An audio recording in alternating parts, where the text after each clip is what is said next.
Hey guys, good morning. If I look like I just rolled out of bed, it's because I just rolled out of bed.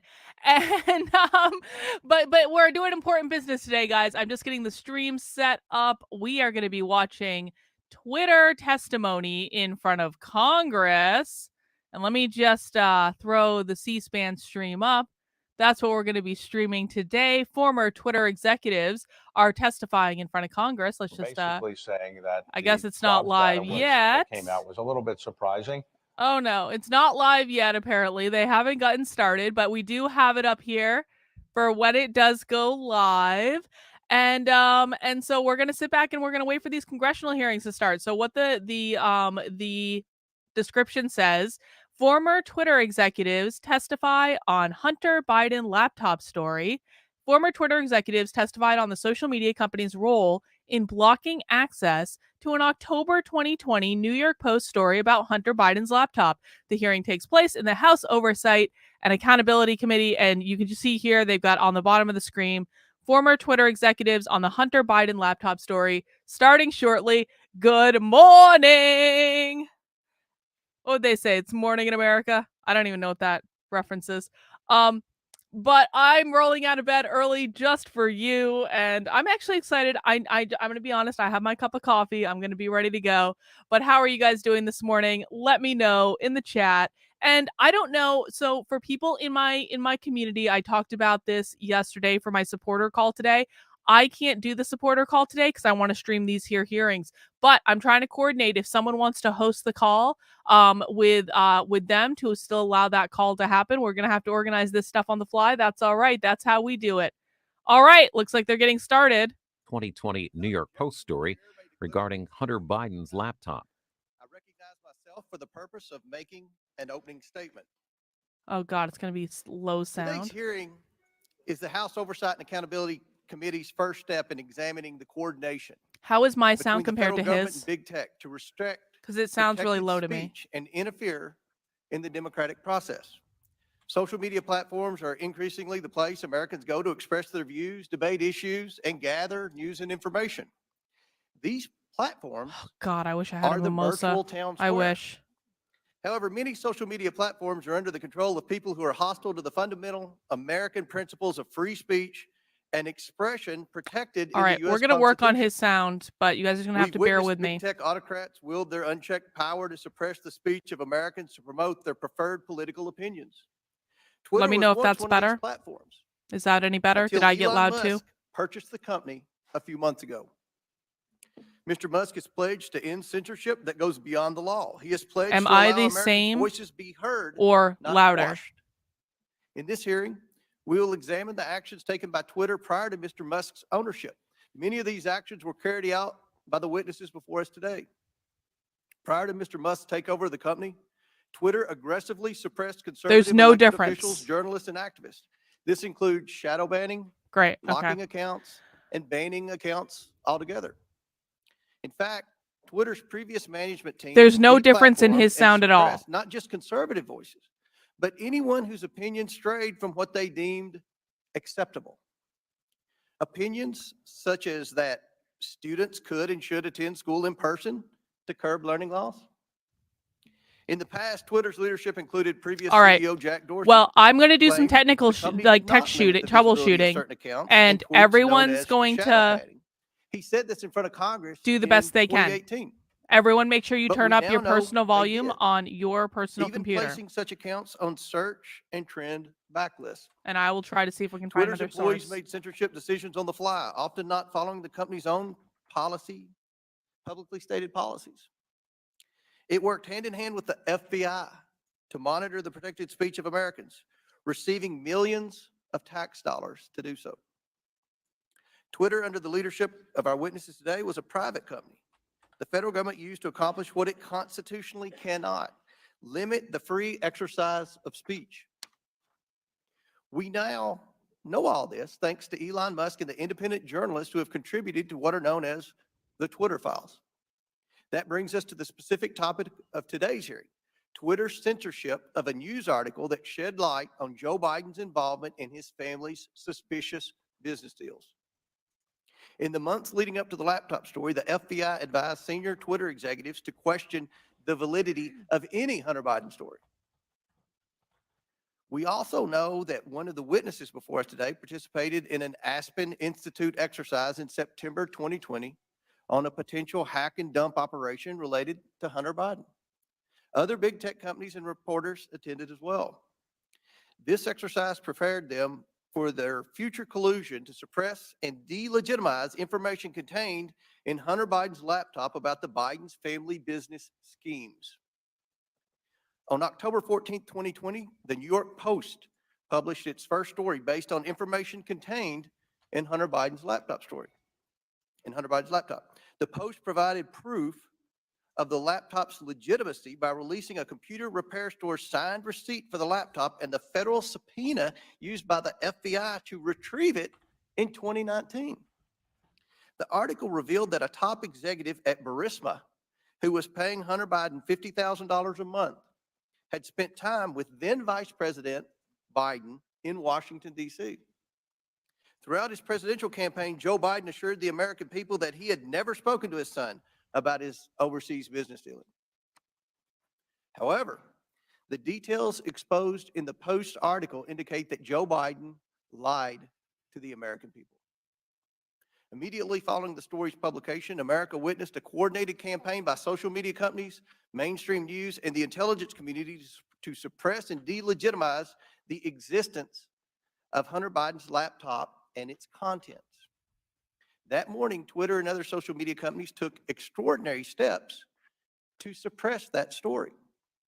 Twitter immediately removed the story and banned the New York Post account. Twitter also banned accounts who shared the story, including White House Press Secretary Kylie McEnany, and blocked its transmission via. All right, I'm changing stream real quick. I'm changing stream to a different one. Hang on.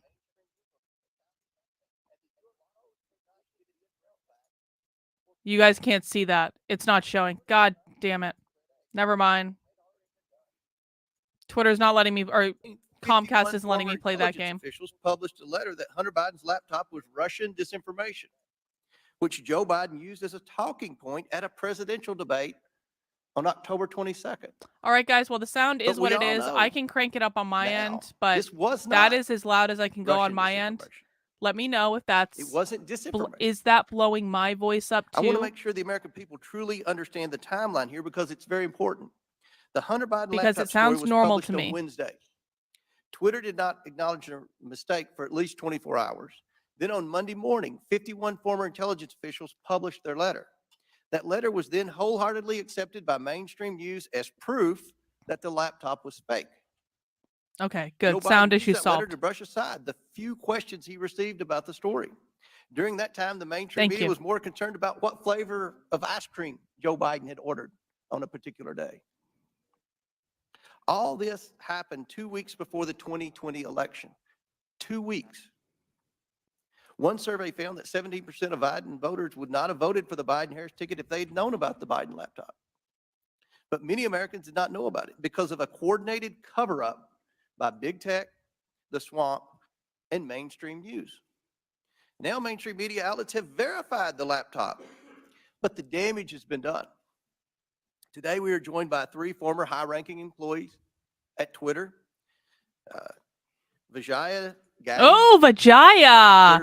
Eli L. Roth is there too. Twitter's yes, excellent. Counsel, and this Joel is Roth, fucking awesome. Twitter's former head this of is Trust awesome. and Safety. We also joined by Annika Collier-Navaroli. Thank you, Jen. Navaroli, Twitter's former head of Trust and Safety. A former Twitter member of U.S. Safety Policy Team. Let me get that right. I would like to thank you all for your participation in today's hearing. We owe it to the American people to provide answers about this collusion to censor information. Vijaya does not look Biden's happy. Involvement in his family's business schemes. I wonder if anyone good With is on that, this committee. I yield to the ranking member for his opening statement. Thank you What kindly, the fuck Mr. is Chairman. Jamie Last night in Raskin the State wearing? of the Union Why address, is he wearing a bandana overall, the and a heckling, mask? President Biden reviewed significant achievements. Why his is Jamie administration Raskin and wearing a congressional bandana Democrats like are a gang delivering member? for the American people. The lowest unemployment rate Does anyone in over know? 50 Does years. he always do A this? manufacturing boom in clean energy, semiconductors, and infrastructure. No, expanding seriously. healthcare for veterans and lowering prescription drug costs for seniors and people with diabetes, beating the opioid epidemic and addressing our national mental health crisis, historic action Is on it because climate of change. cancer But this treatment? morning, Is that why he's we wearing a return bandana? not to focus on advancing That'd this actually be sad. robust I shouldn't make agenda fun of that. progress, but instead to take up an authentically trivial pursuit, all based on the obsessive victimology of right-wing politics in America. The majority has called a hearing to revisit a 2-year-old story about a private editorial decision by Twitter not to allow links to a single New York Post article made for a 2-day period that had no discernible influence on anyone or anything. The New York Post published the article on its own pages. I know he and has was carried cancer, by but that lots of doesn't mean other he has to media wear a outlets. It was bandana in a widely congressional discussed, hearing. including on Twitter itself, even during the brief moment in time when links weren't provided. And it was a fixture in right-wing media for the next 3 weeks before the election. I think even the chairman and other members of this committee were out on TV and social media talking about it. But instead of letting this trivial pursuit go, my colleagues have tried to whip up a faux scandal about this 2-day lapse in their ability to spread Hunter Biden propaganda on a private media platform. Silly does not even begin to capture this Oh my What's more, lord. Twitter's editorial decision has been analyzed and debated ad nauseum. Some people think it was the right decision. Some people think it was the wrong decision. But the key point here is that it was Twitter's decision. Twitter is a private media company. In America, You don't private media say. companies can decide what to publish or You how don't to curate say. content however they want. If Twitter wants to have nothing but tweets commenting on New York Post articles run all day, it can do that. If it makes such tweets mentioning New York Post never see the light of day, they can do that too. That's what the First Amendment means. Twitter can ban Donald Trump for inciting violent insurrection against the Union, as he was impeached by the House of Representatives, and his 57 of 100 senators found he did. And it can also try to resurrect his political career. Elon Musk just purchased Twitter and therefore controls its editorial content. And among the first things he did was to fire some people, hire some people, denounce some prior decisions, and reinstate an unrepentant and still clearly lying Donald Trump to the platform. Jamie Those Raskin decisions, is however fully Trump heroic deranged. or Holy idyllic shit. you think they He might is not be, are well. protected And that's by not the First cancer. Amendment That's in the just United like, States that's of America. mental health. Officially, Twitter happens to think they got it wrong about that day or two period. In hindsight, Twitter's former CEO, Jack Dorsey, Jamie called it a Raskins mistake. is like, how dare you His ask apology might be a questions? statement of regret about the How company dare you being have overly hearings that we do not cautious like? about the risks of publishing contents of potentially hacked or stolen materials, or it may reflect craven surrender to a right-wing pressure campaign. But however you interpret it, the apology just makes the premise of this hearing all the more absurd. The professional conspiracy theorists who are heckling and haranguing this private company have already gotten exactly what they want, an apology. What more do they want? And why does the U.S. Congress have to be involved in this nonsense when we have serious work to do for the American people? Then But why what don't you makes this quit the hearing committee, tragic Jamie, and go is that if somewhere our else? colleagues really wanted to examine a serious problem involving American democracy and social media, my friends, it is Jeez. staring us in the face right now. Twitter and other social media companies acted as central organizing and staging grounds for the January 6th violent insurrection against Congress and against Vice President Pence. Twitter became the national and global platform He does. for He incitement looks like to Michael seditious Scott. violence against our government, and a forum on the day of attack for coordinating logistical movements and tactical maneuvers in the mob violence against our police officers. In the lead up to January 6th, Twitter decided to allow Donald Trump and countless MAGA extremists to use the platform to spread Trump's ridiculous big lie and disinformation about the election. And soon the internet was Jamie replete with Raskin is incitement, civil unhinged. war, race war, insurrection, revolution, and mob violence. What? Twitter did Donald so Trump was despite inciting a race increasingly war? desperate appeals from its own employees to act in the interests of public safety approaching January 6th. The First Amendment is robust and expansive. I don't even mind but it getting up stops early at to do this point. anymore. It does not protect This is anyone's great. right to engage in incitement to imminent lawless action and violent action against the government or against other people. This is the Brandenburg Principle.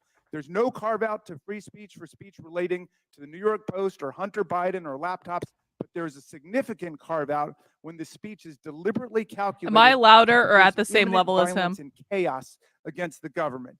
That's why Twitter's deliberate indifference to Trump's big lies and incitement, its decision to ignore the pleas of its own employees to deal with the impending explosion against our police and against Congress on January 6th are matters that require real investigation and reflection.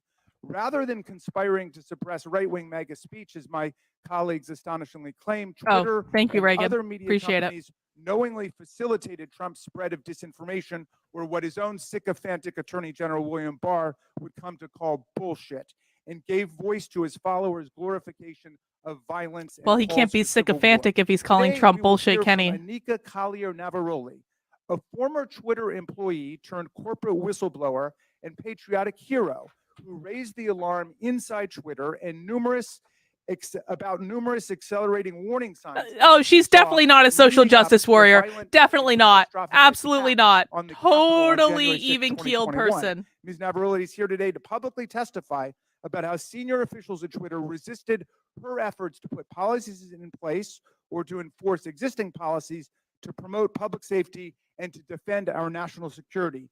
Twitter management, If Twitter however, is a did not private wanna company, cross Donald then why Trump. is it I their don't know job precisely to how we promote will public solve the safety? problem of private social media platforms being used for the Twitter is a organization of private coups company, and Jamie. incitement of violent insurrections against the United States or Brazil or any other country. But this is a grave problem confronting democracy, not just in America, but all over the world. It is not a silly, concocted partisan issue. It We is a must silly, analyze it concocted carefully partisan and issue. legislate effectively to address it. And we must never forget that the enemies of democracy, led by autocrat and war criminal Vladimir Putin, are spending hundreds of millions of dollars on social media propaganda and disinformation to destabilize democracy all over the world, even as they wage their genocidal, illegal, aggressive war against the people of Ukraine. How are we going to prevent the liberal democracies from being overrun by propaganda, disinformation, and violent incitement? Well, listen to Anika Collier-Navarroli, because she has something important to say. She poses a problem that would be worthy of a serious congressional hearing, and we should have one. Thank you, Mr. Chairman. I yield back. Gentleman yields back. I want to thank again the witnesses for appearing here today. Today's witnesses are former Twitter employees. Vijaya Gaddy, Twitter's former general counsel; James Baker, Twitter's former deputy general counsel; Yoel Roth, Twitter's former head of trust and safety; and Anika Collier-Navarroli, a former member of Twitter's U.S. safety policy team. I want to remind everyone, you all are appearing under subpoena by your own request. Pursuant to Committee Rule 9G, the witnesses will please stand and raise the right hands. Do you solemnly swear or affirm that the testimony you are about to give is the truth, the whole truth, and nothing but the truth, so help you God? Let the record show that the witnesses all answered in the affirmative. We will begin the 5-minute question portion of our hearing today. The chair recognizes. Oh, apologize. Ready to get to the questions. We'll start with the opening statements, then we'll go to the questions. So each witness will get 5-minute opening statements, and we'll begin with you, Mr. Baker. Thank you, Mr. Chairman. Mr. Chairman, Ranking Member Raskin, and members of the committee, thank you for the opportunity to appear before you today. I hope that we will have a useful conversation about matters that are of great importance to the nation and the world. My main goals for this statement are simply to attempt to set the record straight with respect to certain false assertions that have been made about me in the public arena, and to offer a suggestion with respect to potential legislation in the area of social media regulation. As the committee is aware, however, based on the advice of counsel, I believe in good faith that I'm constrained today by my legal and ethical obligations I agree, as a former Jen. lawyer for Twitter, as well as by certain non-disclosure agreements. Within those constraints, however, I will endeavor to respond to the committee's questions as fully as I possibly can. And I believe I can make the following statements. First, I was not aware of and certainly did not engage in any conspiracy or other effort to do anything unethical, improper, or unlawful while I was at Twitter, period. I did not act unlawfully or otherwise inappropriately in any manner with respect to Hunter Biden's laptop. Indeed, documents that Twitter has disclosed publicly reflect that I urged caution with respect to the matter and noted that we needed more information to fully assess what was going on and to decide what to do. Hardly a surprising piece of advice from a corporate lawyer. Moreover, I'm aware of no unlawful collusion with or direction from any government agency or political campaign on how Twitter should have handled the Hunter Biden laptop situation. Even though many disagree with how Twitter handled the Hunter Biden matter, I believe that the public record reveals that my client acted in a manner that was fully consistent with the First Amendment. I think that the best reading of the law is that as a private entity, the First Amendment protects Twitter and its content moderation decisions. And I do not believe that the facts in the public record indicate that Twitter became a state actor as that concept is defined under existing precedent, such that the First Amendment would have constrained it. Second, I believe that at all times I executed my duties and responsibilities to my client, Twitter, lawfully and ethically. At no time was I an agent or operative of the government or any political actor when I worked at Twitter. To the contrary, I believe that I worked zealously and diligently within the bounds of the law in pursuit of my client's best interests. Third, I did not destroy or improperly suppress any documents at Twitter regarding information important to the public dialogue. At all times, I sought to help my client understand and comply with its legal obligations. It is worth noting that the public record indicates that after I left the company, attorneys or other unidentified third parties collected and/or reviewed the contents of at least some of the Twitter files prior to their release. Fourth, Twitter disclosed publicly emails between me and Yoel Roth regarding one of Donald Trump's tweets about COVID. I do not have access to my Twitter emails, so I do not know if or how I responded to Mr. Roth. To the best of my recollection, I do not recall directing or urging him to take action with respect to Mr. Trump's tweet. Instead, what I recall is that I asked him a question so that I could better understand how he and others were implementing Twitter's COVID misinformation policy. Asking questions and learning more about what a client's activities are is what I think good lawyers should do. And again, hardly surprising. Fifth, the Twitter files reference prior investigations of me. It is true that the Department of Justice investigated certain aspects of my conduct while I was employed by the FBI related to the handling of certain information. Because I believe in the accountability for government officials, I cooperated with the department, including sitting for lengthy interviews. Eventually, the department closed the matter.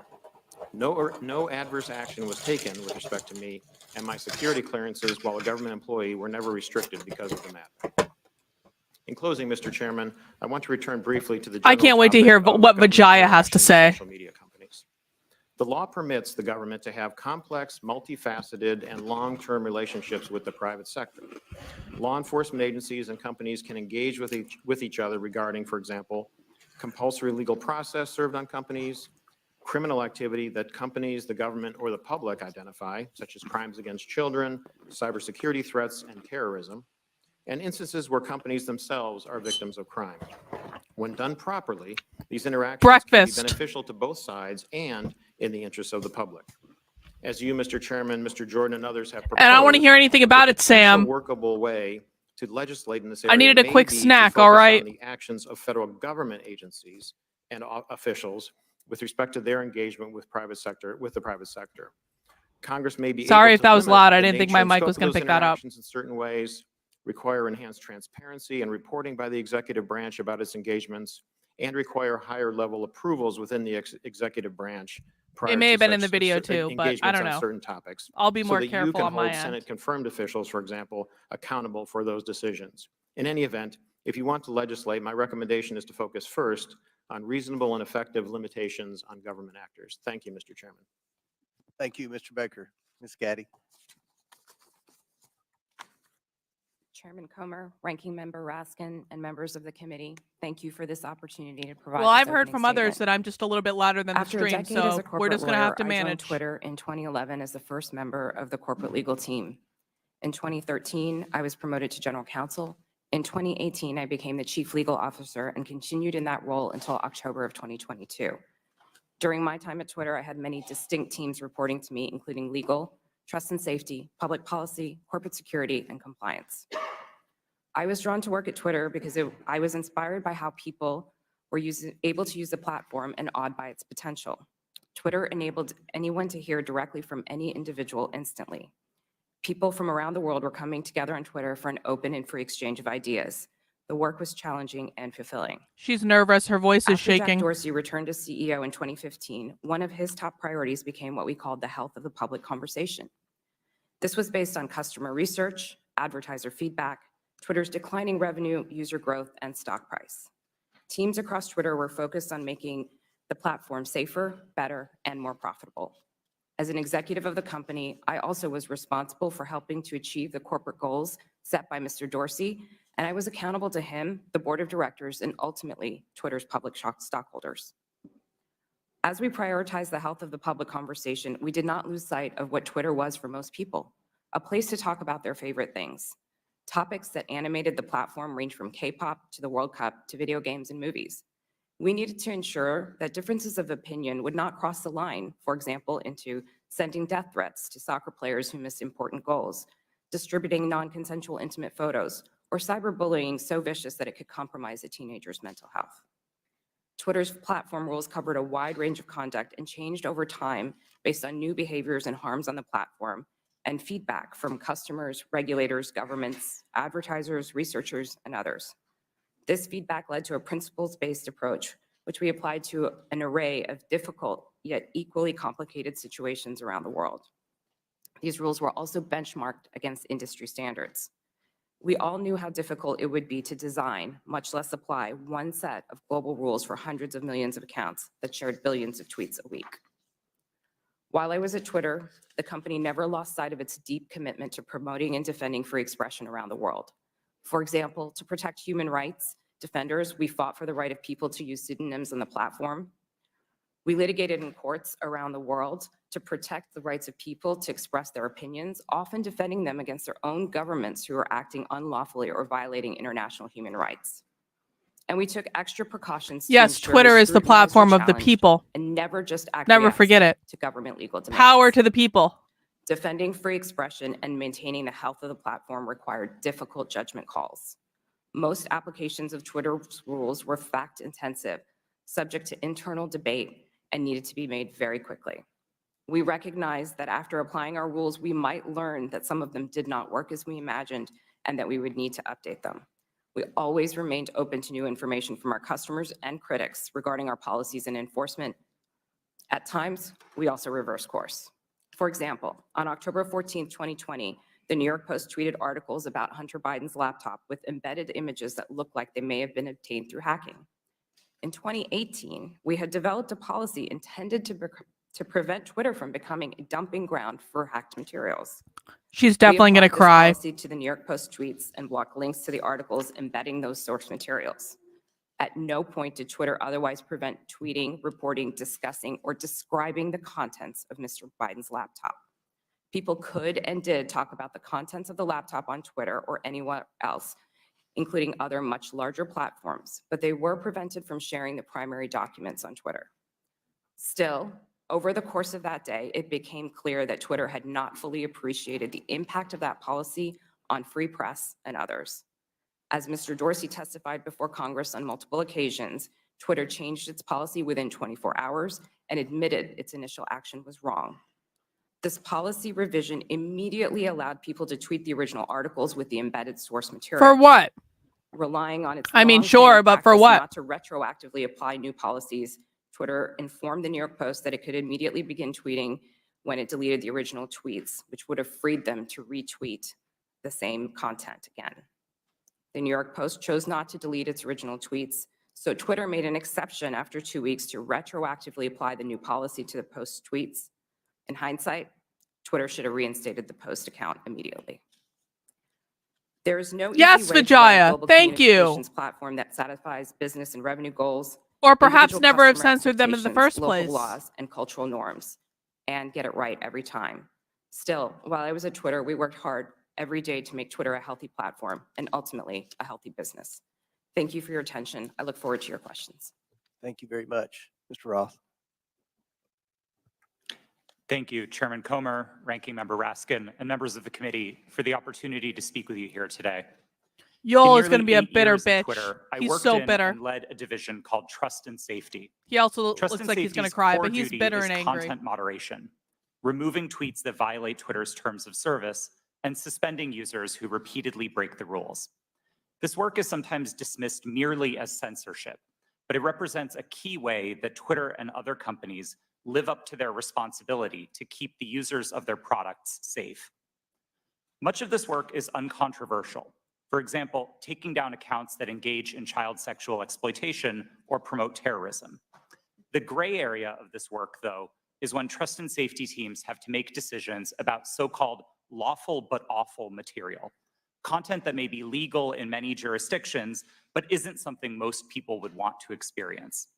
Think of things like posting someone else's home address without their permission, or bullying somebody for a disability or for how they look. A free speech absolutist might say, yes, that kind of content is unpleasant, but it's not against the law. What right do you have to remove it? Twitter has never helped me with the answer harassment. is the need to make Twitter an appealing product for millions of people. Consistently, in its own research, Twitter found that users were unhappy with the company's approach to content moderation, which were and that applied this unequally. dissatisfaction drove people away from the service. This has consequences for what we mean by free speech on social media. Again and again, we saw the speech of a small number of abusive users drive away countless others. Unrestricted free speech, paradoxically, results in less speech, not more. And it was our job in trust and safety to try to strike AOC's an on this appropriate committee? balance. Oh, fucking awesome. But the importance of this work goes far beyond Twitter's business prospects and into the realm of national security. In 2017, I led the team at Twitter that uncovered significant interference in an American election by agents of the Russian government. Their mission was to stoke culture war issues on social media to try to further divide Americans. Investigator of the 2016 election. Thousands of these accounts from Russia, but also from Iran, China, and beyond. He's really an American hero, guys. That's what he is. He's an American hero. That informed Twitter's approach to the Hunter Biden laptop story. In 2020, Twitter noticed activity related to the laptop that, at first glance, bore a lot of similarities to the 2016 Russian hack and leak operation targeting the DNC. And we had to decide what to do. And in that moment, with limited information, they just can't stop. Twitter made a mistake. They have no break on this. Under the distribution of hacked material policy, the company decided to prevent links to the New York Post stories about the laptop from being shared across the service. I've been clear that in my judgment at the time, Twitter should not have taken action to block the New York Post's reporting. And just 24 hours after doing so, the company acknowledged its error. But the decisions here aren't straightforward, and hindsight is 2020. It isn't obvious what the right response is to a suspected but not confirmed cyber attack by another government on a presidential election. I believe not that Twitter hard. erred in this case because we wanted to avoid repeating the mistakes of 2016. And you interfered in an election. How and so ironic, the basic job Yul. of trust and safety is to try to strike this balance between the harms of restricting too much speech and the dangers of doing too little. I'll be the first to admit that we didn't always get it right. Even rare mistakes add up when you're carrying out content moderation at the scale of hundreds of millions of unique posts per day. While I was head of trust and safety at Twitter, I strove to do this work with impartiality and with a commitment to the fair enforcement of Twitter's written rules. But whether it's me or Elon Musk or someone else in the future, someone will have to make choices about the governance of online spaces. Those decisions should not be made behind closed doors or based on personal whims. I hope that we can work together to find ways to bring greater trust and transparency to social media. And I look forward to answering the committee's questions about any of these topics to the best of my ability. Thank you, Ms. Navaroli. I have absolutely no idea. We'll see. Good morning, Chairman Comer, Ranking Member Raskin, and members of the committee. Thank you so much for the opportunity to speak with you all today. I'm here because there is an urgent need for us to understand the impact that social media companies are having on our democracy. I will be very clear. I was not involved in the decision around Hunter Biden's laptop, but I was involved in decisions that were made leading up to, during, and after the January 6th attack on the Capitol. If we are going to talk about social media in the government, we need to talk about Twitter's failure to act before January 6th. Oh, here we go. I'm here to tell you. We should have started that censoring doing much nothing earlier. Is not an option. If we continue to This is a do true nothing, believer right here. violence is going to happen again. My Is Donald background Trump as a in the room trained with you? lawyer and journalist, and Is my he in the room with expertise you? over the past decade has been in the areas of media, technology, law, and policy. They should have with a at least particular casted focus someone on that social didn't look like media a and free raging expression. SJW. I joined Twitter Look in at fucking 2019, AOC. and by 2020, I was the most senior expert on Twitter's US safety policy team. My team's mission was to protect free speech and public safety by writing and enforcing content moderation policies around the world. I hope people on These Twitter policies included drag things this like woman. abuse, harassment, hate speech, violence, I mean, I guess and I'm a privacy. hate speech, So if no which other is defined as algorithm or what? no other human could decide if a tweet violated my team's policies, the safety team policy acted as the final moderators. If a high-profile individual like any member of this committee or President Trump tweeted something controversial, it was sent to my team's desk. Every day, we had to decide whether You a were particular the piece of people content signing off equated to yelling fire on in the a crowded theater. president's tweets. My work at Twitter and subsequently at Twitch put me in the middle of key events. Oh in God, she history. worked at Twitch? What I've learned from them is that social media played and continues to play a role in these events. And 2 years after January 6th, we still need to better understand the role that Twitter played in order to prevent it from happening again. So what do we need to understand? First, Twitter's leadership bent and broke their own rules in order to protect some of the most dangerous speech on the platform.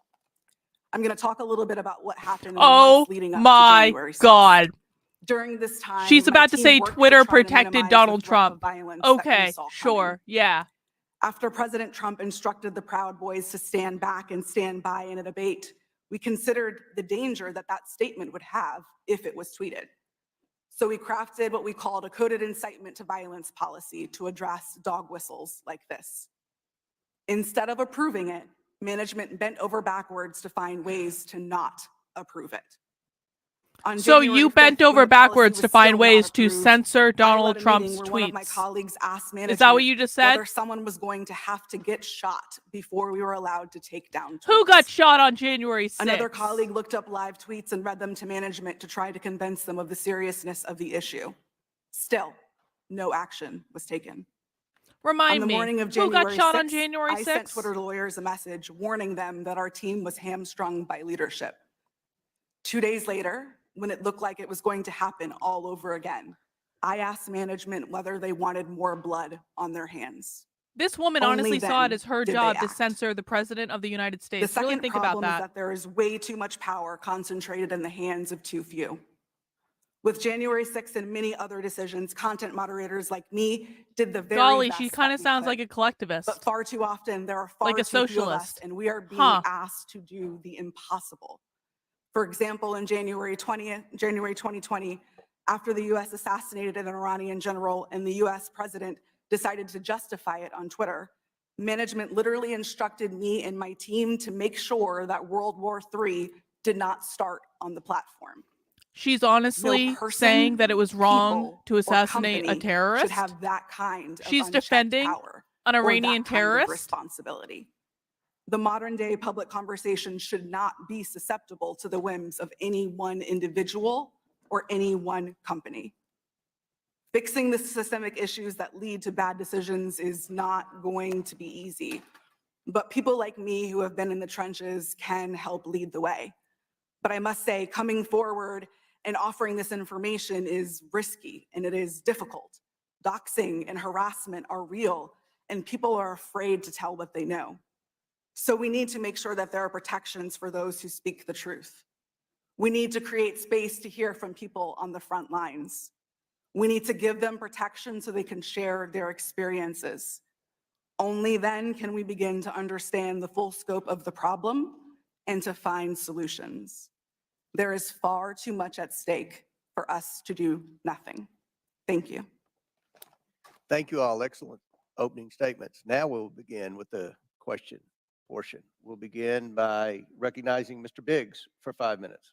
Thank you, Mr. Chairman. Mr. Roth, within just mere minutes or hours after the New York Post published its story on the Hunter Biden laptop, at 8:51 a.m., you sent a message to a team, part of your team, I assume, And you said it isn't clearly violative of our hacked materials policy, referring to this story, nor is it clearly in violation of anything else.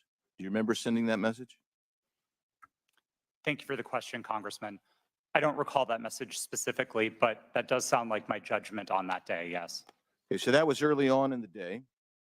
And yet, shortly thereafter, Kayleigh McEnany, White House press secretary's, her account was locked.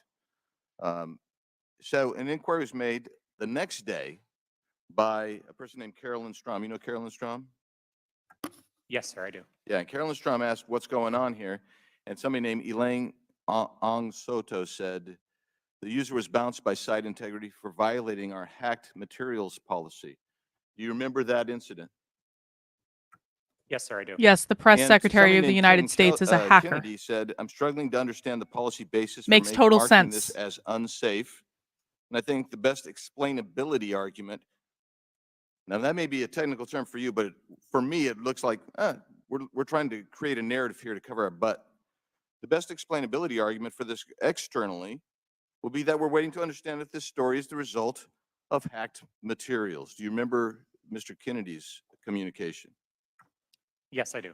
Yeah, and so then we get into a whole series of things written by Mr. Baker going back and forth. And he says on that same day, now at 9:26, That's what's really which is scary about about a this, half an Aaron, hour after isn't it? your statement that you don't think that anything's been violated here. He says, I've seen some reliable cybersecurity folks question the authenticity of the emails in another way. And then you seem to later, but by the way, that's almost inconceivable. I mean, it just seems inconceivable that would have happened so quickly that he would have that. And then you sent out something right after that that said, the key factor informing our approach is consensus from experts monitoring election security and disinformation, that this looks a lot like a hack and leak that learned from the 2016 WikiLeaks approach. I'm wondering if you can name for me today any of the I think both experts that Vijaya and seem to Yule are have a going to start consensus crying. at 10:12 a.m. on the morning of October 14th that you put out saying that we're going to rely on some group of experts. Who were they? Thank you for the question. Twitter did not give me access to any of my documents or emails Exactly, to prepare Grandma for this Nay. hearing, and so unfortunately, I can't give you a direct answer. Were there, Mr. Roth, were there experts? I Were there can't people that answer you because consulted Twitter took my that were access away. cybersecurity experts between, Really? 9 a.m. and 10:15 a.m. on that day? My recollection is that we were following discussions about this incident as they unfolded on Twitter. So cybersecurity experts were tweeting about this incident and sharing their perspectives, and that informed some of Twitter's judgment here. But I want to emphasize, as I said in my statement, I It's a good idea, didn't Reagan. think that the evidence or those perspectives warranted removal, and I advocated against taking that action. I understand. Let's look at one other document. Our teams made the determination that the materials fall under our hacked materials policy. It's my understanding from reports and internal sources that normally a hacked material policy would require a government official or law enforcement determination that there'd actually been a hacked account before that hacked policy were to be in place or imposed. Is that accurate?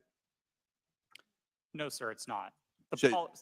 So the policy did not require that there be any kind of official finding by the government, by a government source. Thank No, you, there Kyle. were a I number of appreciate different it. types of evidence that we considered under the policy. Certainly, government attribution would be a powerful one, but we also looked. So you for weren't other looking. That wasn't determinative, is what we're saying. In that instance, we did not have any specific information from any government source. No. I'm going to read something that applies to this and several other things from the Twitter stack that you guys had. This might be an unpopular opinion, but one-off ad hoc decisions like this that don't appear rooted in policy are, in my humble opinion, a slippery slope and reflect an alternatively equally dictatorial problem. Quite frankly, that's what the essence of all four of your testimony. I realize you're trying to fight against it, but I like how they have their exercised. Twitter handle in the. You exercised an the lower amazing third. amount of clout and power over the entire American electorate by even holding them hostage for 24 hours, reversing your policy, and then they're like, well, we want to go back to the originals. That's 24 hours or 2 weeks that you imposed your will on the American electorate. I'll yield back, Mr. Chairman. Gentleman, time's expired. He went 30 seconds over. I'll give the ranking member an extra 30 seconds. You're very fair-minded, Mr. Chairman. Mr. Roth, let me start with you. Did I hear you correctly to say that there were thousands or even hundreds of thousands of counterfeit Twitter accounts set up by Russian propaganda and disinformation for Vladimir Putin to pump his poison into the bloodstream of American social media? Is that right? That's right, sir. And that's not just past tense. Those accounts are active on social media today. This is an ongoing campaign. So Well, why we didn't should be you fix having a the hearing problem, about Yul? I that. thought you were the appreciate savior of your America. alerting to us what's taken place. Ms. Navaroli, How does Yul so know you that if he doesn't testified have that in the access months to Twitter leading up anymore? to the How November does he 2020 know? election, and then in the weeks before January 6th, you were growing increasingly anxious about the violent bandana. rhetoric and incitement that you saw posted Jamie on Raskin Twitter. has evolved Can you into Michael describe Scott. specifically what made you so concerned during that period? And did you raise your concerns with people at Twitter? Thank you for that question. As I said in my opening statement, after former President Trump in his debate said the statement, stand back, stand by to the Proud Boys, my team, in discussion with other teams at Twitter, realized that we had a gap in our policies and that could not be said You on the decided platform to because it would have censor gone too far. the president. What we did That see couldn't be said continue on to the happen platform? was those statements, in addition to other coded incitement to violence or dog whistles, began to spring up on the platform. And so what was once fringe ideology or fringe statements that were calling for the overthrow of the government became a loud roar.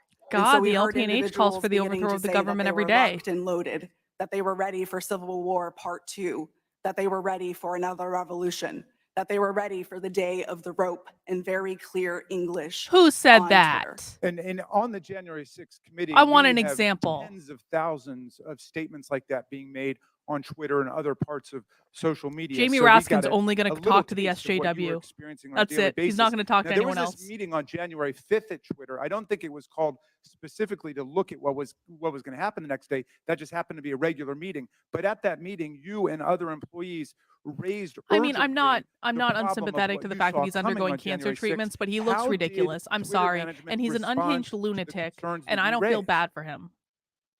That's a great question. And yes, that meeting was a regularly scheduled meeting. Within the meeting, I believe I referred to it in my testimony to the January 6th committee as I was at my wit's end.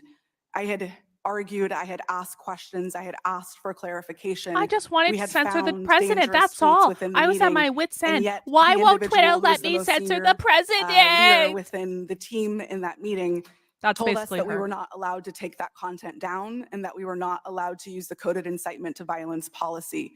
The reason that she gave us mirrored what we had been told by the former head of trust and safety, Del Harvey, that individuals might be saying things like locked and loaded or stand back and stand by in ways of self-protection. That was not what we were seeing on the platform. So when you were seeing things like locked and loaded, So and Civil Twitter War actually Part told her, 2 and Race lady, War you're and being so on, delusional. were you warning? And she was like, why your won't you let me superiors at Twitter that you thought there censor? was going to be real violence, that this was not hyperbole that was being spoken at that point? Absolutely. I specifically told Del Harvey herself that someone was going to get shot. And someone did, a As Trump I testified supporter. to my A to Trump the January supporter got 6th committee. shot. A Trump supporter. You stated that Donald Trump described his own tweets as little missiles. Why did that stick in your mind? Yes, the quote that you're referring to, I don't remember exactly what news article that it was in, but it was a news article that I had read in which the former president said that he liked to send out his tweets like little missiles. To me, that sounded exactly like weaponization of a platform in his own words. And yet Twitter was not concerned. Are you All right, shitting me? Again, this bears a complete hearing on its own. This is a real issue, unlike something that happened a couple of years ago for 24 Oh my hours God. that, has already disappeared in the sands of time. But this is facing us today. As you say, those Donald right-wing Trump violent is forces black are on still Twitter out there, today. and the Donald social Trump media can tweet whatever still he be wants used today. as a We need to have channel hearings for about this incitement immediately to now that violent Elon Musk has let action Donald Trump back against on state Twitter. legislatures, school boards, the Capitol of the United States, Congress, and so on. How do we prevent this from happening in the future? And do you think that Twitter is dealing with this problem effectively now? As I said in my opening statement, we have to do something. There is too much at stake for us to continue to do nothing. And this question of how do we prevent it is a big one. Unfortunately, I do not believe that we are at a place that we can come to solutions because we do not know how these companies work. We must continue to hear from individuals like myself.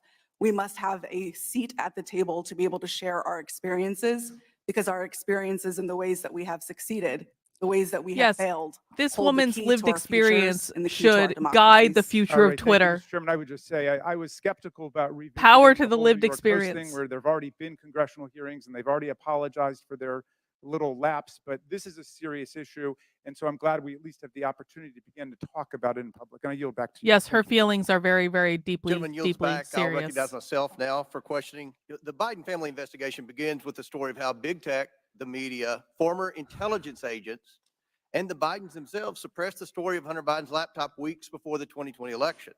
Today, we're hearing from Twitter executives who buried the New York Post laptop story, claiming it violated the platform's hacked materials policy. In reality, the Twitter executives were hostile towards conservatives and biased towards anyone who opposed their Exactly, points of Nick. view. What For happened to example, Ms. Twitter's a Ruff, private did company? you write this tweet? I regret the language that I used in some of my former tweets, but yes, I did post that. And I'll read the tweet so it's in the record. Yes, that person in the pink hat is clearly a bigger threat to your brand of feminism than actual Nazis in the White House. Mr. Roth, do you think all conservatives are Nazis? Certainly not, sir. What about the hundreds of people who worked in the Trump administration? Certainly not. Did Ms. Gaddy or any other lawyer at Twitter ever tell you to take down that tweet? No, Twitter did not have a practice of restricting employees sharing their personal viewpoints on the service. Turning back to the That's laptop, actually a good Ms. thing, Gaddy, by the way. Are you aware that Hunter Biden's lawyers More as companies should do recently as that. last week wrote the Department of Justice about Hunter Biden's laptop? I've seen some articles about that. Yes, they did. And it appears that Hunter Biden's attorney is admitting that the laptop and emails on it are authentic. So, Ms. Gaddy, on October 14, 2020, did Hunter Biden report to Twitter that he was the victim of a hack? No, I don't believe he did. Ms. Gaddy, when the New York Post initially broke the story about the laptop, did you call Hunter Biden's lawyer to ask if it was authentic? No, I did not. Isn't it correct that the Biden campaign had contact with Twitter in the run-up to the 2020 election?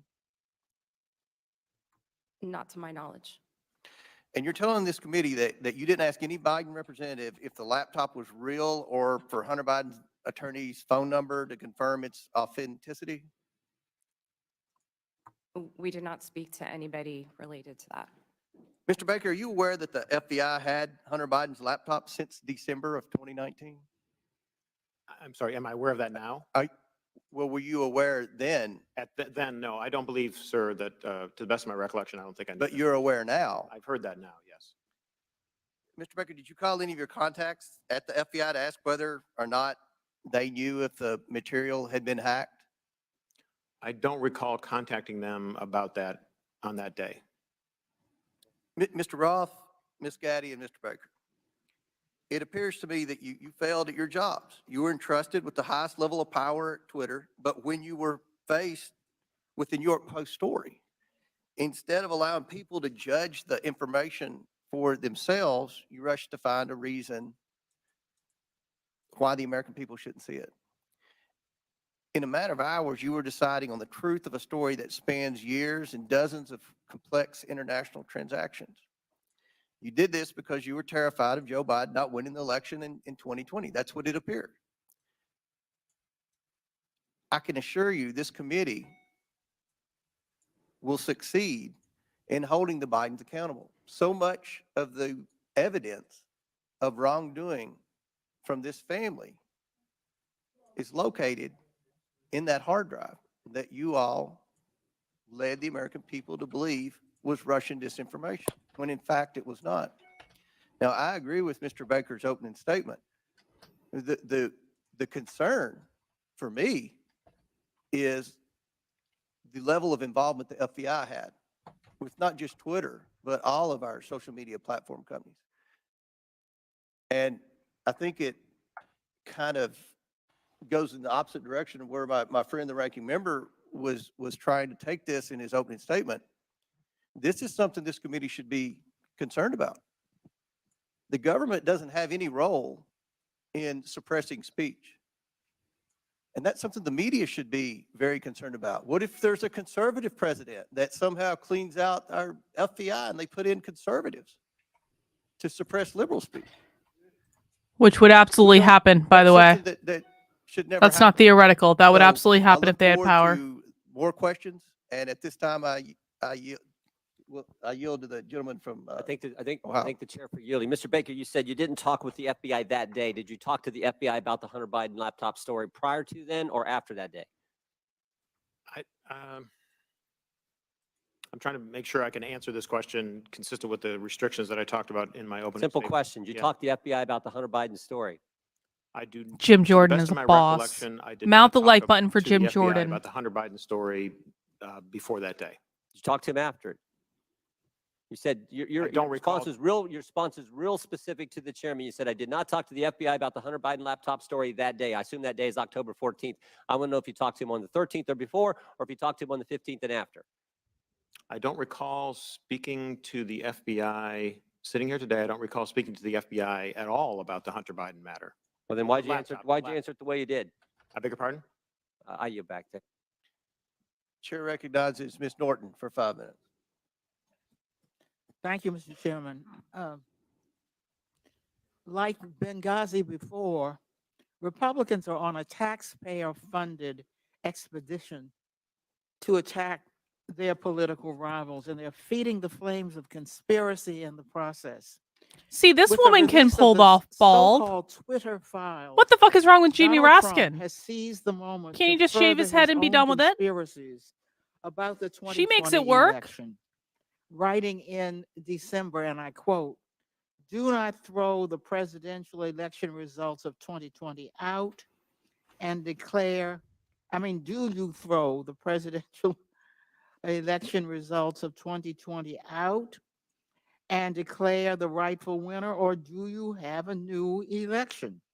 A massive fraud of this type and magnitude allows for the termination of all rules, regulations, and articles, and even those found in the Constitution," end quote.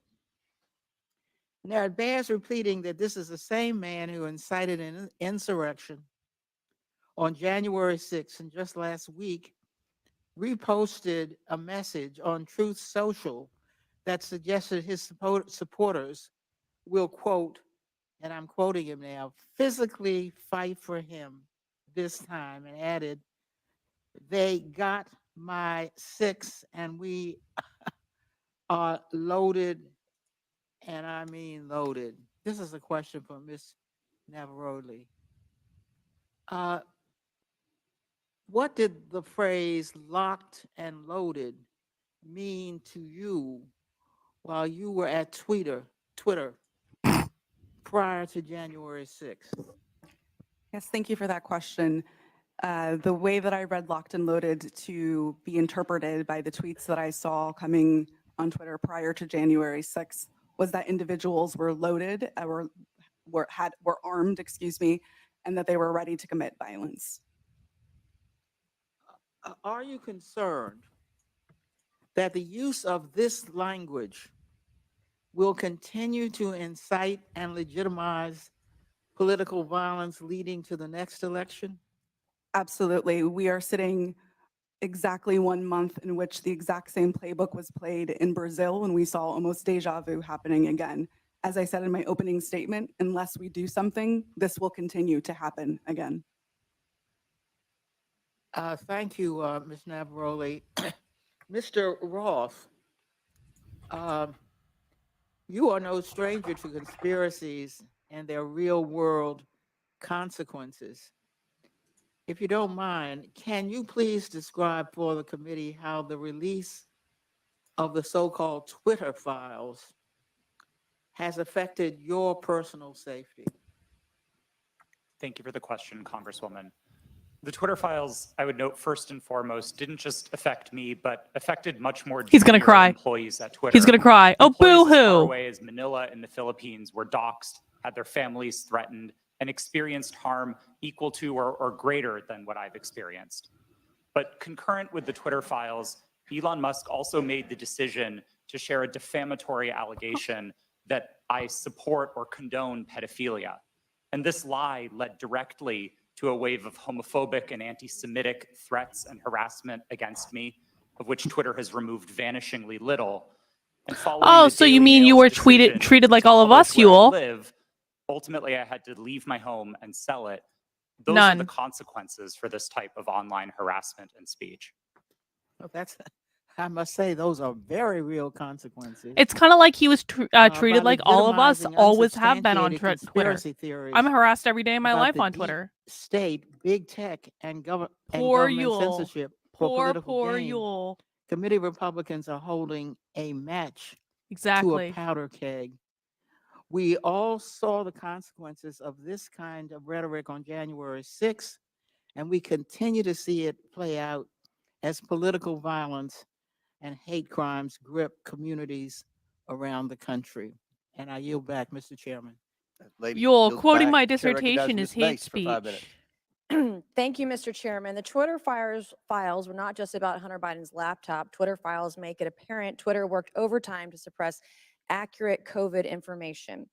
Dr. Jay Bhattacharya is a professor of medicine at Stanford who once tweeted an article he wrote about natural immunity. Thanks to Elon Musk's release of the Twitter files, we learned some of his tweets were tagged with the label of Trends Blacklist. Apparently, the views of a Stanford doctor are disinformation to you people. I, along with many Americans, have long-term effects from COVID. Not only was I a long hauler, but I have effects from the vaccine. It wasn't the first shot, but it was the second shot that I now developed asthma that has never gone away since I had the second shot. I have tremors in my left hand, and I have the occasional heart pain that no doctor can explain, and I've had a battery of tests. I find it extremely alarming Twitter's unfettered censorship spread into medical fields and affected millions of Americans by suppressing expert opinions from doctors and censoring those who disagree with the CDC. I have great regrets about getting the shot because I of the agree with you. health I hate issues her. that I now have that I don't think are ever going Just 'cause to I go agree with away. her And right I know now. that I'm I not hate the her. only American who has those kinds of concerns. Another example of what Twitter has done to censor folks is from Dr. Martin Koldorf, a Harvard-educated epidemiologist who once tweeted, COVID vaccines are important for high-risk people and their caretakers. Those with prior natural infection do not need it, nor children. The Twitter files reveal this tweet was deemed false information because it ran contrary to the CDC. So my first question this morning of Ms. Gaddy, may I ask of you, where did you go to medical school? I did not go to medical school. I'm sorry. I Nancy. did not go to medical school. That's what I thought. Why do you think you or anyone else at Twitter had the medical expertise to censor a doctor's expert opinion?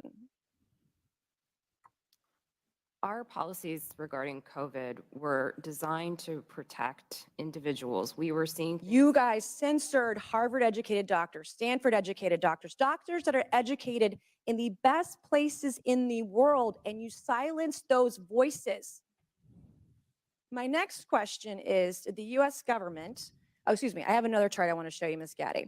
I have another tweet by someone with a following of a full 18,000 followers. This person put a chart from the CDC on Twitter. It's the CDC's own data, so it's accurate by your standards. And you all labeled this as misleading. You're not a doctor, right, Ms. Gaddy? No, I'm not. Okay. What makes you think you or anyone else at Twitter have the medical expertise to censor actual, accurate CDC data? I'm not familiar with these particular situations. Yeah, I'm sure you're not. But this is what Twitter did. They labeled this as inaccurate. It is the government's own data. It's ridiculous that we're even having to have this conversation today. It's not just about the laptop. This is about medical advice that expert doctors were trying to give Americans because social media companies like Twitter were silencing their voices. All right, Nancy. I have another All right. question, my last one for you, Ms. Gaddy. Did the U.S. government ever contact you or anyone at Twitter to pressure Twitter to moderate or censor certain tweets?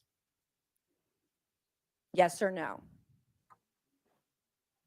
We have a program. Did the US government ever contact you or anyone at Twitter to censor or moderate certain tweets? Yes or no? We receive legal demands to remove content from the platform from the US government and governments all around the world. Those are published on a third-party website and anyone can review Thank them. God for Matt Taibbi. Thank God for Elon Musk for allowing to show us in the world that Twitter was basically a subsidiary of the FBI, censoring real medical voices with real expertise that put real Americans' lives in danger because they didn't have that information.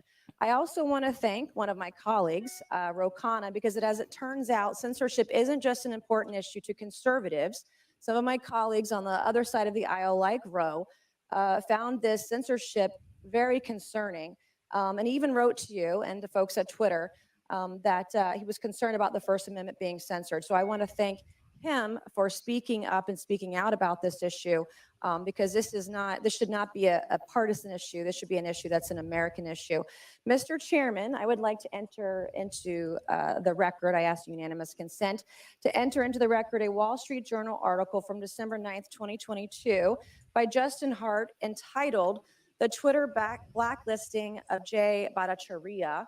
Enter the record, please, Mr. Chairman. Without objection. So Mace ordered. did just Thank bitch you, slap her. and I Listen, I don't like her Chair at all, recognizes Mr. Mace. I don't Lynch like for her. 5 minutes. But she gets the job done, and you have to respect that. I just want to go over the chronology here, Mr. Roth. Back in 2016, Russia and Vladimir Putin engaged in what bipartisan Senate Intelligence Committee investigators called a, and I quote, aggressive, multifaceted effort to influence the outcome of that year's presidential election. The campaign included hacking of the systems of a major political party and leaking illegally obtained information, scanning U.S. election systems for vulnerabilities, and exploiting the weaknesses of social media platforms to spread disinformation to the American people. Again, in a 2017 declassified report, the U.S. intelligence community assessed that Russia's 2016 election operations Ain't it the signaled truth, a, quote, Christopher? new Ain't it normal the truth? in Russian influence efforts, and that the Kremlin would, quote, apply lessons learned going forward against the U.S. and its allies. Mr. Roth, in a December interview with journalist Kara Swisher, you state that this declassified assessment was, quote, and I'm quoting you, a watershed moment in the history of content moderation and the internet, close quote. You also stated in that interview that Twitter discussed potential threats to the integrity of the 2020 elections, and it was, quote, and I'm quoting you again, obvious to think about the most influential thing that impacted the 2016 election, which was the hack and leak campaign organized by the Russian government. And that, quote, we would have been stupid not to think about that risk. Mr. Roth, why would Twitter have been stupid to ignore that risk? Thank you for the question, Congressman. I think Twitter and the entire social media industry were frankly caught with their pants down in 2016 and missed an opportunity to do the critical work of We missed protecting an election opportunity security. to steal the This isn't election in my judgment. This 2016. is We the lost. judgment We of had to make academics sure and we won in researchers who spent 2020. years studying Russian active measures. And most of their conclusions suggest that the #1 most influential part of the Russian active measures campaign in 2016 was the hack and leak targeting John Podesta. It would have been foolish not to consider the possibility that they would run that play again. Right. And so let me ask, was that top of mind for Twitter? You're trying to measure the credibility of incoming intelligence. Was that top of mind in regard to your decision, the company's decision to temporarily limit the distribution of the October 14th New York Post story that was delivered by Mayor Giuliani? Yes, that was one of the animating concerns for us. For nearly 2 years, we had engaged in scenario planning exercises for potential risks tied to the elections, and one of them appeared to be happening that day. Now, again, I think the facts were complicated, and I do believe Twitter made a mistake then, but our judgment was colored by the experience of 2016 and by the very real Russian activities that we saw play out that year. Mr. Roth, in a December 2020 sworn declaration to the FEC, you said that starting in 2018, you had, quote, regular meetings with the Office of the Director of National Intelligence, the Department of Homeland Security, the FBI, and industry peers regarding election security. Is that correct? Yes, sir, it is. You stated that during these meetings, quote, federal law enforcement agencies communicated that they expected hack and leak operations by state actors that might occur in the period shortly before the 2020 presidential election, likely in October, and that there were, quote, rumors that a hack and leak operation would involve Hunter Biden, close quote. Is that your recollection today? It is, but I want to clarify that sentence slightly. I think it actually should have been two separate sentences. It is true that in meetings between industry and law enforcement discussed the possibility of a hack and leak campaign in the lead up to the election. And in one of those meetings, it was discussed, I believe by another company, that there was a possibility that that hack and leak could relate to Hunter Biden and Burisma. I don't believe that perspective was shared by law enforcement. They didn't endorse it. They didn't provide that information in that meeting. Okay. Just to fast forward here, and in fact, in March 2021, 4 months after the election, the U.S. intelligence community assessed that Russian President Putin authorized a range of government organizations conducted influence operations aimed at denigrated President Biden's candidacy and the Democratic Party, supporting former President Trump and undermining public confidence in the electoral process and exacerbating socio-political divisions in the U.S. that obviously reared their head on January 6th. Mr. Chairman, my time has expired and I yield back. Gentleman yields back. Chair recognizes Mr. Jordan for 5 minutes. Thank you, Mr. Chairman. Mr. Roth, did the government tell you that the Biden laptop story was fake? No, sir, they did not. Did they tell you it was hacked? No, sir, they did not. On October 14th, 2020, Twitter blocks the New York Post story on the Hunter Biden, the New York Post story on Hunter Biden, and suspends their account. The night before, FBI Special Agent Elvis Chan sends you an email. The email says this: heads up, I will be sending a teleporter link for you to download 10 documents. It's not spam. Please confirm receipt when you get it. 2 minutes later, 6:24 p.m., you respond back, received and downloaded, thanks. What were those 10 documents? Twitter didn't give me access to my laptop, but Special Agent Chan has said publicly, and the FBI has confirmed that those documents did not relate to Hunter Biden, and that's my recollection of them. What did they relate to? My interactions with Agent Chan and with the FBI almost entirely focused on what the FBI called malign foreign interference, things like Russian troll farms and Iranian involvement in the elections, not on any type of domestic activity. That was a big gulp. It was. No, sir, I do not hold a security clearance, and so I would not have received any classified information. Who does hold a security clearance? I'll just go to the second email here. I'm just curious about this. What I propose is that 30 days out from the election, this is another email to you from Mr. Chan. 30 days, we get temporary clearances. You pick who they are. Who were the people at Twitter who had a security clearance? To be honest, sir, I'm not sure, and we never ultimately followed through on this plan to get temporary clearances. Did anyone at Twitter have a security clearance? It's my understanding that at least some current or former employees did hold clearances, but I wasn't certain about that. Ms. Gaddy, do you know if anyone took up Mr. Chan's offer to hand out security clearances 30 days before the 2020 election? Not that I'm aware. So we don't know how many people had security clearances. Twitter, do we know? Mr. Baker, Mr. Gaddy, Ms. Gaddy, anyone know how many people at Twitter had a security clearance in the 30 days prior to the election? I don't know the answer to that question, Ms. sir. Gaddy? I do not know. Mr. Roth, you don't know? No, sir. Well, how about the last one? Ms. Navaroli, do you know?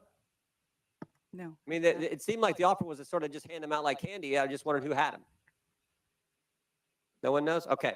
So the FBI didn't tell you that it was fake, didn't tell you that it was hacked. And Mr. Roth, did the story violate your policies?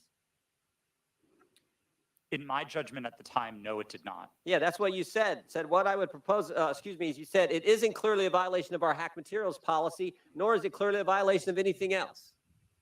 So I think what a lot of people are wondering is if it didn't violate your policies and they didn't tell you it was fake, didn't tell you it was hacked, why'd you take it down? The company made a decision that found that it did violate the policy. It wasn't my personal judgment at the time that it did. Then but whose the was decision it, Yul? communicated to me by my direct supervisor. and Who? Ultimately, I didn't disagree with it enough to object to You know that what? action. You know what I think happened, Mr. Roth? I think you guys got played. I think you guys wanted to take it deep down. We saw what the chairman put up, where you said, you know, everyone in the White House is a fascist. I think you guys wanted it to be taken down. For real? I think you meet with these guys every week. We know that's been established in the Twitter files. You had weekly meetings with Mr. Chan in the run-up to the election. They send you all kinds of emails. They send you documents on the super secret James Bond teleporter. You get information on that. I think you guys wanted to take it down. I think you guys got played by the FBI. And that's the scary part. Because we had 50, I mean, this to me is the real takeaway. 51 former intelligence officials 5 days after you guys take down the Hunter Biden story and block the New York Post account. 5 days later, 51 former intel officials send a letter and they say, the Hunter Biden story has all the classic earmarks of a Russian information operation. The information operation was run on you guys. And then by extension, run on the American people. And that's the concern. And to Mr. Raskin's point that you guys aren't bound by the First Amendment because you're a private company, okay, maybe so, but your terms of service don't have to comply with the First Amendment. Would that be right, Mr. Roth? They don't have to. You've said that as much in your testimony. My understanding of the First Amendment is that it protects people and businesses from government, not Understand informs how the what I'm in your terms of service. So here's what I want to know. Here's what I want to know. Is this a violation of the First Amendment when the government, Mr. Chan, again, sending you an email saying, we think these accounts need to be looked at because they violate your terms of service? That's a different standard. So you got the government saying your terms of service, which don't have to comply with the First Amendment, but the government saying, we don't think these accounts comply with your terms of service. Please take them down. You see a problem there, Mr. Roth? Look at that smile on Jim Jordan's face. Mr. Chairman, I'm seeing a flashing red light. I'm happy to answer the question. Do I think that that's a valuable use of the FBI's time? No, but I don't see in a request for review a problem under the First Amendment, no. I sure do. I thank the gentleman. I get back. Chair recognizes Mr. Conley for 5 minutes. Thank you, Mr. Chairman. My, what happens when you hold a hearing and you can't prove your point? We heard from the chairman in his opening statement that it's wrong for government to call Twitter and say, take down a tweet. Did I hear that correct, Mr. Roth? That was my understanding, yes. Yeah.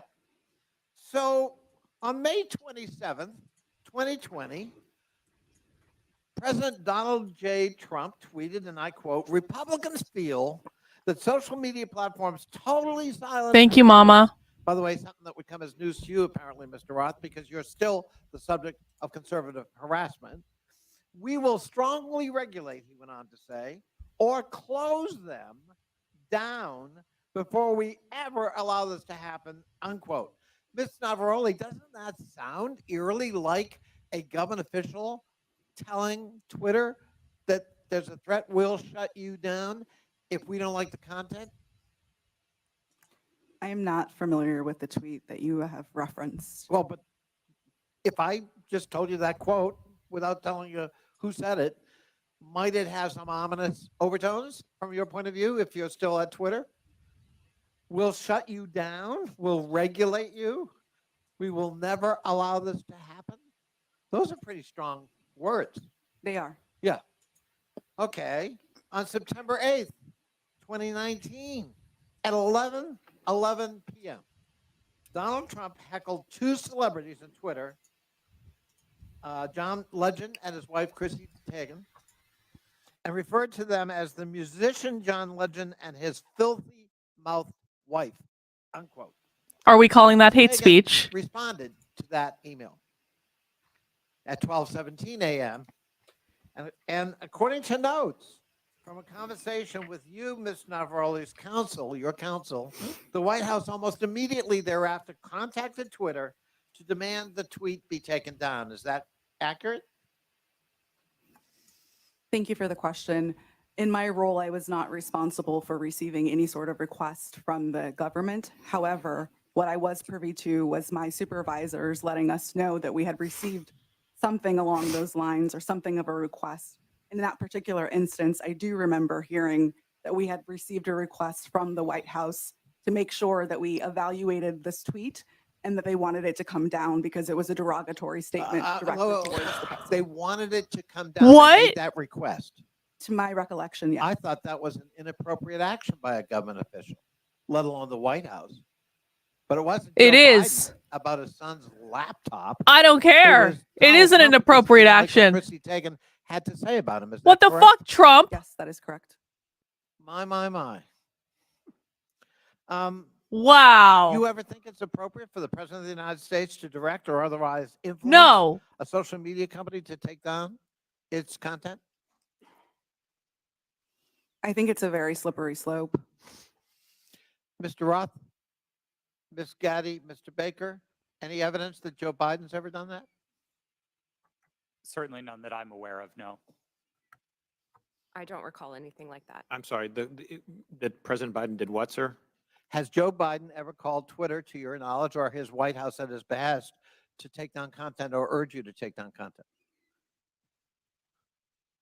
I don't know the answer to that question, sir. Well, I'm going to have to conclude, at least from 3 of the 4, you don't know.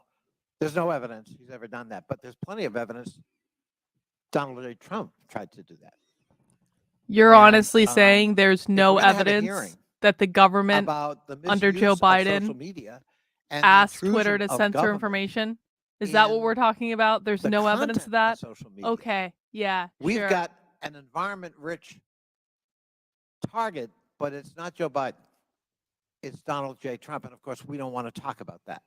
We don't want to talk about Russian bots and Russian fabrications. You people have using been talking fake about accounts on Russian bots Twitter for 8 to fucking a years. political purpose, and it's not to help elect Democrats.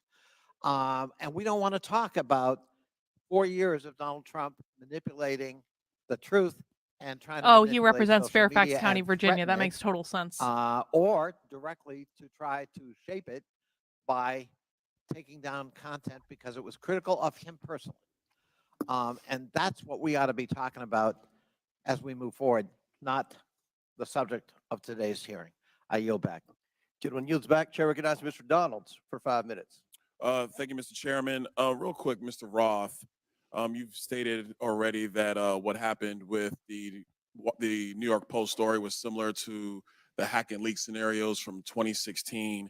You also said that you actually were opposed to deleting the New York Post story. Who advocated for the removal of the New York Post story? The company's decision to treat it as a violation. Mr. Roth, who Did at they the report company on that Trump thing in actually the went Twitter over files? your recommendation? Because you're pretty high up. Who overrode you? The decision was communicated to Thank me you, by Byron. my direct supervisor. Who was that person? Her name was Del Harvey. She was Okay. the vice president of trust and safety at the time. All right, thank you so much. Ms. Gaddy, real quick, you said to the chairman earlier, and I want to paraphrase what I heard earlier, is that Twitter had no contact with anybody from the Biden team. Is that correct to your knowledge? Not to my knowledge. Put that up for me. Okay, over my right shoulder, we have an email.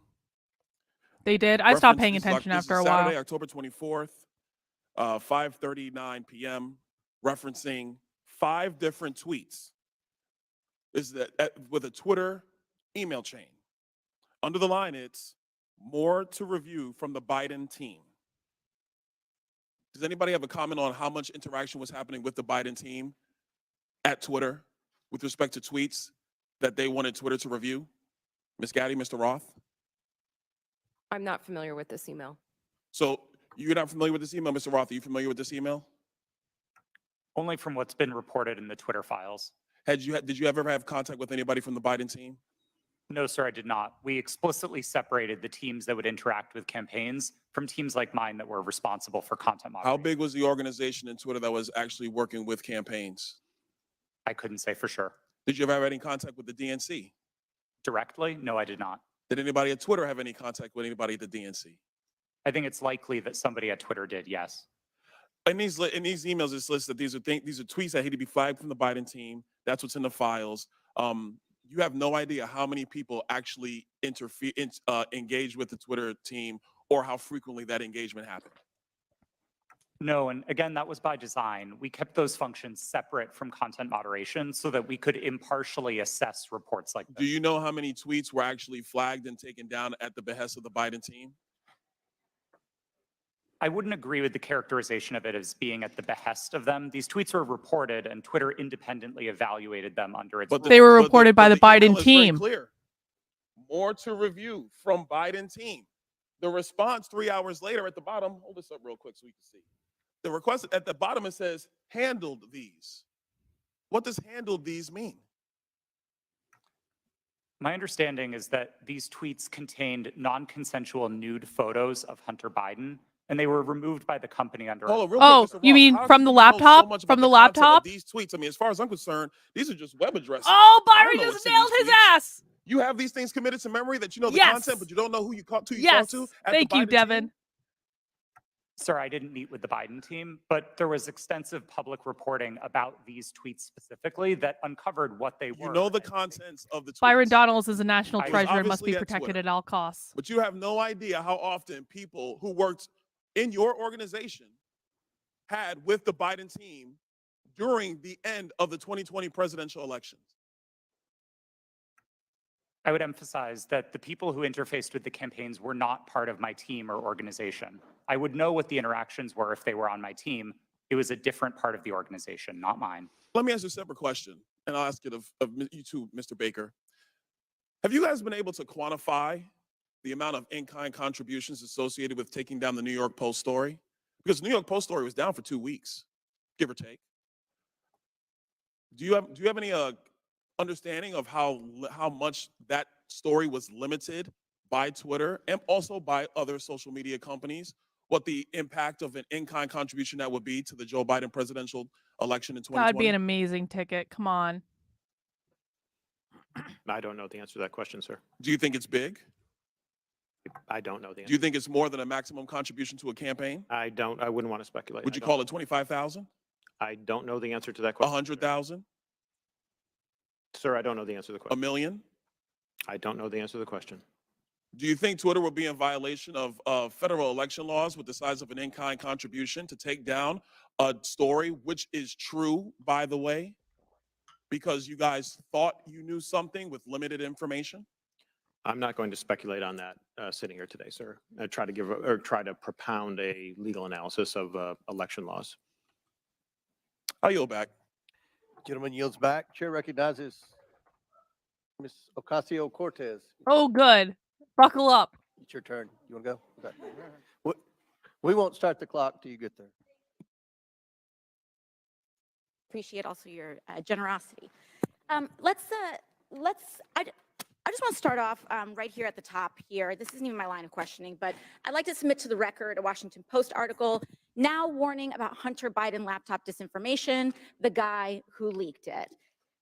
Here's the deal. Before I even get into my questions, I think that the story here with the Washington Post reporting is that what they're saying right here, when the New York Post first reported in October 2020 that it had obtained contents of a laptop computer allegedly owned by Joe Biden's son Hunter, there was an immediate roadblock faced by other news outlets that hoped to corroborate reporting, as many did. The newspaper How many wasn't sharing laptops what not it owned by obtained. Hunter Biden have New York video of Post Hunter Biden had this smoking crack? alleged information and was trying to publish it without any corroboration, without any backup information. They were trying to publish it to Twitter. Twitter did not let them. And they turned now out to be they're right. upset. I believe that political operatives who sought to inject explosive disinformation with the Washington Post couldn't get away with it. And now they're livid. And they want the ability to do that again. They want the ability to inject this again. AOC so they is dragged unhinged. a social media platform here in Congress. They're weaponizing the use of this committee so that they can do it again. A whole hearing about a 24-hour hiccup in a right-wing political operation. That is why we are here right now. And it's just This woman's got to be abuse of stopped public before she gains resources, any more abuse of public power. time. We could be talking In a about totally healthcare. nonviolent We could be way. talking about bringing down the cost of prescription drugs. We could be talking about abortion rights, civil rights, voting rights. But instead, we're talking about Hunter Biden's half-fake laptop story. I mean, this is an embarrassment. But I'll go How into is it Ms. fake? Navarrete, let's talk about something real. I'd like to show you a tweet posted by former President Trump about my colleagues and I on July 14, 2019. It says in part, quote, "Why don't they go back and help fix the totally broken and crime-infested places from which they came? Then come back and show us how it's done. These places need your help badly. You can't leave fast enough. I'm sure that Nancy Pelosi would be very happy as quickly to work out free travel arrangements." A day or two after that, Donald Trump publicly incited, violence at a rally, targeting 4 congresswomen, including myself, saying, "Go back to where you came from." Ms. Navarrete, as I understand it, you were the most senior member of Twitter's content moderation team, or a senior member of Twitter's content moderation team when this was posted. As part of your responsibilities, did you review this tweet? Yes, it was my team's responsibility to review these tweets. And what did you conclude?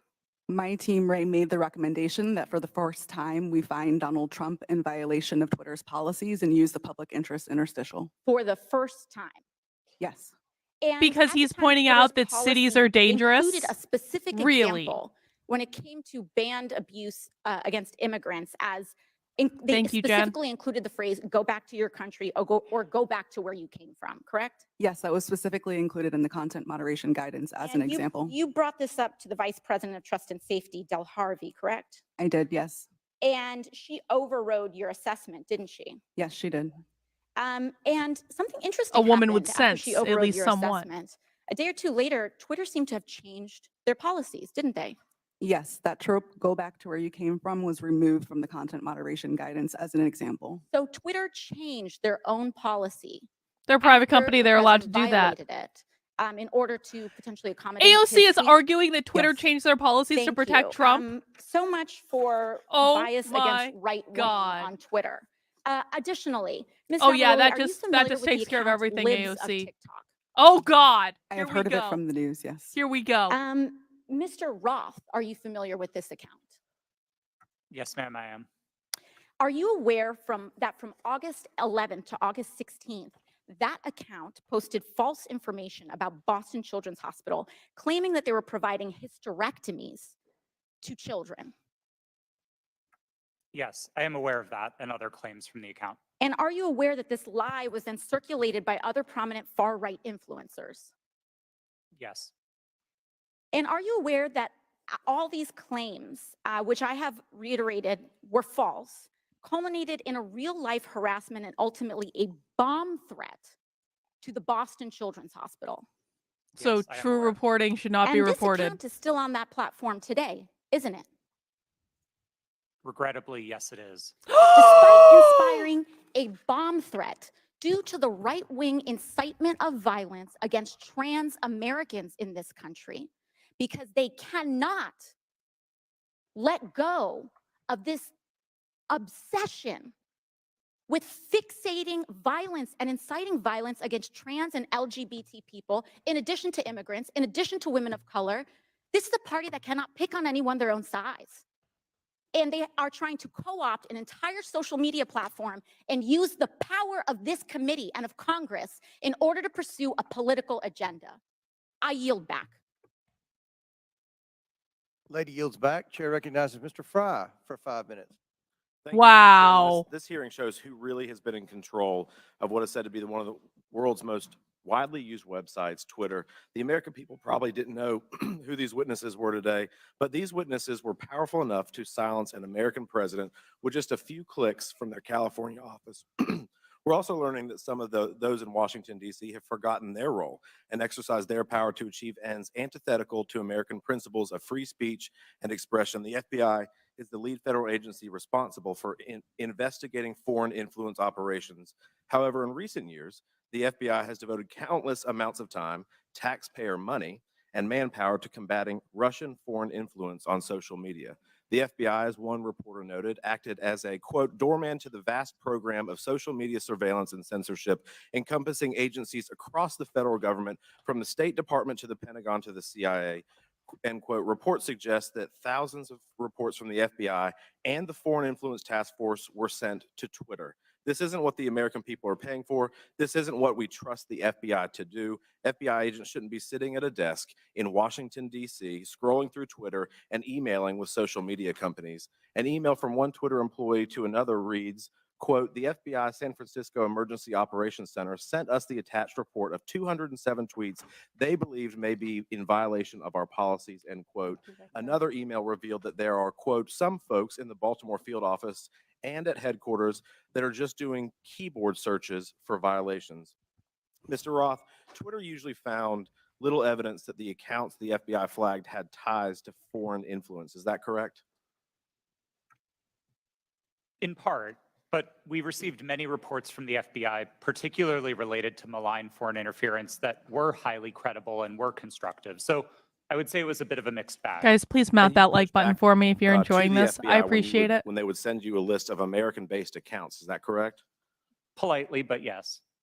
Mr. Roth, it appears that Twitter employees were under pressure by the FBI and other government agencies to validate these theories of foreign influence. Would you agree with that? No, I wouldn't agree with the word pressure. The FBI was quite careful and quite consistent to request review of the accounts, but not to cross the line into advocating for Twitter to take any particular action. So flagging American accounts, in your view, is not foreign or theories of foreign influence. There's not pressure there just by flagging it to you.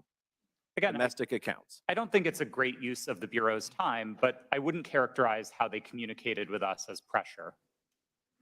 Mr. Roth, you enjoyed these meetings with the FBI, it seems, based on the tweets behind me or the communications behind me. In internal communications at Twitter, you said definitely not meeting with the FBI, I swear. Is that correct? I believe I was joking with a colleague at the time, but yes. But I can assume that you were meeting with the FBI when you were communicating with your colleague. Is that correct?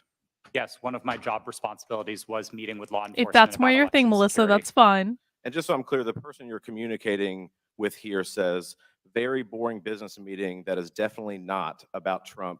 I assume that's also sarcasm. Yes, that's my assumption. And we can assume that Twitter was having these meetings with the FBI about President Trump, correct? No, sir. The meetings that I was a part of with the FBI were almost entirely and exclusively focused on malign foreign interference, so accounts being operated outside of the United States by other governments, not on the accounts of Americans. So what is the basis of this communication then where you talk about not meeting with Trump or not meeting about Trump? Again, I think those comments are sarcasm, but the context for this interaction was the need to mark my calendar private after another Twitter employee joined one of those meetings with the FBI unexpectedly. And so I had to implement additional security measures around my calendar. This was a fairly banal interaction with a colleague. Mr. Chairman, I yield the rest of my time to Mr. Jordan. Can I ask Mr. Jordan? I thank the gentleman for yielding. Mr. Roth, was there ever any visibility filtering that was hard-coded by Twitter employees into accounts of specific users? Like shadow bans. Twitter employees were responsible for building the systems that performed visibility filtering, and then that filtering Visibility would have been applied filtering. either automatically. I'm asking a very specific question. I'm asking, was the code written in a way that for certain accounts, those accounts, unique in and of themselves, would be visibility filtering, to use your term, so that they wouldn't have as much reach or as much influence? The term hard coding suggests that it was permanent and immutable, and I wouldn't agree with that, no. But it did happen, is what you're saying. There was hard-coded into some of these accounts of specific users by Twitter employees, this ability to filter and limit the reach of that particular post, or that particular tweet, I should say. Again, I wouldn't say that they were hard coded. Thank you. Chair recognizes Ms. Brown for 5 minutes. Thank you, Chairman Comer and Ranking Member Raskin, for holding this hearing today. Social media has been a revolutionary gift of the 21st century. From helping people across the world build meaningful connections to learning a new skill set, these platforms have played a significant role in creating an interconnected global world. When handled responsibly, social media serves as a useful resource with many positive outcomes. However, social media is not without its flaws. and the challenges are much I like her larger jacket. than any specific incident or decision by one private company. Recently, social media has contributed to the rise and amplification of domestic extremist content and organizing. This is extremely concerning and unfortunately is contributing to the division of our society. According to an Anti-Defamation League survey, 66% of the LGBTQ plus respondents, that's a full 2/3, experienced harassment online. 37% of Jewish respondents and 34% of African Americans respondents said the same. This is truly disturbing. The power that social media has to inspire real-world action, both good and bad, is well known to all of us. And sadly, the hate online does not stay online. Social media has the power to influence not just here at home, but those who are watching us abroad. For example, an online disinformation campaign by a hostile foreign power can have the power to sway a close election. So, Mr. Roth, in a recent interview, you stated, and I quote, beginning in 2017, every platform, Twitter included, started to invest really heavily in building out an election integrity function. So I ask, were those investments driven in part by bipartisan concerns raised by Congress and the U.S. government after the Russian influence operation in the 2016 presidential election? Thank you for the question. Yes, those concerns were fundamentally bipartisan. The Senate's investigation of Russian active measures was a bipartisan effort. The report was bipartisan. And I think we all share concerns with what Russia is doing to meddle in our elections. Thank you so much. Did those I share investments concerns of include what better Twitter was doing to information meddle in our sharing mechanisms with elections. the federal government? Yes, I think one of the key failures that we identified after 2016 was that there was very little information coming from the government and from intelligence services to the private sector. The private sector had the power to remove bots and to take down foreign disinformation campaigns, but we didn't always know where to look without leads supplied by the intelligence community. That was one of the failures highlighted in the Senate Intelligence Committee's report and in the Mueller investigation, and that was one of the things we set out to fix in 2017. Thank you for that. And Mr. Roth, were those communication channels useful to Twitter as it worked to combat foreign influence operations? Absolutely. I would say they were one of the most essential pieces of how Twitter prepared for future elections. Thank you so much. So clearly, we must come together as a committee to stand up and protect our country from foreign election interference and disinformation. I sincerely look forward to spending more time with this committee, working to understand how to fight back against our adversaries and strengthen our democracy. And with that, Mr. Chairman, I yield back. Thank you very much. Chair recognizes Ms. Green for 5 minutes. Thank you, Mr. Chairman, Mr. Baker, Ms. Gaddy, Mr. Roth, and Ms. Navaroli. You can consider your speech canceled during my time because you canceled Marjorie. mine. You see, you permanently banned my personal Twitter account, and it was my campaign account also. So let's talk about election interference, shall we? January 2nd, 2002, you permanently banned my Twitter account. This was the account that I would put my campaign ads on, raise money on, fight back when attacked with lies, and be able to talk to my voters in my district. But you banned it. And then let me explain. My account was not reinstated until November 21st, 2022. That was after my election on November 8th. You know, at your company or your former company where you worked, Twitter employees, over 98% of them donate to Democrats. So while you coordinated with DHS, the FBI, the CIA, our government, and outside groups to permanently ban, shadow ban conservative Americans and candidates like me and the former president of the United States, President Donald J. Trump, you were censoring and wrongfully violating our First Amendment free speech rights. Guess what? None of you hold security clearances. None of you are elected, and none of you represent 750,000 people like I do. Let's explain. 52 United States Law 10101. No person shall intimidate, threaten, coerce, or attempt to stop any other person for the purpose of interfering with their rights to vote or to vote as he may choose. You didn't shadow ban or permanently ban my Democrat opponent. No, you did that to me. And that was wrong, and it was against the law.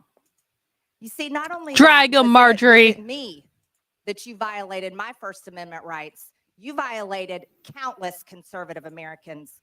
These were doctors that were trying to tell the truth about COVID, doctors that were having success treating people with ivermectin that you all would not allow to be talked about on your platform. These were parents complaining about their school boards, teaching gender lies in their schools, biological males entering their daughters' bathrooms and sports. These were also people questioning the 2020 election. And guess what? That's Americans' First Amendment right. These were people talking about voting machines. You know what? Democrats did that in 2019, before the 2020 election. On Twitter, people could question elections such as 2016, saying Hillary won. But in 2020, no one could question elections saying Trump won. Yes, Marjorie. You abuse the power of a large corporation, big tech, to censor Americans. And you want to know something? Guess what? I'm so glad that you're censored down. I'm so glad you've lost your jobs. Thank God Elon Musk bought Twitter. And you know what? Let's talk about something a little bit further. It's amazing to me, Mr. Roth. Mount the like button for Marjorie, please. Of safety at Twitter. Your ability, or should I say inability, to remove child porn. Now, here's something that disgusts me about you. In your doctoral dissertation entitled Gay Data, you argued that minors should have access to Grindr, an adult male gay hookup app. Based Marjorie. Really? Holy shit. You know, Elon Musk took over Twitter and he banned 44,000 accounts that were promoting child porn. You permanently banned my Twitter account, but you allowed child porn all over Twitter. Twitter had become a platform, you said, connecting queer young adults. You also wrote on Twitter in 2010, can high school students ever meaningfully consent to sex with their teachers? In 2021, while you were the director of trust and safety on Twitter, an underage boy and his mother announced a lawsuit against Twitter because Twitter was benefiting from and refused to remove a lewd video featuring this boy and another minor. That is repulsive. But you violated me. What were my tweets? Okay, let's talk about them. I was talking about the deaths being reported on VAERS. By the way, that's on the CDC website. I was also saying that I didn't think any entity should enforce a non-FDA approved vaccine or mask. Guess what? A lot of people agreed with me, but you called that COVID misinformation. By the way, I'm a member of Congress and you're not. I also said the controversial COVID-19 vaccines should not be forced on our military. You want to know something? Republicans stopped that in the NDAA. Ladies, time has expired. And your time has expired. I yield back. Thank you, Mr. Chairman. Chair recognizes Mr. Gomez. That was beautiful. That was beautiful. I want Marjorie to have another round. Explain to us why Miss Marjorie Taylor Greene, or the representative from Georgia, was removed from Twitter. Yes, explain that, Yul. Yes. Thank you for the question, Congressman. My recollection is that her personal account was banned from Twitter after repeated written notices due to repeated violations of the Twitter rules. What rules? Can you add a little specificity to the violation of the Twitter rules? Yes. Again, I didn't have access to my Twitter email, documents, anything that would have let me prepare to answer that in more detail. But my recollection is that the Congresswoman repeatedly violated Twitter's policies about sharing misinformation about COVID-19. She received multiple written warnings about that conduct. She received multiple timeouts related to that conduct. And then ultimately, consistent with the written and published policy, those repeated violations resulted in her account being permanently suspended. Mr. Chairman, So in essence, I'd like to make a point of personal privilege. It's still my time. We'll stop Still my clock. It's still Point my of order, time. Mr. Chairman. The Point of reason order why- by Mr. Raskin. Yeah, I don't believe that members of this committee have the right to interrupt someone's testimony because their Point name of was personal mentioned. privilege. And- You were mentioning my name, Mr. Raskin. Yeah, no, I understand, but that's not the rule, Ms. Green. I don't think a member. That is the rule in Congress. Well, then I'd like We a- can I'd- take a I'd point like of the personal parliamentarian privilege. to rule on whether any member of this committee has the right to interrupt a witness's testimony because they mentioned the name. It's really hard to feel bad for Jamie You mentioned Raskin. my name, Mr. Raskin. Yeah, I'm not testifying. Chair recognizes Ms. Green. Thank you, Mr. For your Chairman. point of privilege, very thank- briefly. Thank you. For Mr. Roth, who made you in charge of what is true and what's not true? We'll, Does she get to reopen her no, question? that we'll go back to Mr. Gomez. That was and not a Ms. Gomez, well-used please opportunity remember by the Marjorie. She quorum fucked that of the up. committee. I know what she was trying to do, but Restart she the clock fucked that now. up. You didn't lose any time. Chair recognizes Mr. Gomez. Thank you so much. The gentle lady from Georgia was suspended from Twitter for knowingly and consistently spreading conspiracy theories about COVID-19 vaccine, right? Which is shameful, especially in a pandemic where a million people have lost their lives. With that, I yield my rest of my time to the gentleman from New York, Mr. Goldman. Thank you, Mr. Gomez.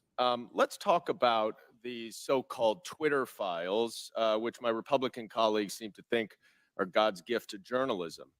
In one about the Hunter Biden laptop, the author says that every single fact in the New York Post story was accurate.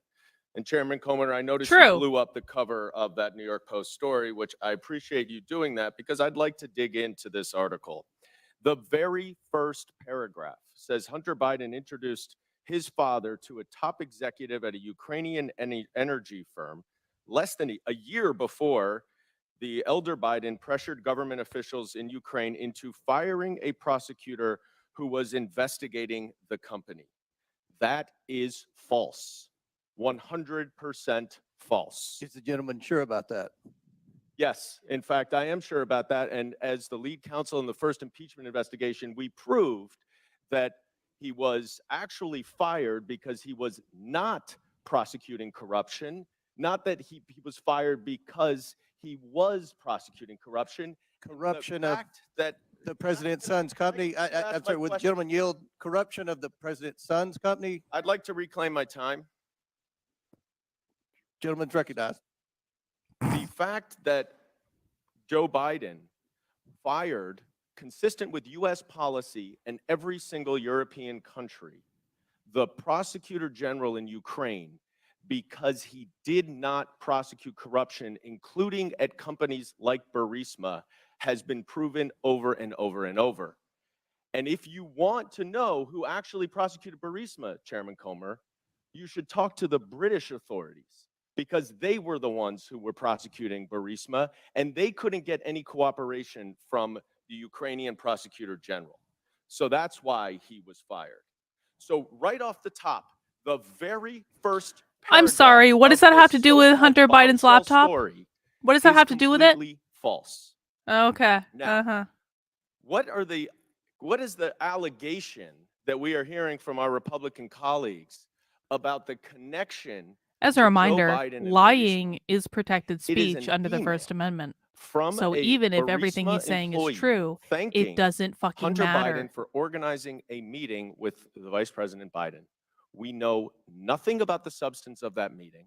We know nothing about how long they met. It was not on Vice President Biden's schedule.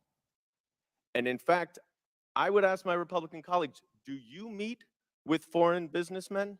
Do you meet with foreign diplomats? If we were to say to you every single time you met with somebody that you discussed something that you're voting on, how would you react? It's preposterous. And Chairman Comer, you have said in your opening statement that Joe Biden lied to the American people. That is a bold, bold accusation. And so far, we've seen no actual evidence of any lies or any support for Joe Biden being involved in anything having to do with Ukraine other than promoting U.S. foreign policy. And I hope that you are not abusing the power as chairman of this committee and that you are They're not so wasting taxpayer pissed. dollars on a fishing expedition into a Isn't it civilian incredible that one of their child a talking points is president for literally, political why are we even purposes. talking I yield about back. this? This is a total Gentlemen, waste of yield the time. quick question. You don't have to. It's your choice. You yield. Yeah, please. So I would love to discuss this. are you admitting that Joe Biden did get the prosecutor in Ukraine fired? I think it's very clear that Vice President Biden, along with all of our allies in Europe, Exactly, pressured Sam. Ukraine How to dare you fire even a hold these corrupt meetings? prosecutor How general dare you? who was not charging corruption cases With that his- would have included potentially Burisma. Corruption with his son's company? Yes. In fact, if what he wanted was the prosecutor general to prosecute corruption and the allegations that you are making and that the Russians are making, because this is all part of Russian propaganda. Oh my is that God. Burisma was corrupt and Joe Biden was trying to stop an investigation into Burisma. That is categorically false, and there is no evidence of it. Mr. Chairman. We're gonna recognize one more speaker. We've been requested by the presenters for a brief bathroom break. If you'll Oh allow us, my we God, have that one was more beautiful. questioner, and then we'll take that break. Chair recognizes Mr. Timmons for 5 minutes, and then we'll have a 5 to 10 minute break. Mr. Timmons. Thank you, Mr. Chairman. We have a big picture problem right now, and we're talking about Twitter specifically and Hunter Biden's laptop, but it's not just that. It's the general trend of the media, social media, the FBI, DOJ, doing one side's bidding. That's the issue. There's mistakes that have been made, and we keep looking back at these mistakes and say, oh, that shouldn't have happened that way. We are going to have a new policy to avoid that from happening again. But every mistake benefits one side. Every mistake benefits one side. Let's go back to 2016. The Democrat National Committee and the Clinton campaign paid Fusion GPS to create Mount that to like button if this stream is Russian fabricate the propaganda. Steele dossier, which was the basis of this entire Russia collusion investigation. Special counsel, we spent $40 million pursuing it. There was no evidence of the Trump campaign colluding with Russia. There was none. It was actually fabricated by the Democrats and the Clinton campaign to create a narrative to damage President Trump. So that was a mistake. We all know that now. That was the conclusion of that investigation. So, and as a side note, that's why Adam Schiff is no longer on Intel, because he lied about that investigation. He said, as the chair of Intel, I have all this information. He abused his position, and that's why he was removed from Intel. So next, we go to 2020. Another mistake. We have something that is real labeled as something that is fake. We tell the American people that we're going to have an honest, open conversation about issues, about challenges that our country faces, and everybody has their own facts. Congressman from New York is mentioning his facts.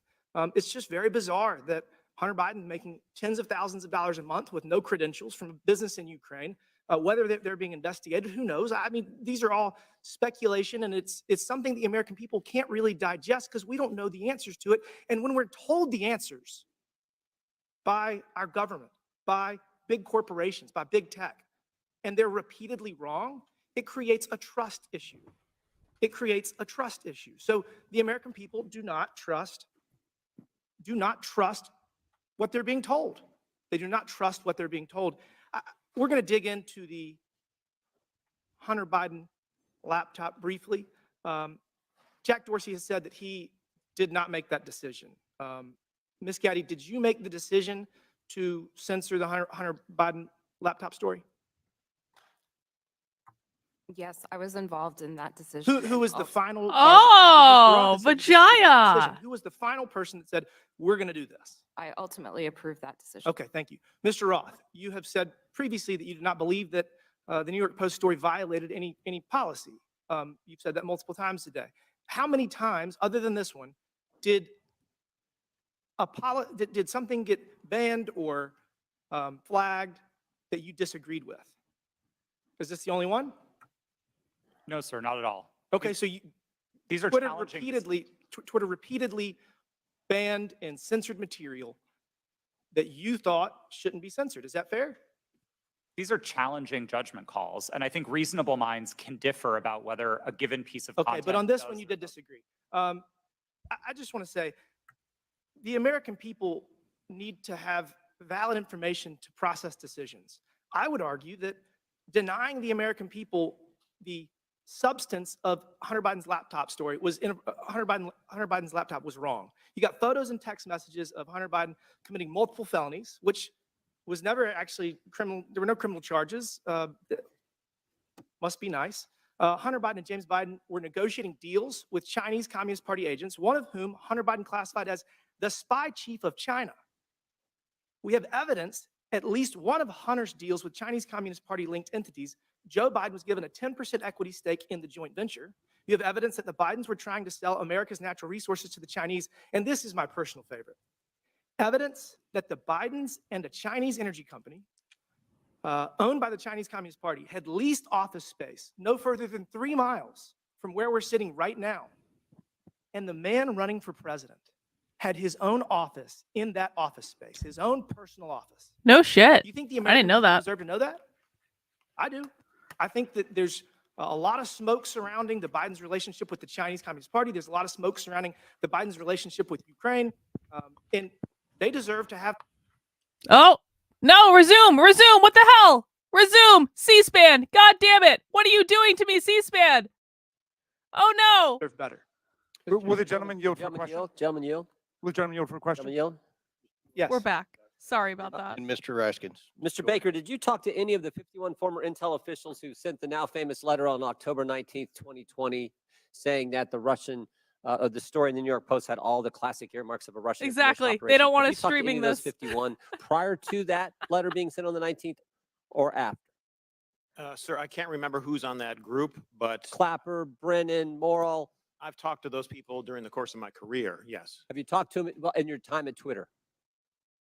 I can't remember who's on that list, so I'm No, afraid. how about the 3 I just mentioned, Clapper and Brennan? Okay. All right. Who I just mentioned? Mr. Chairman, Last regular question. order. Last regular- question, but feel free to answer. Then we'll recognize Mr. Raskins. Well, I was going to ask the gentleman before he left whether he's denying the Russian disinformation propaganda campaign that we've heard about. from Great witnesses, or he's question, just Jenny. Denying Russian collusion, which was something that Mr. Mueller specifically did not address in his final report. He said collusion is not a legal concept. He was looking just at conspiracy, and he said there wasn't substantial enough evidence to charge conspiracy, but there were dozens of contacts between Donald Trump and the Russians that were documented in that report. That's all I wanted to say. Mr. Chairman, if I could- Chair recognizes Mr. Jordan, then we'll recess for. Just to restate the question that's on the table to Mr. Baker. Did he talk with Mr. Clapper, Mr. Brennan, or anyone else that he knows of on that who signed that? Point of order, letter? Mr. Chairman. Whose time is this? now? This going was on? The chairman's time. remaining 3 seconds of. He doesn't have remaining time. He's, Okay, he's gone over by a minute. we're over. Mr. Baker, feel free to answer the question if you want, and then we'll take a recess. Mr. Jordan, I don't recall discussing that publication that they did about the Hunter Biden laptop with any of those people. We'll stand in recess for 5 minutes. When we return, Mr. Garcia will begin our questioning. We're in recess for 5 to 10 minutes. All right, guys. Well, I guess they're going to recess now. So what I'm going to do is I'm just going to turn this here sound down, and we're going to talk about some other stuff. What are you guys thinking so far? What are your thoughts on the hearing so far as it's been playing out today? Let me know what you think in the chat. This is a great time for a bathroom break. If you need a bathroom break, we'll kind of keep an eye on what's going on, and I've got some other stuff I want to talk to you about. So thank you for coming to the stream. Of course, I don't usually stream at this time, but I wanted to watch these Twitter hearings, and I just wanted to give a great big thank you out to my supporter community who allowed me to kind of cancel today's supporter call. We usually do regular supporter calls on Wednesdays at noon, simply because I wanted to watch the hearing, and I appreciate you guys allowing me that flexibility. We cancel very few of those calls, postpone very few of them. We do calls every single Monday at 7 p.m., usually on Wednesdays at noon, but I'm sorry, this is important and it's entertaining. And so I appreciate you guys' flexibility in that. Now, I did put a message in my locals that if anyone does want to open up a Zoom, I'm happy to provide the meeting room for you. I actually already have it set up and ready to go. If you want to host it and get together and talk without me, that's totally fine. Just let me know. Reply to the post that I posted in locals earlier, and we can get that done. I also wanted to let you guys know about my Substack. If you haven't found my Substack yet, it is Carlyn, Karlyn, .substack.com. I'm publishing almost every single day new Unwoke news on my Substack, including this article that I just posted last night. This is so fun. It's so fun. A college professor at a public university doesn't know that her emails are public information. And this is actually apropos of Twitter, because yesterday, this woman, Laura, a professor of English at the University of North Florida, sent out this tweet saying, "Yesterday, my university notified me that it had searched my emails and it would be submitting some of them to the state legislature because they deal with DEI work." And then I found out about this because our crown prince of the anti-CRT crusade, Chris Rufo, retweeted it and said, "Professor of University of North Florida discovering that public employees are subject to public records." But what was really so stunning for me about this and why I wanted to document it on my Substack, and I want to just encourage everyone to go and read it, the amount of in her replies was absolute insanity. It was just like, everyone's like, "This is horrible. How could this possibly be happening?" And then it was like other college professors were also getting in on it and being like, "How could this possibly be? Why would they do such a thing?" And my favorite was this guy right here, Michael. And I want to show you like there's something that happened with Michael last night. Hang on, let me find it on my Twitter feed. It's got to go down a little bit. Obviously, I'm tweeting about this stuff this morning. So check this out. This asshole is a professor of distinguished history at SUNY, the State University of New York. He's in the state university system in New York. And he literally tweeted a response to this that said, "I teach Native American and Indigenous topics in all my courses. If it came to this in New York, I would be toast. So sorry you're going through with this. Those of us beyond the reach of the DeSantis race baiting machine must denounce this loud and publicly." This moron, Michael Leroy Oberg, who of course is a white guy wearing a mask if you saw his profile picture. Actually, let me show you, because he's right here. This is Michael, white guy in a mask in his Twitter profile. And he has no idea, apparently, that the SUNY system that he works in is subject to exactly the same parameters. And so I retweeted him and I said, "Someone in New York may want to FOIA this guy's emails. He works at a state university in New York, so they're public information." And he's flat saying that if someone looked at his emails, he would be toast. FOIA everything. And he responded, "Dude, I literally teach Native American history at an equity-based honors college committed to diversity, equity, inclusion, but whatever, fascist." And so I made a decision last night. I'm FOIAing this asshole's emails myself because fun fact, you don't have to actually be in the state that you are sending the FOIA request to. FOIA requests are for everyone. I'm FOIAing this asshole's emails. I don't even care. And I even asked the SUNY school for a comment on it, because why are State University of New York employees calling me a fascist on Twitter? Because I'm pointing out the way the law works. Like, I know, like I need another thing to do, like I need a hole in the head. I mean, to be honest. But fuck that guy. That's just a fun activity. Come on. So you can find that article, and I mean, there's like other professors in this too. I mean, it's nuts. And of course, she ended up making her Twitter account private, as they always do.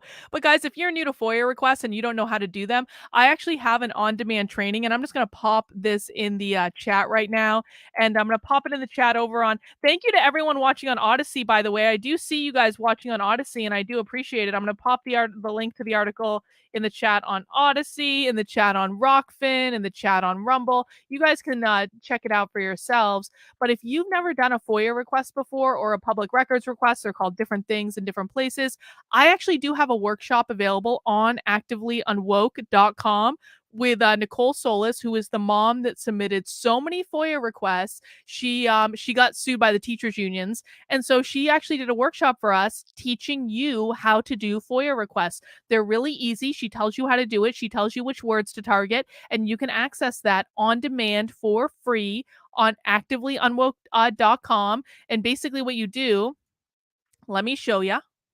And again, guys, we're just taking a break from the Twitter hearings. They're going to be back in session in a second. If you go to training, you click on the training link. You can access this training with Nicole. You can access this training with Gabrielle Clark. Gabrielle Clark did an amazing parenting workshop for Actively Unwoke, where if your kids have been socially transitioned by gender ideology in school, Gabrielle Clark will teach you how to get your kids back. Gabrielle Clark's workshop, Affirming Reality, is one of the most wonderful workshops I've seen. She did such a great job. And so if you have kids in school, this workshop, you have to do it. If you, especially girls, you have to do it. Trust me, you will thank me for it later. I've also got other workshops on here you can access on demand, including another workshop by Gabrielle Clark, a step-by-step guide for gathering evidence for a lawsuit against your school. Gabrielle Clark was the mom who filed the first ever lawsuit against critical race theory in schools in the country. She knows what she's talking about. She sets parents up with lawyers to help them sue the schools to fight back using lawfare. She's going to teach you what you need to do. I have a couple workshops on there as well. Paul Rossi's got a workshop. I do anticipate doing many more Actively Unwoke workshops this year. I've just got a couple other things I need to get launched before we end up doing that. But you can access the stuff on demand right now at activelyunwoke.com, and you can find a link to that on the Substack right now. And that's most of the workshops are for free. Some of them ask for a small payment just to be able to support the work I'm doing. I also want to let you guys know that I am doing another challenge this month to see how many paid subscribers I can get to my Substack to, again, support my Unwoke activism. This is part of how I'm able to spend so much time doing this, is I am supported by you. If I don't have funding from you to be able to spend all my waking hours, quite literally, I do this probably at least 12 hours a day, every single day. Every day. Maybe a little bit less on Sundays, but I usually work all day Saturday. I work all day every day. I work until 2, 3 a.m. in the morning. That's the truth. And so you're looking at least 12 hours a day. I need funding in order to be able to do it. Otherwise, I'm going to have to go spend time doing consulting and doing other stuff. So one of the ways you can really help me out is not only by becoming like a member on my YouTube channel or sending super chats or things like that, but becoming a paid supporter on one of my platforms, whether that be Locals or Patreon. But what I'm really pushing for is for people to become paid supporters on my Substack. Substack's going to become my content hub. I'm really excited about it. It's a really robust tool. If you're a member on my Substack, you're going to get some of the same benefits that my Locals members get, my Patreon members get, things like that. But it really does help me out. And guess what, guys? I am 9. Wait, that's not 9. That's 9. I am 9 paid supporters away from hitting my halfway goal for this month. So if you have $5 a month, $50 a year to be able to sign up as a paid supporter on my Substack, again, I'm doing updates to it almost every single day, bringing you the Unwoke news that you are not going to find anywhere else. I'm covering stories that no one else is covering. You're not going to see them on the Post Millennial. You're not going to see them on Fox News. And guess what? I am covering some of the most dystopian shit on the internet, including this story that I published on Monday about how the woke left wants to eliminate the biological family. This is true. And one of the ways they're going to do that is by forcing surrogacy on the population. And guess what? There was a medical journal article just the other month that said that they want to try to gestate children in the bodies of brain dead women. This is real, guys.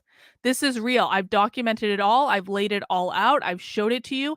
But this is a real journal article that exists about gestating. Here it is right here. Medical journal floats concept of using brain dead women as surrogates through whole body gestation. And this is part of the overall push to eliminate the biological family. We've talked about that a lot on Socialism Saturday. We've looked at this woman, Sophie Lewis, who's one of the key proponents of this. Go read this article. You're not going to find this stuff anywhere else. And so, guys, if you can support the work I'm doing, I would really appreciate it. If you can't financially support the work I'm doing, that's okay. I understand times are tough for a lot of people. Eggs are like $87. I totally get it. But if you can't support me financially, you can do the next best thing, which is share my work. Share my articles, share my videos, tell other people what I'm doing, because that's honestly probably the best gift you can give me. That honestly sometimes is even better than money, if I'm honest about it, because it helps me expand my reach. It helps me expand my audience. And I really, really do appreciate it. Let me just check back in. They're basically just doing clips right now of the morning while we're waiting for the committee to come back. And so let me tell you about something else I have coming up. So if you go to the Patreon, or not the Patreon, excuse me, the Substack, you're going to find the Unwoke Your Work series right up here. The Unwoke Your Work series is a series of trainings that I'm doing live, but I'm going to be putting them on demand. And basically what I'm doing is I'm taking all of my completely unwoke trainings from my organizational psychology practice and I'm bringing them to you. This is to help you in your job. This is to help you in life. They're amazing. If I do say so myself, like my trainings are really, really good. And I'm putting them online because I want people to have access to completely unwoke personal and professional development training resources. There just aren't enough of those. And so we did the first one, which was a confidence building workshop last month. It is now available on demand if you follow this link. This is all about how you develop your confidence, different exercises, tips, and techniques. Some of the people who are in the chat right now were actually in this workshop, so they can tell you if it was good or not. If you took this workshop with me, please let people in the chat know if you appreciated it. But I do have my second workshop coming up next week, actually, I think. Does it start next week? Oh, my word. I think it does. The year is flying by. But we're going to be talking about mastering your psychological style. And this is one of my favorite workshops to give. It's applicable in everything. In everything. You can use this in work. You can use this in your personal relationships. I have made my husband do this. It's why we've been married for almost 12 years. You can use it when you're fighting back against the woke left. You can use the tools I'm going to teach you in this workshop in almost every single scenario that you can find yourself in. And what we're going to do is everyone is going to do a customized disc profile. If you have already done a disc profile somewhere else, you don't have to do it through me, but this workshop does include a disc profile. And basically what this is it's going to tell you all about your individual customized psychology. And so, they're coming back. If you want more information about that, please head over to Carlyn, KARLYN.substack.com. You can find more info. Let's tune back into the hearing. Mount that like button, guys. I appreciate you hanging out with me today.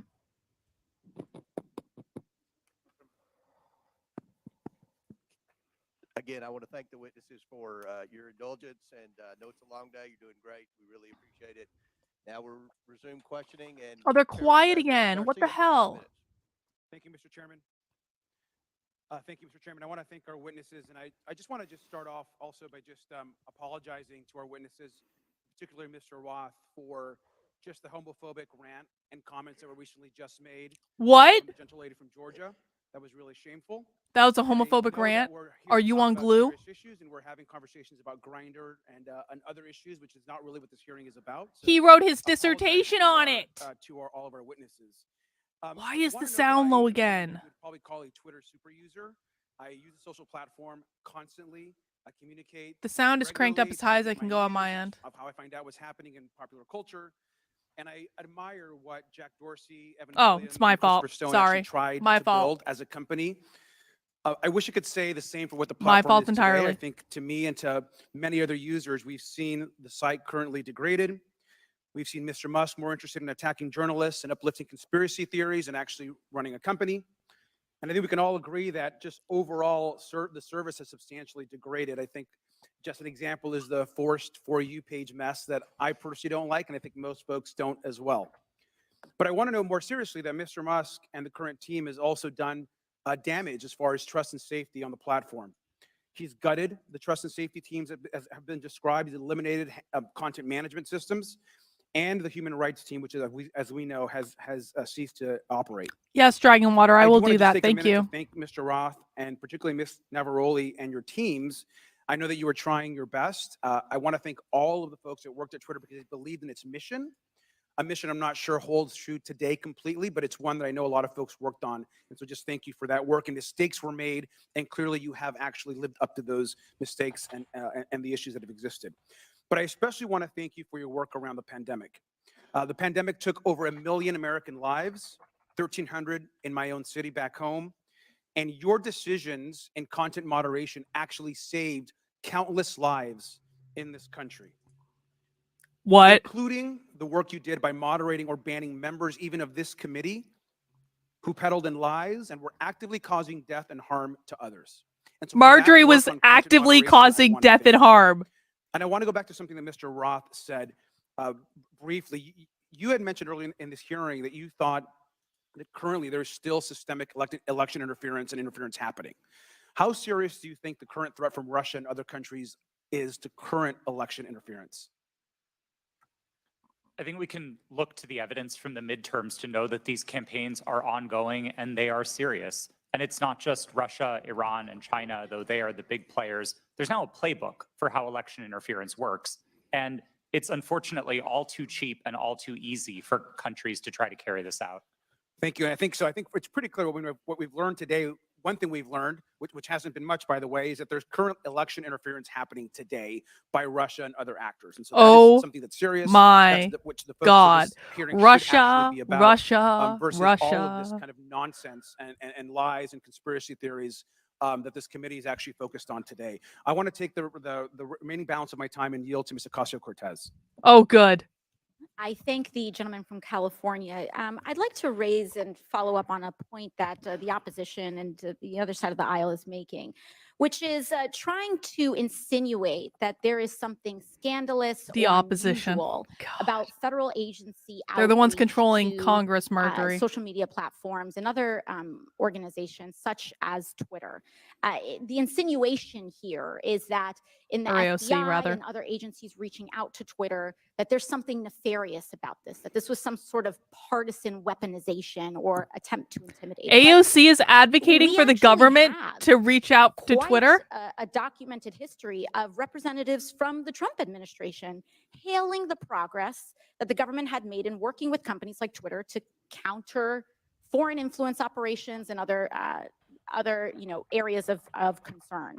In early March 2020, right before the Super Tuesday primary election, several Trump administration officials, including Mike Pompeo, Bill Barr, Chad Wolf, and acting director of national intelligence, Richard Grenell, issued a statement praising the government's cooperation with the private sector to fend off foreign interference and said that relationship was, quote, stronger than it's ever been. This was around this whole time where there's this grievance around this. And listen to what DHS Secretary Chad Wolf had to say just weeks before the 2020 presidential election. We now have direct lines of communication with tech and social media companies and election officials so that both parties can seamlessly take action against false information spreading online. I would argue that this information from the Trump administration would say that they would support your decision in temporarily suspending this disinformation that seemed to be coming out from the New York Post. So with that, I yield back to the chair. Gentlelady yields back. Chair recognizes Mr. Burchett for 5 minutes. Thank you, thank you, Mr. Chairman. Ms. Gaddy, Charlie Kirk and Dan Bongino are conservative commentators. Is that a fair characteristic? Just yes or no would be fine. I believe so, but I'm not Okay. familiar with them. Okay. The posters behind. Oh, me I'm show sure you're the not side of familiar, Twitter that's not Vijaya. Available to users. Is that correct? This appears to be a view. You're not familiar with Charlie some of Kirk, our agent Vijaya? tooling, but Really? I do not have access to that, so I'm not very familiar with Okay. that. Well, Ms. Gaddy, the labels identify status that have been assigned to these accounts. Is that correct? I don't know. Ma'am, these are your internal things. You're telling me you don't receive these. You don't know what they mean. Representative, I did not have access to these tools, and so I don't know. They look familiar to me. As but an I don't- executive, you did not have access to inside information at Twitter. Okay. Ms. Gaddy, Mr. Bongino's account, there's a few words under the verified and active. Can you read the first two labels under verified and active? They're the yellow ones. Notification spikes, search Okay. blacklist. All right. Thank you. Ms. Bongino, ma'am, Mr. Bongino has more than 3.5 million Twitter followers. Is that correct, would you say? I'm sorry, I don't know the answer to that Okay, question. well, that is correct. Let's look at Mr. Kirk's account. Ms. Gaddy, can I get you to read the yellow labels on Mr. Kirk's account? Can you see those? I'm sorry, I can't see them from right here. All right. You know that Mr. Kirk has almost 2 million followers? I was not aware of that. Okay. Let me ask you, what is a search blacklist? I do not know specifically what that is, but I could make a guess if that would be helpful. Why don't you make a guess for me, please? We do, when I was at Twitter, there was an ability to prevent something from appearing in one of the tabs of search results. Okay, thank you. What does do not amplify mean? To the best of my recollection, when I was at Twitter, it would mean that we would not recommend or amplify that content in the parts Okay. of Twitter where Twitter was making recommendations. Thank you, ma'am. In 2018, you said that Twitter does not shadow ban. Twitter did, however, engage in what is called visibility filtering. One Twitter employee. How is described shadow visibility banning filtering different as a from way for us to visibility suppress what filtering? people see to different How is it levels. different? Do you agree with that characterization? I'm sorry, can you please repeat the question? I said, Twitter, okay, they engaged in what is called visibility filtering.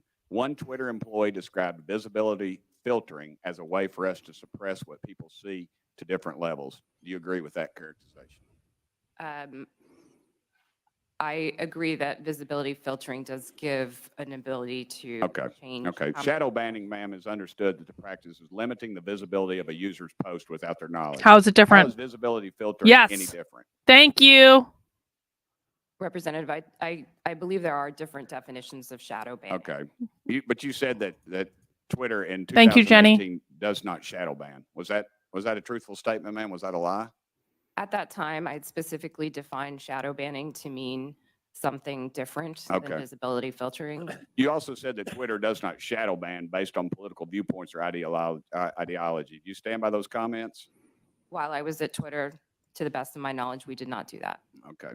Mr. They Roth, just on filtered for January 22nd, visibility. 2017, you tweeted that there were actual Nazis living in the White House. Do you still stand by that comment? Yes or no?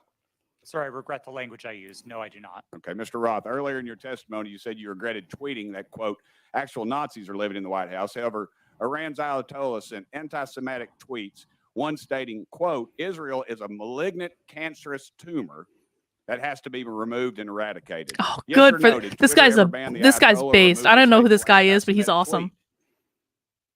Yes or no? To the best of my knowledge, Twitter did not remove that The tweet. answer is no. Mr. Chairman, it's clear that conservative voices are being silenced on social media in the mainstream. I appreciate this hearing. I might also suggest we look into holding one on DirecTV, Newsmax, and OAN. I give the rest of my time to Mr. George. I thank the gentleman for yielding and for his good questions. So the user knows when their account's been suspended or blocked, but they don't know when they have some of these gold terms that were under Mr. Bongino and Mr. Kirk. Is that right, Mr. Roth? As of the time that I worked at Twitter, yes, that's correct. So they don't know if they're on the search blacklist. They don't know if they're on the do not amplify. They don't know that.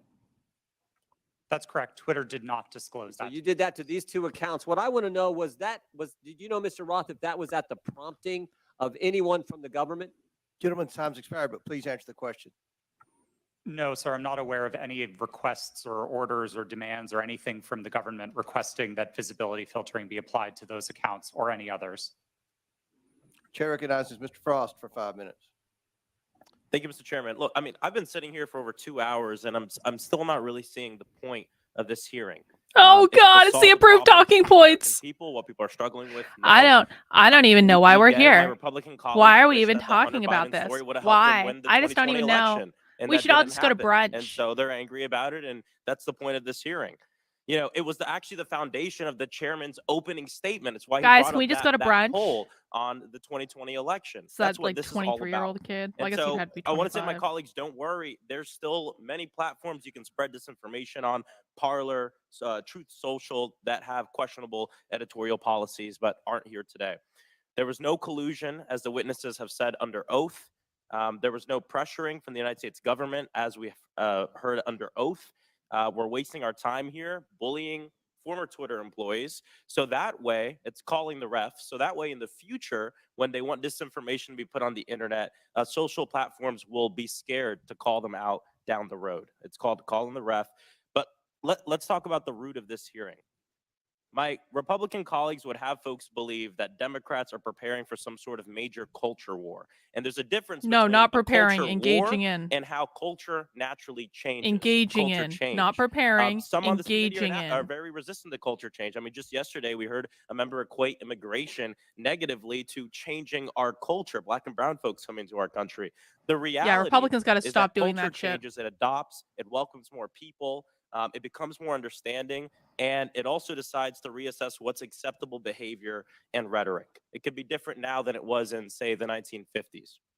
In this supposed culture war, they often conflate the right to free speech with the non-existent right to not be criticized or held accountable for what you say on the internet or even in real life.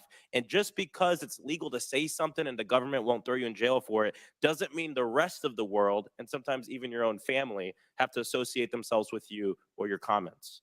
Mr. Roth, you helped set up content moderation policy at He just Twitter. encouraged What people to type of disconnect from their user tweets were family more likely in to a be congressional limited? Did it have hearing. to What the do fuck with is wrong with you? racism, sexism, homophobia, violence, or was it, were y'all looking for people who were supporting Donald Trump, President Trump, and limiting those?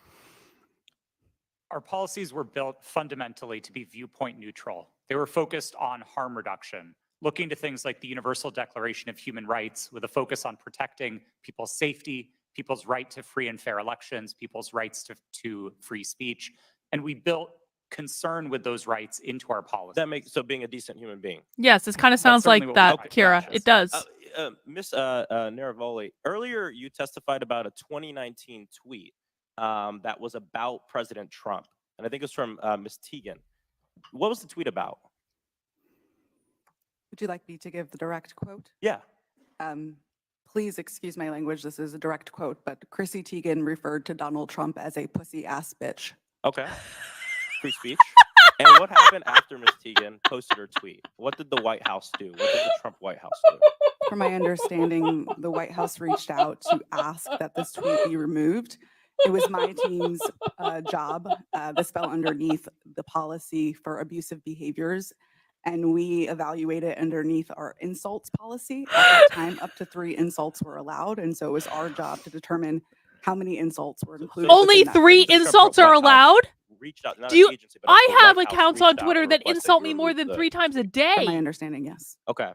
That they've Mr. never Roth, done you anything. I mentioned have a accounts serious on Twitter problem that have of foreign doxed my interference in house our that they haven't done elections. anything Did about. you see that mass interference work more in support of right-wing candidates like President What Trump the in fuck? 2016 or President Biden in 2020? Thank you for the question. It's an important one. And I Yeah, don't we think gotta there's watch a out clear for or that easy black answer kid. to this. We saw Russian operatives playing both sides and often playing them against each other. One of the most enraging interactions that my team saw were accounts operated out of the same Russian troll farm arguing with each other. And they were manufacturing drama both on Democratic sides and on the Republican. So it's still a huge issue. Absolutely. 100%. Well, there you have it. There's issues of big tech. There are serious issues we need to litigate. Hunter Biden's For laptop real, Devin. is I not one of appreciate them. the super and like chat. many of my Thank colleagues you. have said, we need to talk about these issues, how January 6th maybe could have been prevented if Twitter had taken action due to the hateful speech, and how we have foreign interference in our elections. Why are folks on this committee so obsessed with Twitter's editorial decision on Hunter Biden's laptop? Would they hold the same You seem to hearings be pretty of the obsessed with editorial Twitter's decisions of editorial Fox News decision and on Newsmax? Donald Trump. Free speech is about the government limiting speech around about the public.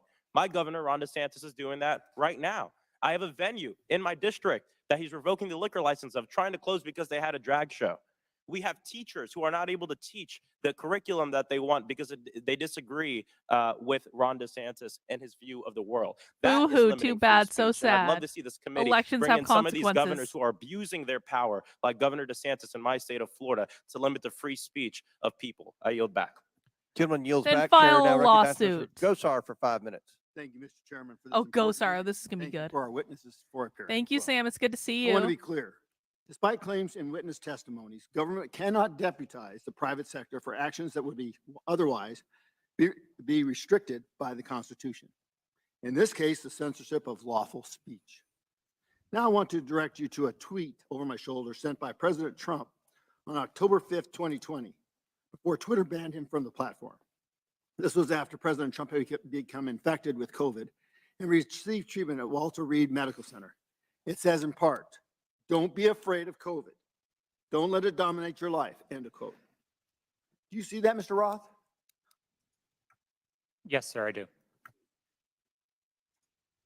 Less than an hour later, you received an email from James Baker at Twitter, reproduced behind me as well, saying, quote, "Why isn't this POTUS tweet a violation of our COVID-19 policy, especially the don't be afraid COVID statement," end of quote. Isn't that correct, Mr. Roth?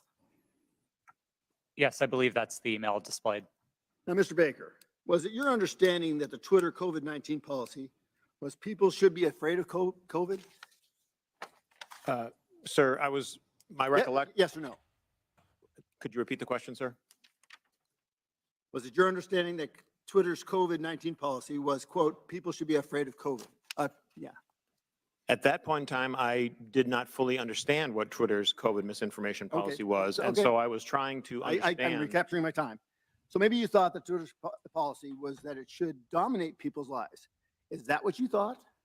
I'm sorry, I am having a hard The other time hearing part. you, sir. So is it the fact that Twitter, don't let it dominate people's lives? Is that the problem with the tweet?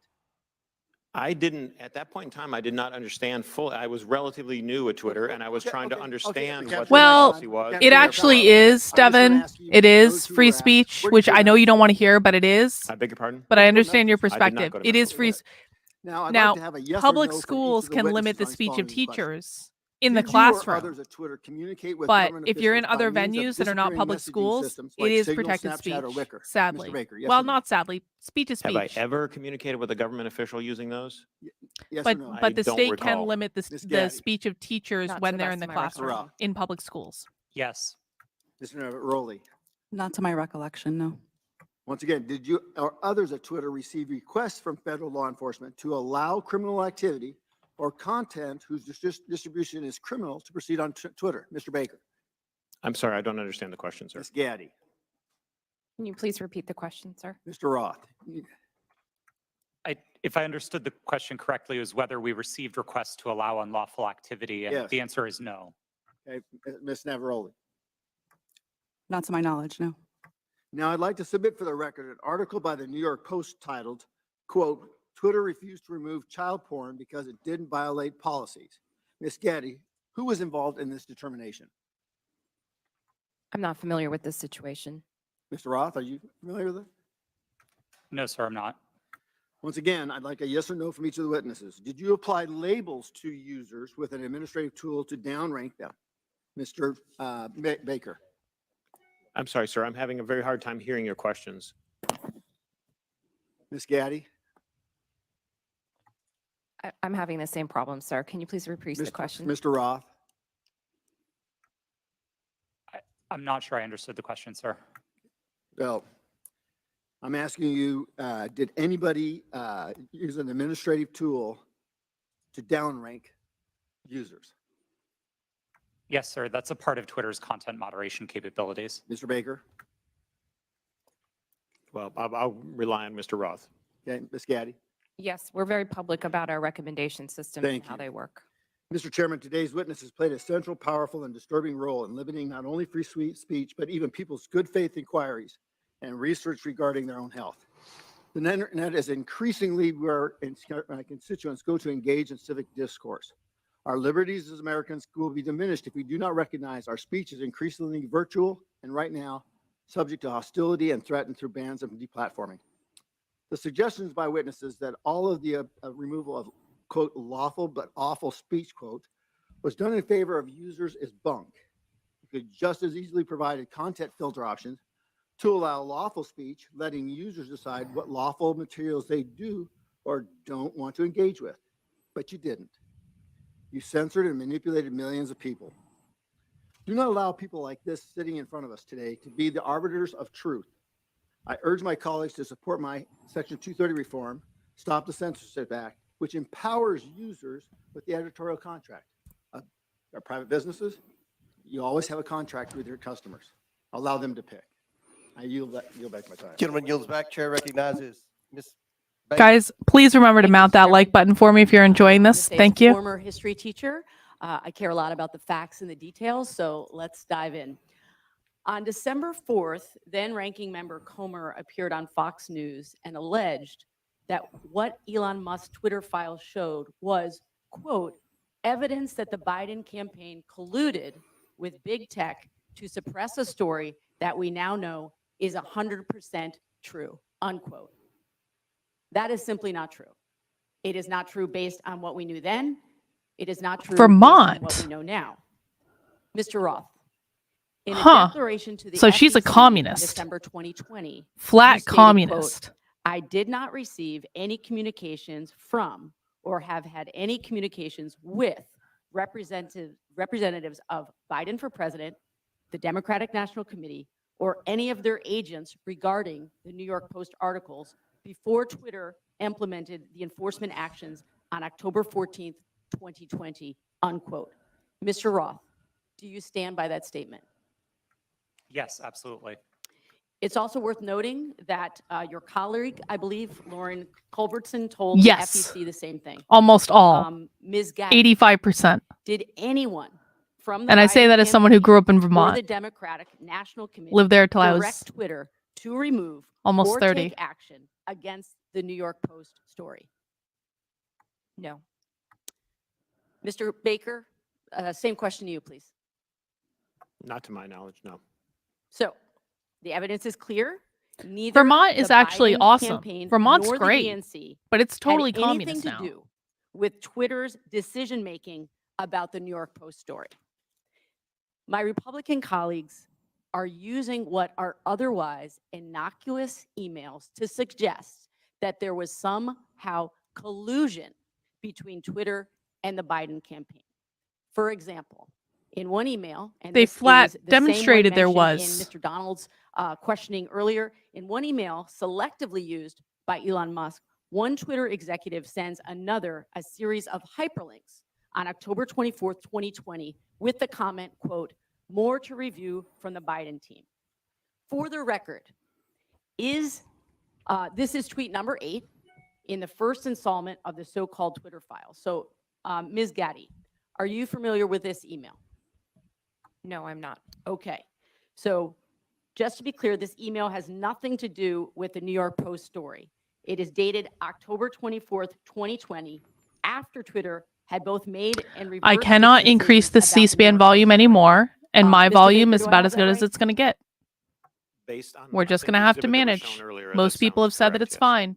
If I'm a little So, louder, Ms. that's Gaddy, intentional. Can This is you a reaction clarify video. for the record, if you're able to, what's happening here? If you don't want to hear my Can you please commentary, be just more watch the direct specific stream. about- It's available. With this email? I don't believe I was a recipient of that email or reviewed it during my time at Twitter, so I'm sorry, I don't have familiarity with that situation. That's okay. Mr. Baker? But if my volume is legitimately significantly of my higher, understanding, people need to these tell me were- that because it sounds fine to me. Tweets that the campaign had concerns about. I don't know the details of those. And they were referred to Twitter as, I'm not sure exactly why, but I can't get inside their heads. But they were referred to Twitter, and Twitter reviewed them. And someone, again, going off the exhibit from earlier, said they were handled. I don't know what that Cool. means. Thank you, guys. In terms of whether they took any action or didn't take any action, but at least they addressed the matter. So Thank I you. believe Thank you, Mr. that's what Baker. I construe from that email. Appreciate that. So from my understanding of everything that we've heard today, it's really not uncommon for outside entities, including, as we've heard, Mr. Trump's campaign, to request that Twitter remove content that violates the company's terms of service. Is that correct, Ms. Gaddy? That is very common globally. Thank you. So to the best of your ability to answer, Ms. Gaddy, were any decisions approved or acted upon based on the political party making the request? No, our teams were trained to enforce our rules consistently and fairly without regard to any sort of political ideology. Thank you. So I believe that what's happening here is my Republican colleagues know that the premise of this whole hearing is misleading. There is no evidence that the Biden campaign had Why are we anything even to here? do with the Hunter Biden. What's the New York point? Post story. We should And all the go get evidence we brunch. do have Why simply are we even shows here? that the Biden campaign did what the Trump campaign and millions of Twitter users do routinely: flag content and ask Twitter to conduct its own review to determine whether it violates Twitter's own rules and policies. I yield back. Lady Yield, Chair recognizes Mr. Palmer for 5 minutes. Thank you, Mr. Chairman. I'd like to submit a June 22 study conducted by Princeton University called "Powered by Twitter: The Taliban's Takeover of Afghanistan." Without objection, so ordered. This study covers the time frame of April to September of 2021, which is 4 to 5 month period between President Biden's official announcement of America's intentions to withdraw and the chaotic end of the American troop presence in Afghanistan. The study found that the Taliban weaponized Twitter and that Twitter's moderation policies failed. There were more than 126,000 accounts in the Taliban support network, And 83% of these Taliban-associated accounts were created before 2021, well before Twitter could claim that these accounts represented a government. These accounts shared graphic images and videos depicting dead and decomposing bodies and rampantly spread disinformation about the facts on the ground in direct violation of Twitter's public policies. Taliban tweets were shared millions of times in the summer of 2020. The study also found that 3/4 of Taliban content was produced by only 20 accounts, which suggests to me that moderation efforts would have been relatively straightforward. By the way, U.S. government classifies the Taliban as an insurgent group. In case some of my colleagues Do you don't have understand evidence what that this is real happening? insurgencies are. Mr. Roth, That's not why from wasn't Democrat Twitter propaganda? more effective at curtailing the clear-cut content violations by Taliban Twitter accounts? Thank you for the question, sir. At the time that you referenced, I wasn't responsible for Twitter's work on counterterrorism. Do you have any idea of why Twitter would allow clear-cut violations by an insurgent group? And by the way, they carried out multiple suicide attacks during the time frame they were sending out these tweets, killing dozens and injuring hundreds. It's a fair question. Why is the Taliban on Twitter? It's my understanding that Twitter's policies at the time distinguished between some of the more violent portions of the Taliban and some of the more political portions of it. You I'm not still have rendering that judgment. stuff. That Excuse stuff's still up on me? Twitter, and I just wonder how many content moderators were assigned, if any, Why does you Roth hate women? check on these accounts. Additionally, it appears There that are Twitter was there are profiting portions of the from Taliban that Taliban's are presence on the acceptable. platform in the lead up to the overthrow of the Afghan government. Twitter placed ads from U.S. companies, including Amazon, Disney, McDonald's, and on the Twitter accounts of the Taliban news organization and their spokespersons and their senior leaders. Ms. Gaddy, did Twitter make money off placed ads on Taliban Twitter accounts on August 26, 2021, when 13 U.S. men and women died in a suicide bombing? I have no knowledge of this matter. You don't have any knowledge about whether or not these ads were up. I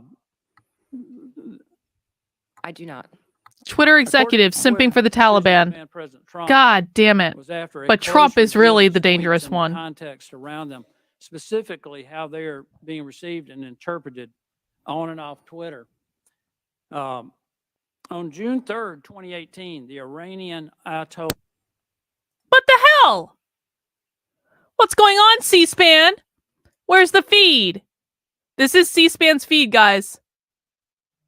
What the hell happened, C-SPAN? Bring it back. Why are you failing us, C-SPAN? Oh, no. Hang on. Well, we're going to... Oh, and we they're seem back. to have lost our signal from this God live event. damn We it. will work to resolve the issue, and I'm we hope to looking for resume another our one, live guys. coverage Hang shortly. on. Hang on.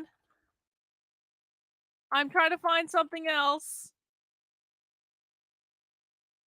Let's see. Is this working? Fox Business seems to be up. Oh, no, Fox Business is not working. Wait, no, that was... No, Fox Business isn't working. What the hell?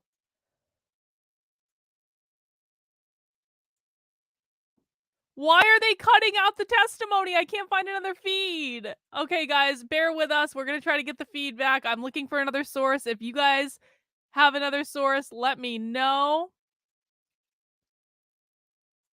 Fox News' feed is down. All of the feeds are down.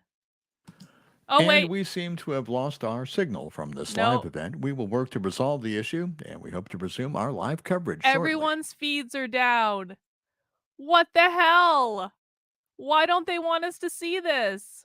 Well, I think we can imagine why they might not want us to see this. I think we can imagine on that. I don't think there's any great fucking mystery. But I've got C-SPAN up right now, guys. I'm trying to find another feed for us to watch. Oh, found one. Unfortunately. Actually, I'm not sure if this is... I'm not entirely sure this White is House, live. Press Is this Secretary live? Kylie No, this is McEnany, not live. Never and blocked mind. its transmission. That's not live. That's... Hang on. C-SPAN is doing damage control. We'll put the... Oh, that's not what I wanted to show.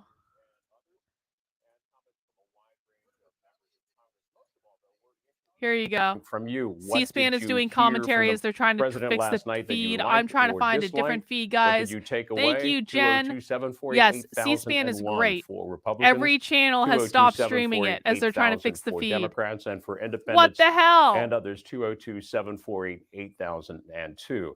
And Is our it a Washington Journal coincidence that the colleague John feed was McCarthy just throughout cut? the morning will be taking a look at Has both anyone social ever media seen reaction C-SPAN feeds and cut reaction before? in general to the president's speech, as well as I we'll guess we'll start watch off, this for a John, second, with but like just the numbers, how I'm things still went working. last night for President Biden. Good morning. Good morning. Yeah, Bill, there's any number of ways that you can break down a State of the Union address. I'm So still let's run trying. through some of the usual metrics, starting with the length of the president's State of the Union address last night. It was 72 minutes and 41 No, seconds. CBS That News compares is down. to 62 minutes last year for his State of the Union. In Yahoo 2021, is that down. joint address that he gave, 64 Everything is minutes down. and 58 seconds. If you want It's to compare obviously it against a other coincidence. administrations, other This is presidents, shady it as was, shit. on average, President Biden's State of the Union has been significantly shorter than former President Trump's. He was averaging Biden did it. 79 It's all minute Biden's State of fault. the What Union the address. hell? Also shorter than Bill Clinton's at 70 minutes and 30 seconds, but significantly longer than Ronald Reagan and George H.W. Fox Bush. You can News see is the comparison down. there from the C-SPAN numbers. All right, When it guys, I comes am trying the to find president's another feed prepared for us. remarks, I'm Bill, looking around. the number of mentions of seeing, different topics. Democrats mentioned, but this is like the 6 main times feed, so in it's his like all prepared of remarks. the Republicans mentioned 12 different times. outlets use China this same feed, mentioned 6 times. and so it looks like a lot of places are just stopping Former their live President Trump streams. mentioned 0 times in the prepared remarks, but predecessor mentioned once. Vladimir Putin mentioned 4 times in the prepared. Let me see. Mentioned a full 17 times. Inflation is mentioned as well. Infrastructure 6 times. Border 5 times. January 6th mentioned twice. A couple of the other. I heard that Biden metrics, yelled a the lot in usual his metrics speech from the State last of the night. Union address. This from Did anyone watch Chad the State of the Pergram Union? Fox News. I kind of Biden was almost wanted to after I heard that 100 Biden times yelled and for there was like applause over bickering the course during of the that State of the 72 Union. minutes. They When cut it the comes feed. to what Americans were Googling. I don't know why top they cut the searched feed. Issues before and after the State of the Union address were the same. Wages, Social Security, unemployment, and Russia, those top issues. The Google I heard there was Trends also map there mumbling showing you in the State of the the Union. issue that was the top issue searched by state before and after the address. And one more metric for you, if you can say it that way, Bill, is the amount of time Yeah, that AOC cut the President feed. Biden Did took to anyone get know where out of the AOC? chamber. Exactly. We all know why they President's cut former the press fucking secretary, feed. Jen Psaki, tweeting out Is this even legal? yesterday, as Isn't this the supposed to be State of the Union had come transparent? to an end. Thoughts and prayers to the staffers trying to move Joe Biden out of one of his favorite places. Of course, President Biden being former Senator Biden. Now and they're so many saying they're years in spent in Congress. recess? It was C-SPAN's Jeremy Art who clocked it at 19 minutes and 58 seconds. They're all for saying Joe they're in Biden to recess? depart the House chamber last night, Bill. Wow, it took him almost a quarter of the amount of time to get out of the chamber as his speech. Maybe they did stop the John, thanks for that. hearing. Welcome your comments and calls, and remind you too that All right, we let's certainly will be while we're playing some of the waiting for president's comments this. this morning, but all of his speech is available. While we're waiting online for the at fucking feed to come cspan.org. back. You can watch it there, the entire speech, as Let's well watch. as some of the reaction from yesterday. We also have it available on our mobile app, our free mobile app. C-SPAN Now. Just a quick headline from The Hill this morning, how they're portraying one Hang of their on. portrayals of the State of the Union last night. Biden GOP battle at raucous. I need to make State a of new the Union. banner. Let's go to Jane first up Hang in on. Brooklyn on the Democrats line. Good morning. Good morning, Bill. It was fantastic, I thought. He hit every nail on the head. President Biden did a great job. He talked about race. He talked about vets. He talked about cancer. He talked about All right. healthcare. I'm putting Roe this versus banner Wade, up. What I Ukraine, want to China, do Russia. He while hit we're it all. waiting for And I'm them so proud to fix be an the Amer- problem and bring us our feedback, what I want to do is watch some of the State of the Union because I didn't watch the State of the Union. And I heard that Biden yelled a lot. And so this might be more entertaining for us than listening to C-SPAN callers while we're waiting for this Twitter feed to come back. Is everyone okay with this choice to kind of watch some of the State of the Union while we're waiting for them to fix the Twitter feed? We'll go right back to the Twitter feed as soon as they're oh, that's not what I wanted to do. As soon as they come back. I'm sorry, guys. There's nothing I can do about this. Okay, let's watch some State of the Union. Honor to present to you the President of the United States. Kristen Sinema looked great. Did you guys see Kamala Harris's husband making out with Joe Biden? Mr. Speaker. Thank you. You can smile. It's okay. I'm keeping an eye on the Twitter feed for when it comes back. Thank you. Please.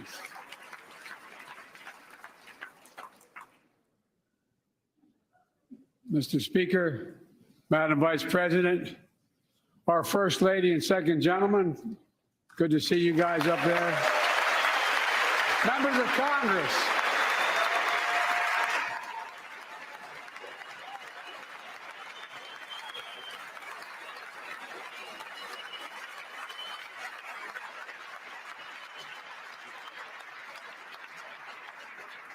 By the way, Chief Justice, I may need a court order. She gets to go to the game tomorrow, next week. I have to stay home.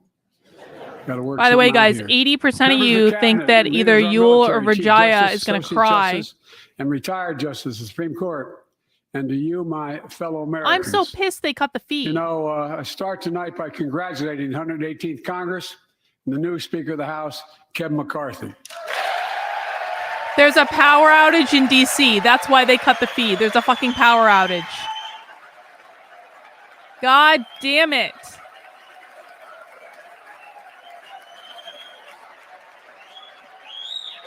Well, I guess we'll wait for that to come back. We'll just be patient. Thank you for the Speaker, I update, don't want to ruin Fran. your reputation, but I look forward to working with you. And I want to feds cut the congratulate fucking the new feed. leader of the House The Democrats, feds first staged a power African-American outage minority leader so in that we couldn't history, watch the Twitter Hakeem hearings. Jeffries.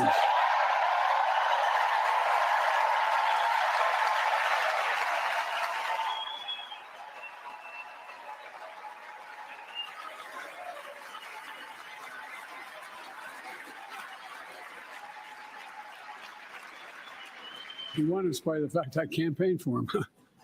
Congratulations to the longest serving leader in the history of the United States Senate, Mitch McConnell. Where are you, Mitch?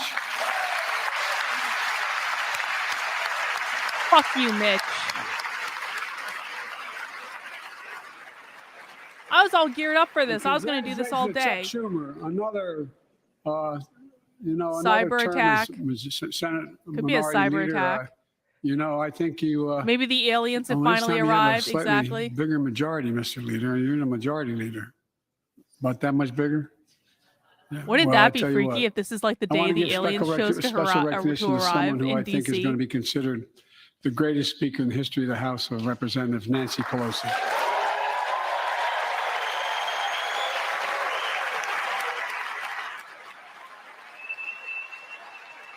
They cut the feed, Phil. We're waiting for the feed to come back. Apparently there was some sort of bogus power outage. Oh, wait, is it back? No, they're still playing the State of the Union on The C-SPAN. story of America is a story of progress and resilience. They're literally playing of the State of the always Union on moving C-SPAN. forward, They did exactly what of I did. Never, ever giving up. It's a story unique among all nations. We're the only country that has emerged from every crisis we've ever entered stronger than we got into it. Look, folks, that's what we're doing again. I'm keeping an 2 eye years ago, on the all economy of was the reeling. I stand here tonight. all of after the we've created, with different the help of live many people in feeds this for when the room, feed comes back. 12 million new jobs, more jobs created in 2 years than any president's created in 4 years because of you all, because of the American people.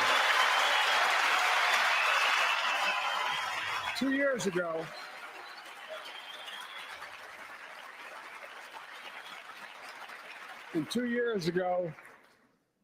COVID had shut down, our businesses were closed, our schools were robbed of so much. And today, COVID no longer controls our lives. And 2 years ago, democracy faced its greatest threats in the Civil War. And today, though bruised, our democracy remains unbowed and unbroken.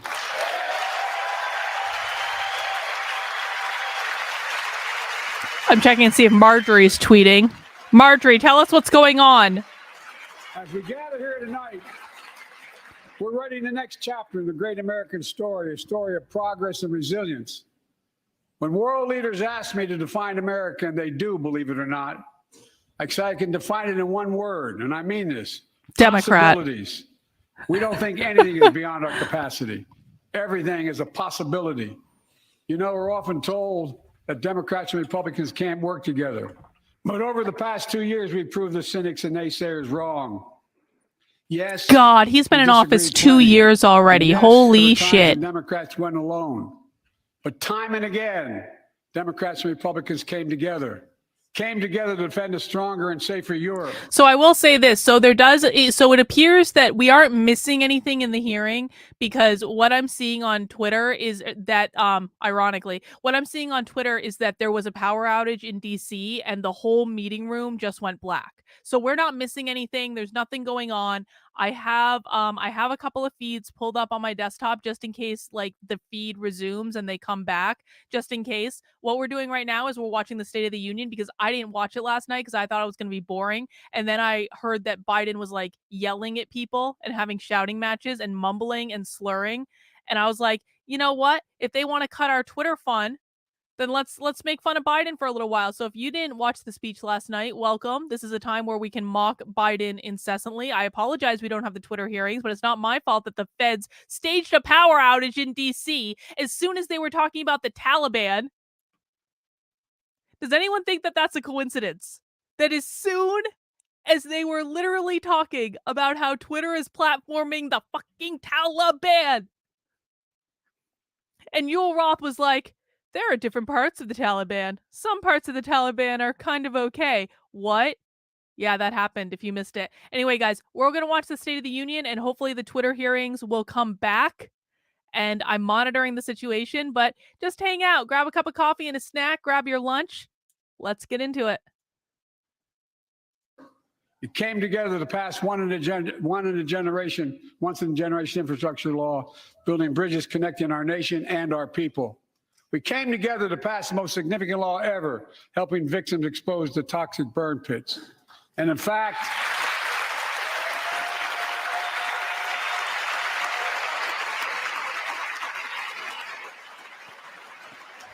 it's important.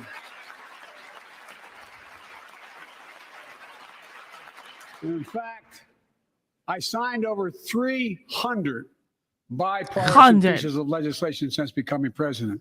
From reauthorizing the Violence Against Women Act, the Electoral Count Reform Act, the Respect for Marriage Act that protects the right to marry the person you love. And to my Republican friends, if we could work together the last Congress, there's no reason we can't work together and find consensus on important things in this Congress as well. Okay, I've actually got the GOP feed pulled up right now. So they're in recess, and hopefully they come back at some point after lunch. You all are as formed as I am, but I think the people sent us a clear message. Fighting for the sake of fighting, power for the sake of power, conflict for the sake of conflict gets us nowhere. That's always been my vision of our country, and I know it's many of yours. To restore the soul of this nation, to rebuild the backbone of America, America's middle class, and to unite the country. We've been sent here to finish the job, in my view. For decades, the middle class has been hollowed out in more than, and not no one administration, but for a long time. Too many good-paying manufacturing jobs move overseas. Factories closed down. Once thriving cities and towns that many of you represent became shadows of what they used to be. And along the way, something else we lost. Pride, our sense of self-worth. I ran for president to fundamentally change things, to make sure our economy works for everyone, so we can all feel that pride in what we do. To build an economy from the bottom up and the middle out, not from the top down. Because when the middle class does well, the poor have a ladder up, and the wealthy still do very well. We all do well.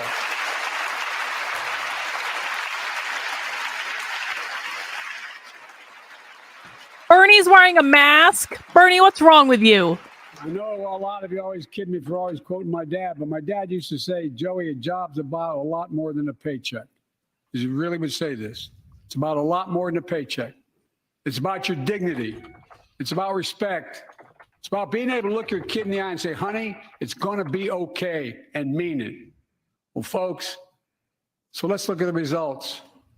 We're not finished yet by any stretch of the imagination, but unemployment rate is at 3.4%, a 50-year low. A near record. record unemployment. Oh, good. What could possibly go wrong with more spending? We've already created, your help, 800,000 good paying manufacturing jobs, the fastest growth in 40 years. And where is it written? Where is it written that America can't lead the world in manufacturing? And I don't know where that's written. For too many decades, we imported projects and exported jobs. Now, thanks to what you've all done, we're exporting American products and creating American jobs. Folks, inflation has been a global problem because the pandemic disrupted our supply chains, and Putin's unfair and brutal war in Ukraine disrupted energy supplies as well as food supplies, blocking all that grain in Ukraine. But we're better positioned than any country on earth right now. But we have more to do. But here at home, inflation is coming down. Here at home, gas prices are down $1.50 from their peak. Food inflation is coming down. And they're Not going fast back enough, up. but coming down. Inflation has fallen every month for the last 6 months. While take-home pay has gone up. Additionally, He's coming across over as the an last 2 angry uncle years, at Thanksgiving. a record 10 million Americans applied to Yeah, start the new Republicans got to businesses. fix that 10 shit. million. And by the way, every time someone starts a small business is an act of hope. And Madam Vice President, I want to thank you for leading that effort to ensure that small businesses have access to capital and the historic laws we enacted that are going to just come into being. Standing here last year, I shared with you a story of American genius and possibilities. Semiconductors, small computer chips the size of a fingerprint that power everything from cell phones to automobiles and so much more. These chips were invented in America. Let's get that straight. They were invented in America. We used to make 40% of the world's chips. In the last several decades, we lost our edge. We're down to only producing 10%. We all saw what happened during the pandemic when chip factories shut down overseas. Today's automobiles need 3,000 chips, each of those automobiles. But American automobiles couldn't make enough cars because there weren't enough chips. Car prices went up. Exactly. People They're got fixing laid all the off. problems they So did created in the everything from fucking first refrigerators to place. cell phones. Well, they're all We can enriching never let themselves that at the same happen time. again. That's why we came together. to He pass looks the angry. Bipartisan Chips and Science Act. Oh my God. He looks angry.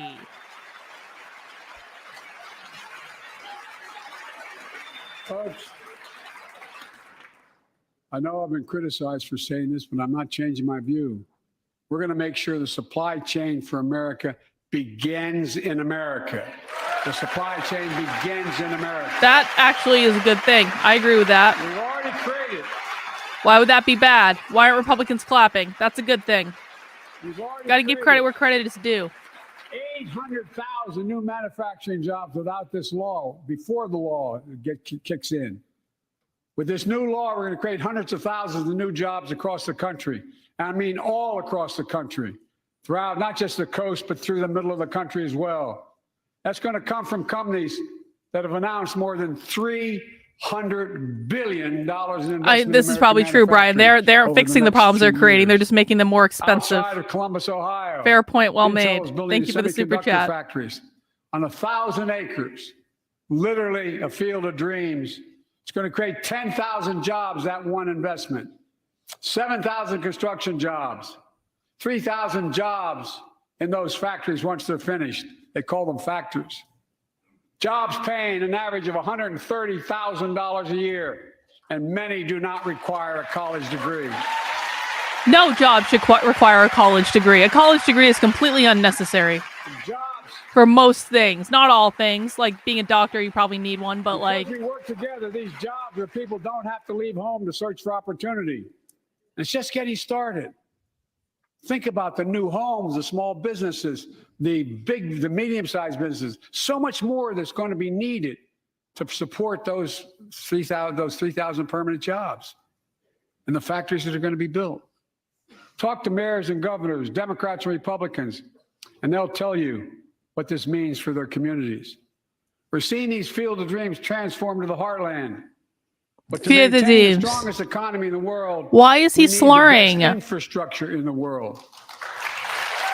And folks, as you all know, we used to be #1 in the world in infrastructure. We've sunk to 13th in the world. The United States of America, 13th in the world in infrastructure, modern infrastructure. But now we're coming back because we came together and passed the bipartisan infrastructure law, the largest investment in infrastructure since President Eisenhower's interstate highway system.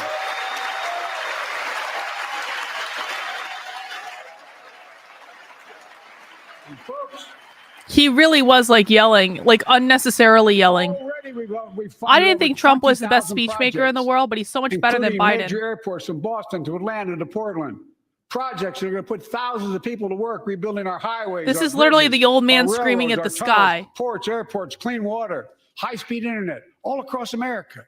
Urban, rural, tribal. And folks, we're just getting started. We're just getting started. And I mean it sincerely. I want to thank my Republican Oh, you know friends they who voted did. through the They law, injected him with and my Republican friends who voted against it as well.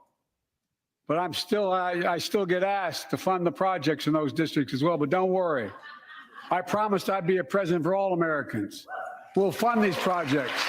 And I'll see you at the groundbreaking. Look at his eye. What the fuck is wrong with his eye?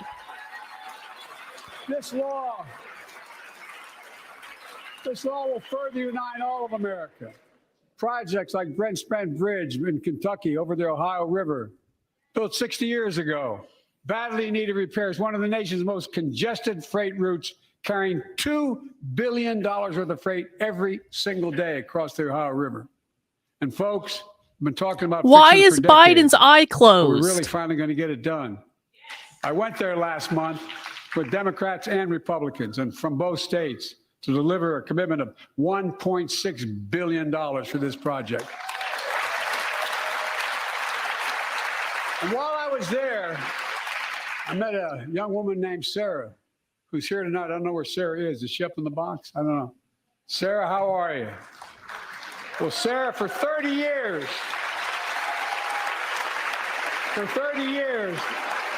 I learned, she told me she'd been a proud member of the Iron Workers Local 44, known as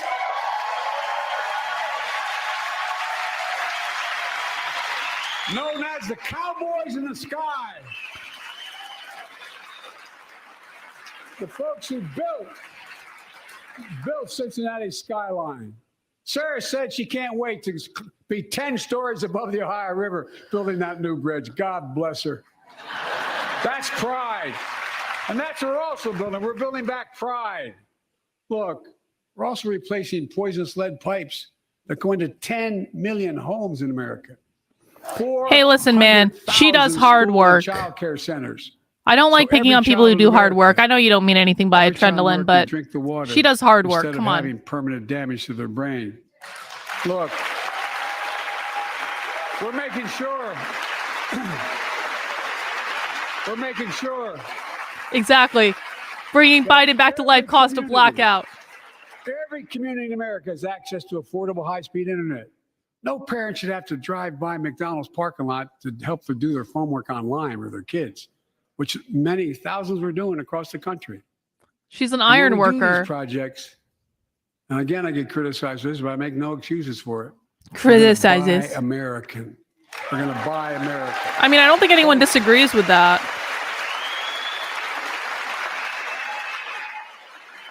And Biden's like, how can I get applause? Buy it's totally American. consistent with international trade rules. Buy America has been the law since 1933, but for too long, past administrations, Democrat and Republican, have fought to get around it. Not anymore. Tonight, I'm announcing new standards that require all construction materials used in federal infrastructure Doesn't right. projects to be made in America. Made in America. I mean it. Lumber, glass, drywall, fiber optic cable. And on my watch, American roads, bridges, American highways are going to be made with American products as well. Folks, my economic plan is about investing in places and people that have been forgotten. So many of you listening to me tonight, I know you feel it. So many of you felt like you've just simply been forgotten. Amid the economic upheaval of the past 4 decades, too many people have been left behind and treated like they're invisible. Maybe that's you watching from home. Remember the jobs that went away. You remember them, don't you? The folks at home remember them. You wonder whether the path even exists anymore for your children to get ahead without having to move away. Well, that's why I get that. That's why we're building an economy where no one's left behind. Jobs are coming back. Pride is coming back because choices we made in the last several years. You know, this is, in my view, a blue-collar blueprint to rebuild America, make a real difference in your lives at home. For example, too many of you. I do like the color of Jill's dress. I will say that. I liked Kristen Sinema's dress too, man. I thought it was a cool dress. If your spouse gets cancer, or your child gets deadly ill, Oh, Fetterman. or something happens to you, Not understanding a word he's hearing. to pay for those medical bills, or you're going to have to sell the house or try to get a second mortgage on it. I get it. I get it.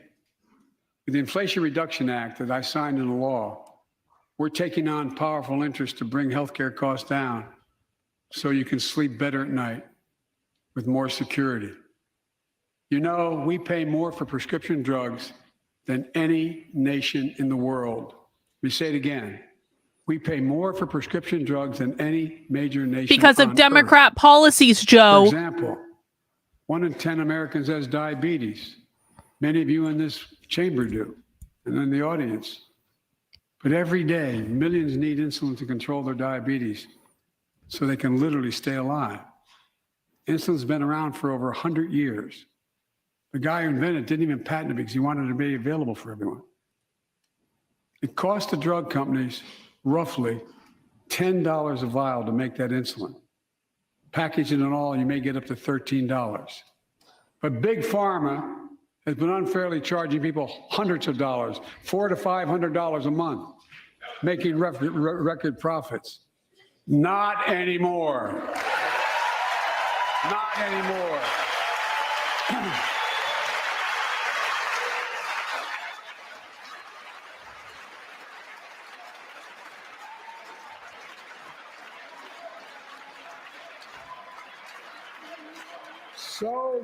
So many things that we did are only now coming to fruition.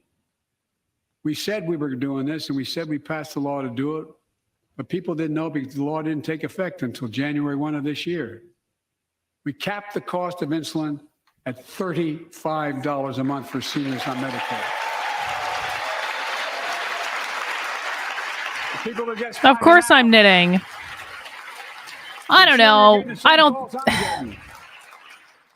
Look, I understand government-funded healthcare, whatever, bad, blah, blah. But I don't actually think like this is a bad thing as a mitigating issue. Yeah, I think Trump didn't Trump try to do this and then Biden reversed it and then he realized he broke it. Pretty sure Trump did this. Let's cap the cost of insulin for everybody at $35.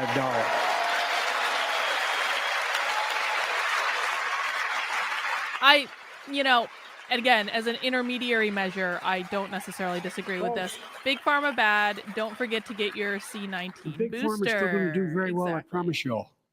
I promise you they're going to do very well. This law also caps and won't even go into effect until 2025. Costs, out-of-pocket drug costs for seniors on Medicare at a maximum of $2,000 a year. You don't have to pay more than $2,000 a year, no matter how much your drug costs are. Because you know why? You all know it. Many of you, like many in my family, have cancer. You know the drugs can range from $10,000, $11,000, $14,000, $15,000 for the cancer drugs. If drug prices rise faster than inflation, drug companies are going to have to pay Medicare back the difference. We're finally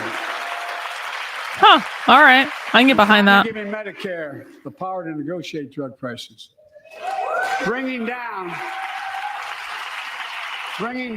prescription drug costs doesn't just save seniors money. It cuts the federal deficit by billions of dollars, by hundreds of billions of dollars, because these prescription drugs are drugs. That lady with the purple hair is crazy. Medicare to keep their commitment to the seniors. Well, guess what? I wish she had been in the Twitter Instead of hearing. paying $400 or $500 a month, you're paying $15. That's a lot of savings for the federal government. And by the way, why wouldn't we want that? Now, some members here are threatening, and I know it's not an official party position. Oh, here we go. Here we go. Here we go. Here we go. But Thank you, threatening to repeal Brian. the Inflation Reduction Act. Here we go. As my coach, that's okay. That's fair. As my football coach used to say, lots of luck in your senior year. Make no mistake. If you try anything to raise the cost of precision jobs, I will. Precision jobs. Precision jobs. Look, I'm pleased to say that more Americans have health insurance now than ever in history.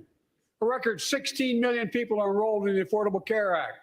And thanks to the law I signed last year, saving millions are saving $800 a year on their premiums. And by the way, that law was written and the benefit expires in 2025. So my plea to some of you, at least in this audience, let's finish the job and make these savings permanent. Expand coverage of Medicaid. Look at that dress. Kristen Sinema looks great. Even like a daring color. The Inflation Reduction Act is also the most significant investment ever in climate change. Ever.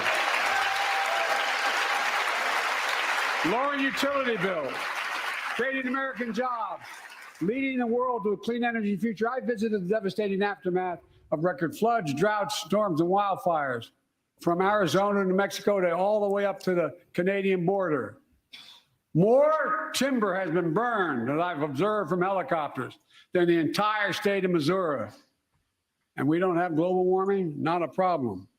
In addition to emergency recovery, from Puerto Rico to Florida to Idaho, we're rebuilding for the long term. New electric grids that are able to weather major storms and not prevent those forest fires. Roads and water systems withstand the next big flood. Clean energy to cut pollution and create jobs in communities often left behind. We're going to build 500,000 electric vehicle charging stations installed across the country by tens of thousands of IBEW workers. And we're helping families save more than $1,000 a year with tax credits to purchase electric vehicles and efficient appliances, energy efficient appliances. Historic conservation efforts to be responsible stewards of our land. Let's face reality. The climate crisis doesn't care if you're in a red or blue state. It's an existential threat. We have an obligation, not to ourselves, but to our children and grandchildren to confront it. I'm proud of how America. Well, the power, at last is stepping Andrew, up to the power challenge. went out during the Twitter We're hearing. still going to need oil and As if gas by for a magic, while. the power went out. guess And what? so we're waiting for them to restore the power to the do. Twitter hearing, and we're watching the State of the Union instead. But there's so much more to do.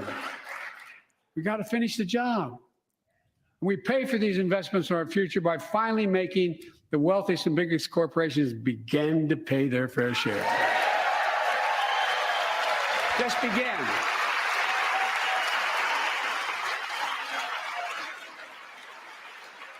Look, I'm a capitalist. But pay your fair share. Oh, the socialists aren't going to like him saying he's a I think capitalist. a lot of you at home. The socialists really a lot aren't going of to you like at home that. agree with me and many people that you know. The tax system is not No, fair. the power It is not back. fair. I'm monitoring the situation. The power is not back. They're in recess. No, you didn't miss anything. They had to go to recess. The idea. Oh, the power is back there. That Well, in I've got it. I've got the feed 2020, up on my screen, so the feed 55 of the hasn't come back largest yet. corporations in America, the Fortune So hopefully 500, they'll resume. made $40 billion in profits. We'll go back to the Twitter and hearing paid as soon as zero in they federal start again. taxes? Zero? Folks, it's simply not fair. But now, because of the law I signed, billion-dollar companies have to pay a minimum of 15%. God love them. 15%. That's less than a nurse pays.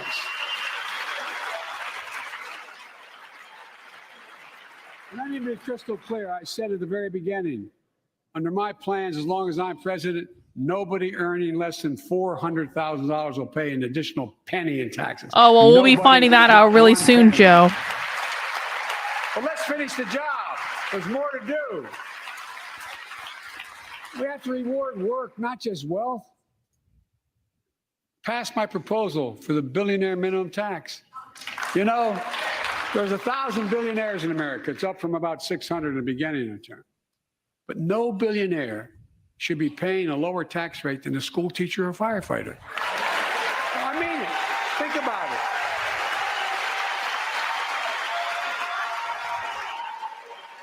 I mean, look. Yeah, this isn't right. I know you aren't enthusiastic about that, but think about it. Think about it. Have you noticed Big Oil just reported its profits, record profits?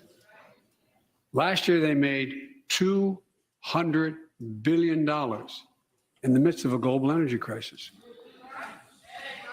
I think it's outrageous. Why? They invested too little of that profit to increase domestic production. And when I talked to a couple of them, they say, we're afraid you're going to shut down all the oil wells and all the oil refineries anyway, so why should I we think I really invest in it? fucked up my knitting, and I'm not I said, happy we're gonna about it. need oil for at least another decade. And that's going to exceed. And beyond that, we're going to need it. Production. If they had, in fact, invested in the production to keep gas prices down, instead, they used the record profits to buy back their own stock, rewarding the CEOs and shareholders. Corporations ought to do the right thing. That's why I propose we quadruple the tax on corporate stock buybacks and encourage long-term investments. They'll still make considerable profit. Let's finish the job and close the loophole to allow very wealthy to avoid paying their It's taxes. kind of like they're Instead of planning cutting the on number of stealing audits for people's wealthy money taxpayers, on I just national signed a law to reduce the television. deficit by $114 billion by cracking down on wealthy tax cheats. That's being fiscally responsible.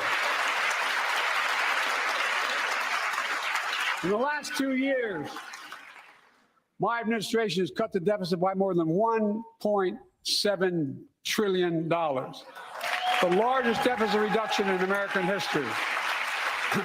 Under the previous administration, the American deficit went up 4 years in a row.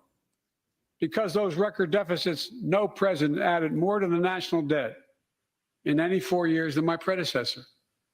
Nearly 25% of the entire national debt that took over 200 years to accumulate was added by just one administration alone, the last one. They're the facts. Check it out. Check it out. Really, Joe? Really? They did the right thing. They lifted the debt ceiling 3 times without preconditions Everything or is crisis. Trump's fault. Everything They is paid Trump's American fault. bills to prevent an economic disaster I in the mean, country. you know, it is a fair So point tonight, that I'm asking Republicans the are Congress to socialists follow too. suit. That is a fair point. Let's But commit let's here not tonight to pretend the that full Joe faith and Biden credit is of the United better. States of America will never, ever be questioned. So some of my Republican friends want to take the economy hostage. I get it. Unless I agree to their economic plans. Oh, fuck you, Joe. All of you at home should know what those plans are. Instead of making the wealthy pay their fair Here we share, go. some Republicans want Medicare and Social Security to sunset. I'm not saying it's a majority. Let me give you, anybody who doubts it, contact my office. I'll give you a copy. I'll give you a copy. of the He's getting proposal. into a shouting match in the State of the Union. Are you shitting me? Well, I'm Thank glad you, to Brian. see you. No, I tell you, I enjoy conversion. You know, it means if Congress doesn't keep the programs the way they are, they'd go away. Other Republicans say, I'm not saying it's a majority of you. I don't even think it's even a significant, but it's being proposed by individuals. I'm not politely not naming them, but it's being proposed by some of you.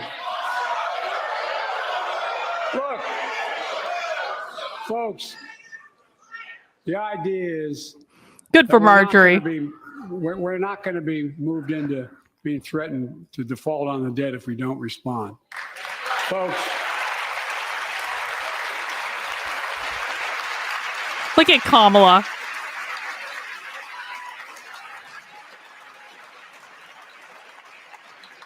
so folks, as we all apparently agree, She's not happy.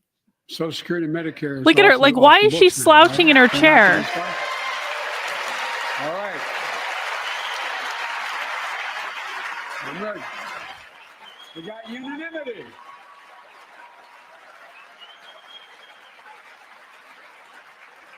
Social Security and Medicare are a lifeline for millions of seniors. Americans have to pay into them from the very first paycheck they started. So tonight, let's all agree, and we apparently are, let's stand up for seniors.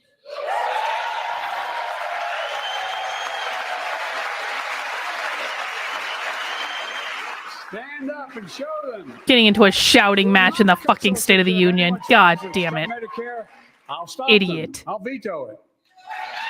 And look, I'm not going to allow them to be taken away. Not today, not tomorrow, not ever. But apparently it's not going to be a problem.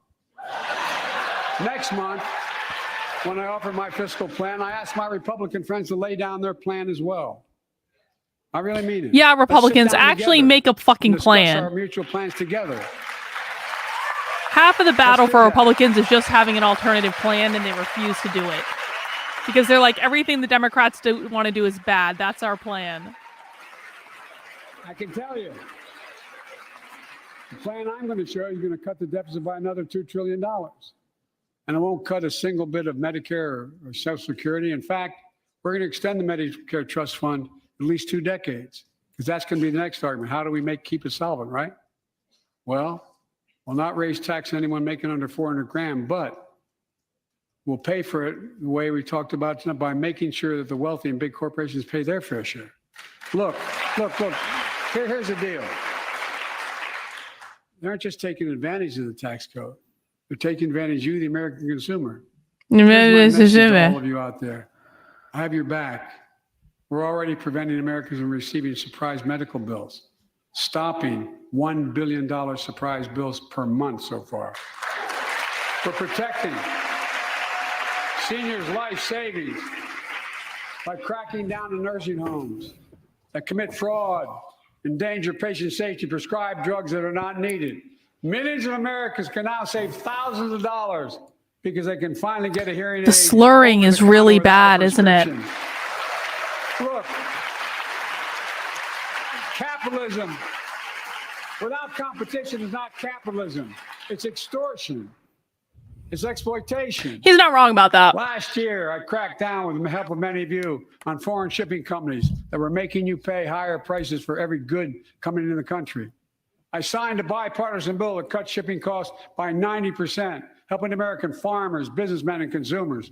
Let's finish the job. Pass the bipartisan legislation to strengthen antitrust enforcement and prevent big online platforms from giving their own products an unfair advantage.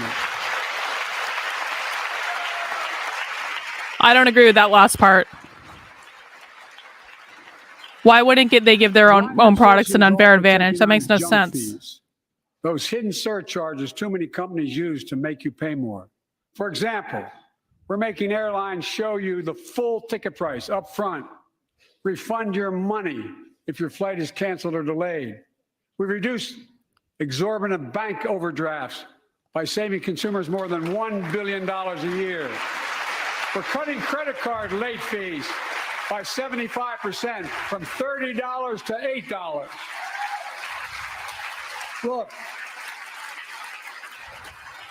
junk fees may not matter to the very wealthy, but they matter to most other folks in homes like the one I grew up in, like many of you did. They add up to hundreds of dollars a month. They make it harder for you to pay your bills or afford that family trip. I know how unfair it feels when a company overcharges you and gets away with it. Not anymore. We've written a bill to stop it all. It's called the Junk Fee Prevention Act. What else is in We're the gonna ban bill? surprise resort fees that hotels charge on your bill. Those fees can cost you up to $90 a night at hotels. I agree with that. aren't I'm in even favor. resorts. I'm in favor. I'm in favor of that. The idea that cable, internet, and cell phone companies can charge you $200 or more if you decide to switch to another provider. Give me a break. I agree with that. We can stop service fees on tickets to concerts and sporting events and make companies disclose all the fees up front. And we'll prohibit airlines from charging $50 round trip for family just to be able to sit together. I agree with that. Baggage fees are bad enough. Airlines can't treat your child like a piece of baggage. Americans are tired of being. I agree with all those things. So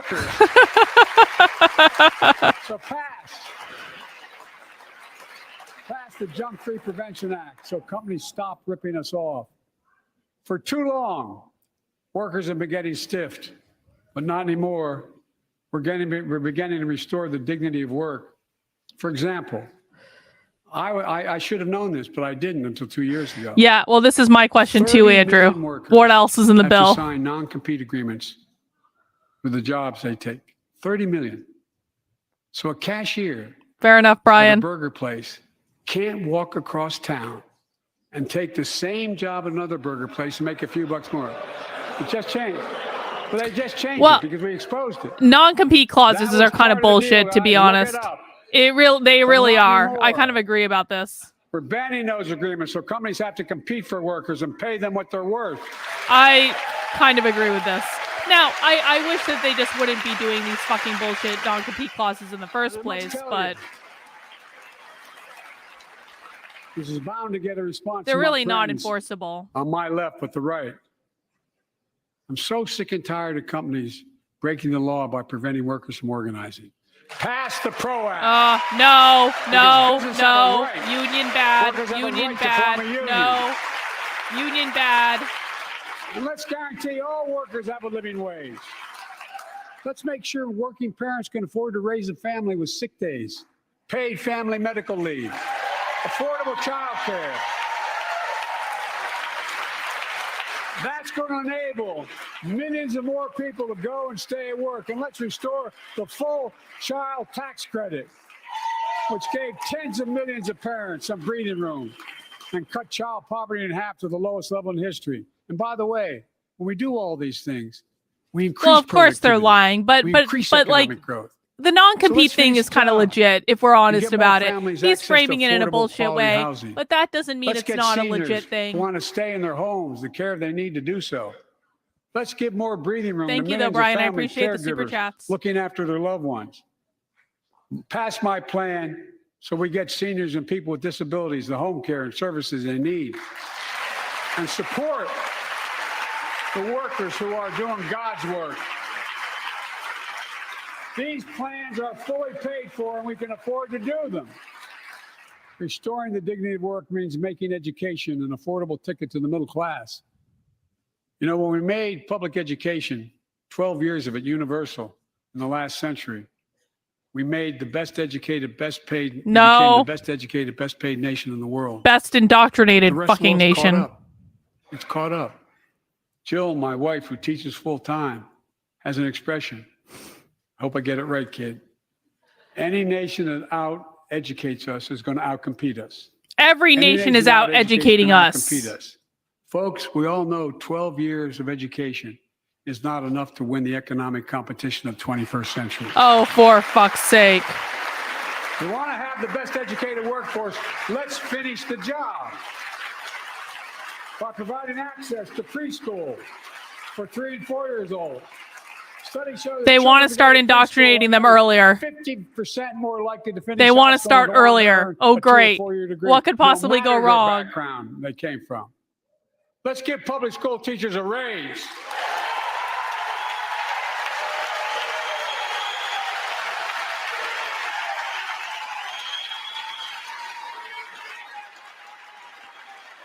We're making progress.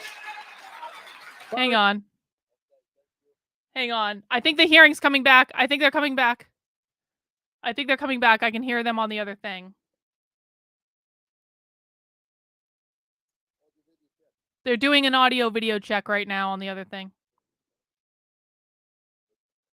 Okay, it's just an audio video check. We'll keep going, but it sounds like they're making progress on the whole Twitter hearing situation.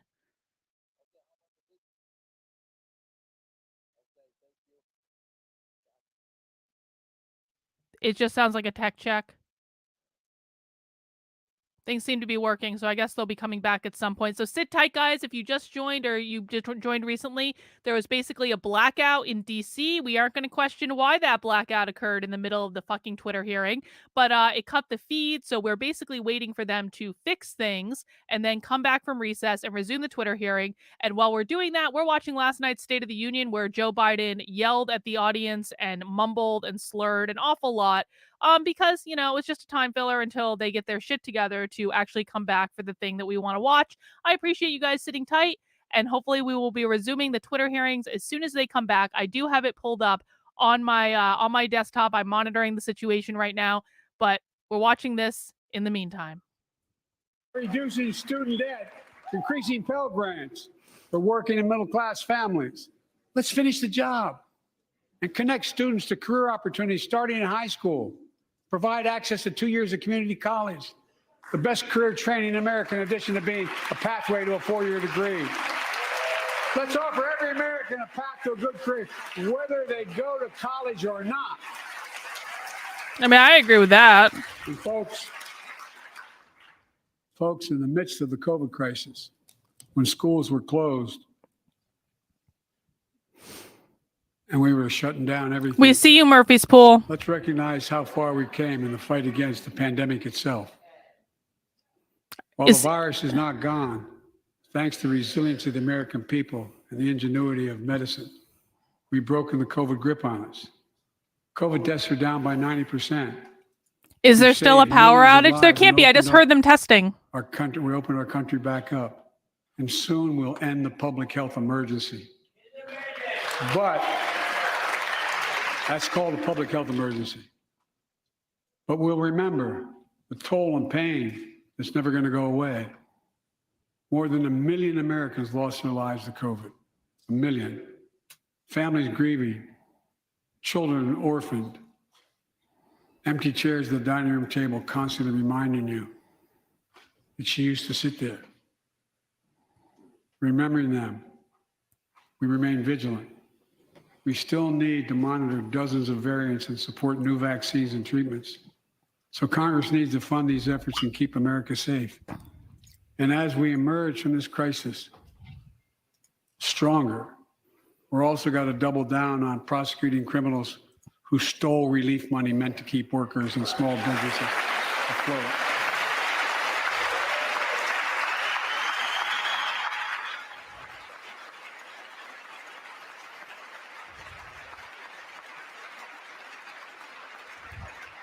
Before I came to office, you remember, during that campaign, the big issue was about inspector generals who would protect taxpayers' dollars who were sidelined. They were fired. Many people said we don't need them. And fraud became rampant. Last year, I told you the watchdogs are back.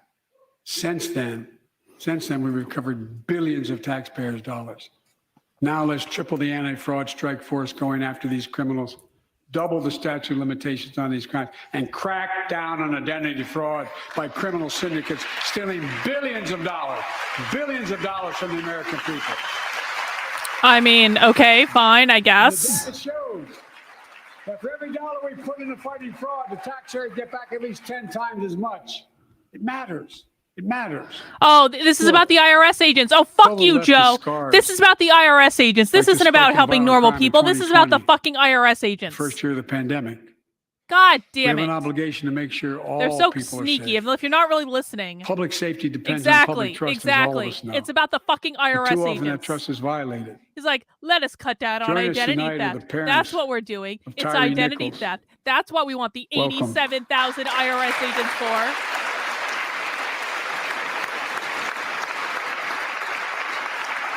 It took me a minute to see it. It took me a second. I was distracted by fixing my knitting, but I got there. I had to bury Tyree last week. Oh, these are Tyree Nichols' parents? As That many the of you poor family. personally know, there's no words to describe the heartache or grief of losing a child. But imagine if you lost that child at the hands of the law. Imagine having to worry whether your son or daughter came home from walking down the street, playing in the park, or just driving a car. Most of us in here have never had to have the talk that brown and black parents have had to have with their children. Bo, Hunter, Ashley, my children. I never had to have the talk with them. And your son was smoking crack on the internet, Joe. Turn your interior lights on right away. You're correct that your son is not accountable Don't in the reach for your same way that license. black families are accountable. Keep your hands on the steering wheel. Black families who have pictures of Imagine themselves having to smoking worry crack like that are every accountable. single time your kid got in a car. Here's what Tyree's mother shared with me when I spoke to her. When I asked her how she finds the courage to carry on and speak out. The faith of God, she said her son was, quote, a beautiful soul, and something good will come of this. Imagine how much courage and carry that takes. It's up to us. Yeah, exactly. All of us. He may not have had the all talk want the with same Ashley, thing. but he did have the shower Neighborhoods free with of violence. Ashley. Law enforcement who earns the community's trust. Just as every cop, when they pin on that badge in the morning, has a right to be able to go home at night, so does everybody else out there. Our children have a right to come home safely. Equal protection under the law is a covenant we have with each other in America. We know police officers put their lives on the line every single night and day. Kevin McCarthy should have damn well stood up for that. In many cases, to do too much to be counselors, social workers, psychologists, responding to drug overdoses, mental health crises, and so much more. In one sense, we ask much too much of them. No. I know most cops and their families are good, decent, honorable people. I don't know if I would go that far. No offense to anyone who's a police officer.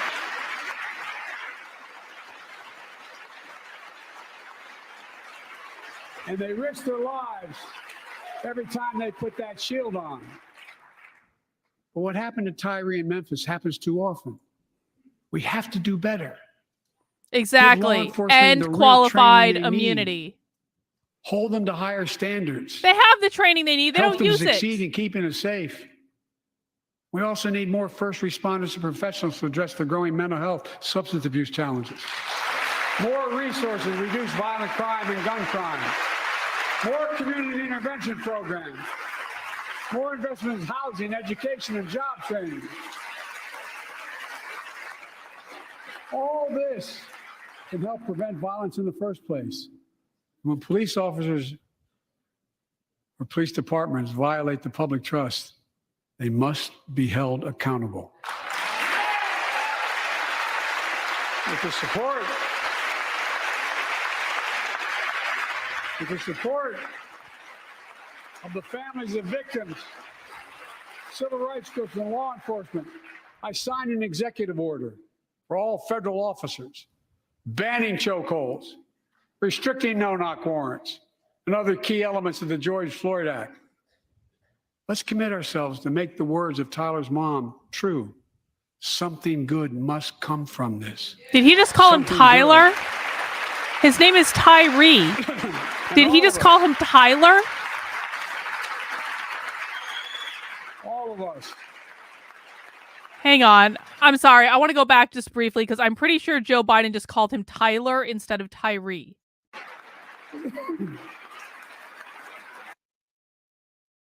Banning chokeholds, restricting no-knock warrants, and other key elements of the George Floyd Act. Let's commit ourselves to make the words of Tyler's mom true. Something good must come from this. You didn't even know Something her good. son's name, you fucking dementia-ridden idiot. All of us. No, because we're waiting for the Twitter hearing to come back. I'm sorry. I wish we could be watching the Twitter hearing right now, but it's just not possible.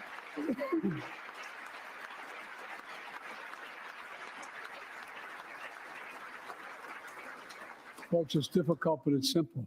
All of us in this chamber, we need to rise to this moment. We can't turn away. Let's do what we know in our hearts that we need to do. Let's come together to finish the job on police reform. Do something.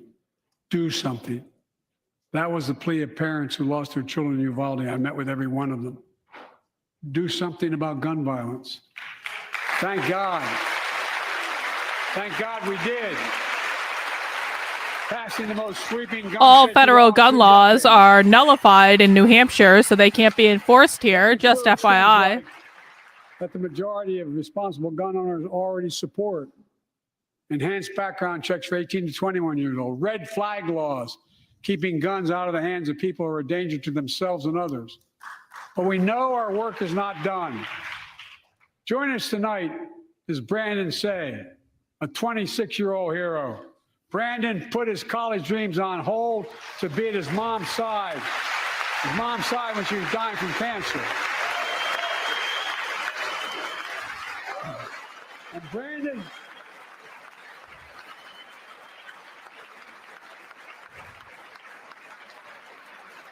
Brandon now works at the dance studio started by his grandparents. And 2 weeks ago, during the Lunar New Year celebrations, he heard the studio door close. And he saw a man standing there pointing a semi-automatic pistol at him. He thought he was going to die, but he thought about the people inside. And in that instant, he found the courage to act and wrestled a semi-automatic pistol away from the gunman who had already killed 11 people in another dance studio. 11. He saved lives. It's time we do the same. Ban assault weapons now. Ban them now. No. Once and for all. Look at Lauren. Fucking base Lauren Bobart. Yes, that is Bono. In 1994. And in 10 years, that ban was law and mass shootings went down. After we let it expire in the Republican administration, mass shootings tripled. Let's finish the job and ban these assault weapons. And let's also come together on immigration. Make it a bipartisan issue once again.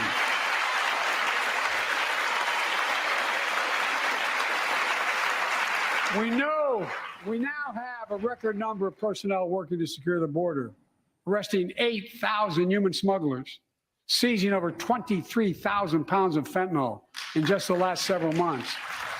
We've launched a new border plan last month. Unlawful migration from Cuba, Haiti, Nicaragua, and Venezuela has come down 97% as a consequence of that. But American border problems won't be fixed until Congress acts. If we don't pass my comprehensive immigration reform, Oh no. pass my plan What's to provide coming? the equipment and officers to secure the border. Look at Ted Cruz. Ted Cruz is like, what the And a fuck is this pathway to shit? Citizenship for dreamers, those on temporary status, farm workers, essential workers. Here in the People's House, it's our duty to protect all the people's rights and freedoms. Congress must restore the right and the What happened? Congress must restore What the just right. happened? Hang on. What just happened? Farm workers, essential workers. Here in the People's House, it's our duty to protect all the people's rights and freedoms. Congress must restore the right and the Oh, they're yelling secure the border. That's what it is. Got it. Congress must restore the right that was taken away in Roe v. Wade and protect Roe v. Wade.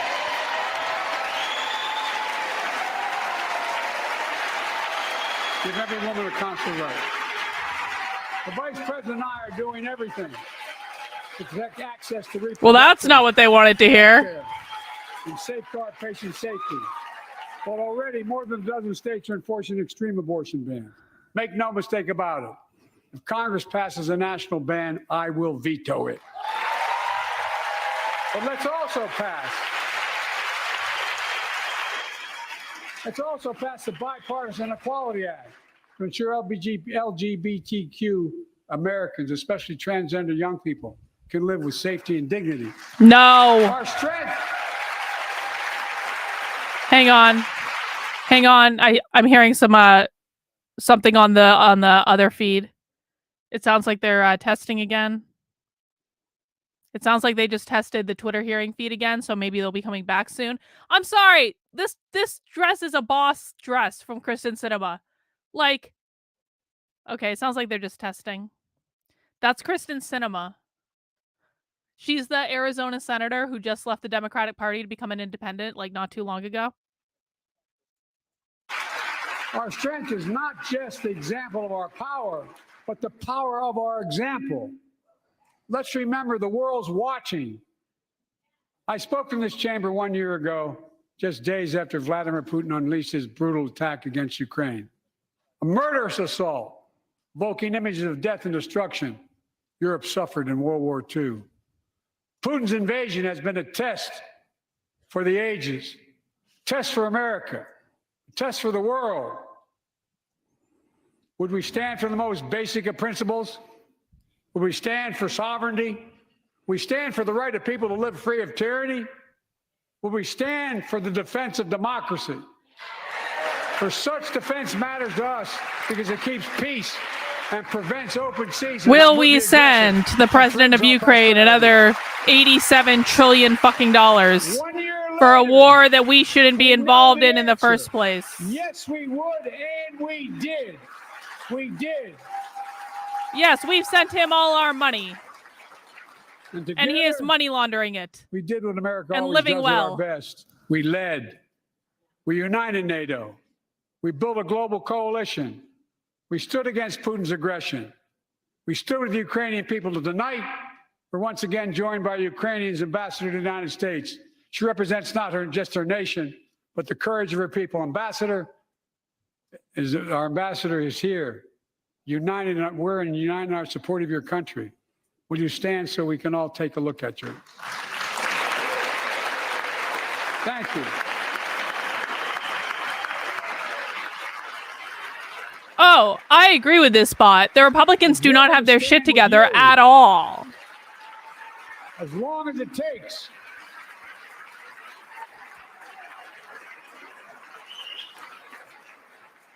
Our nation is working for more freedom, more dignity, more peace, not just in Europe, but everywhere. Before I came to office, the story was about how the People's Republic of China was increasing its power and America was failing in the world. Not anymore. We made clear, and I made in my personal conversation. He doesn't know her name. That's exactly right. He doesn't know her name. We seek competition, not conflict. But I will make no apologies that we're investing to make America stronger. Investing in American innovation and industries that will define the future that China intends to be dominating.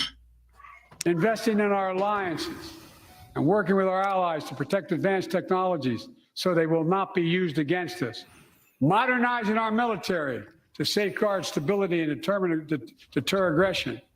Today, we're in the strongest position in decades to compete with China or anyone else in the world. Anyone else in the world. And I'm committed.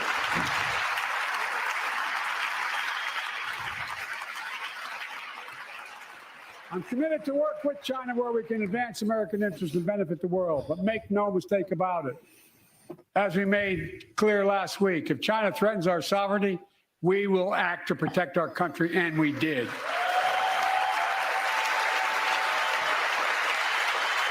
Look, let's be clear. Winning the competition should unite all of us. We face serious challenges across the world. But in the past 2 years, democracies have become stronger, not weaker. Autocracy has grown weaker, not stronger. Name me a world leader who changed places with Xi Jinping. Name me one. Name me one. America's rallying the world to meet those challenges, from climate to global health, to food insecurity, to terrorism, to territorial aggression. Allies are stepping up, spending more and doing more. Look, the bridges we're forming between partners in the Pacific. And those who bet against America are learning how wrong they are. It's never, ever been a good bet to bet against America. Never.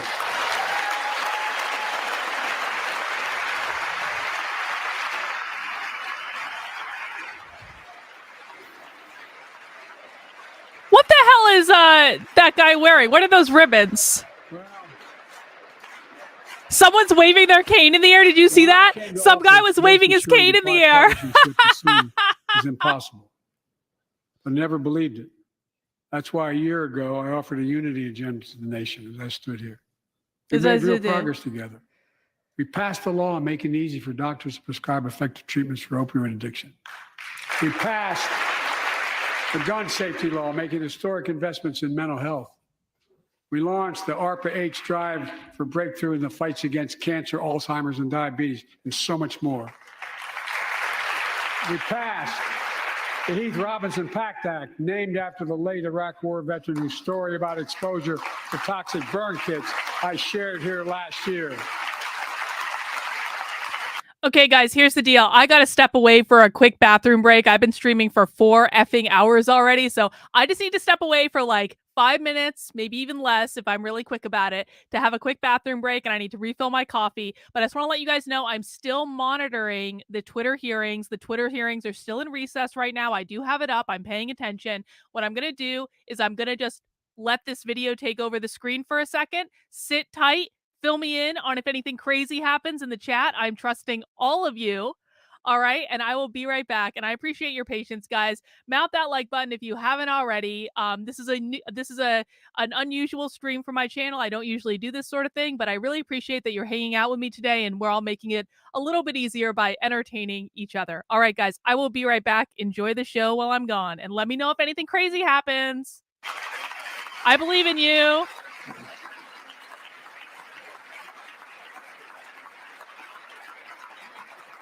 I understand something about those burn pits, but there's so much more to do. We can do it together.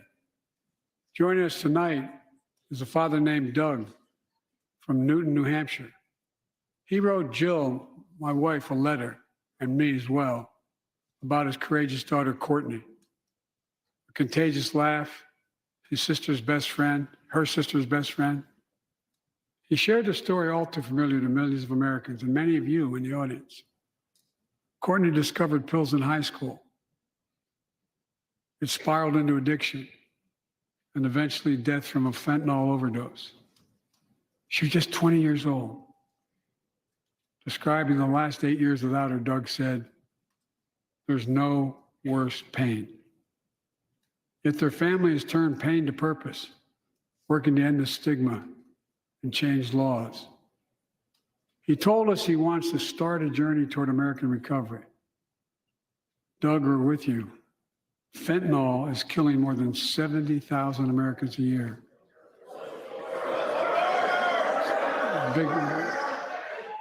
You got it.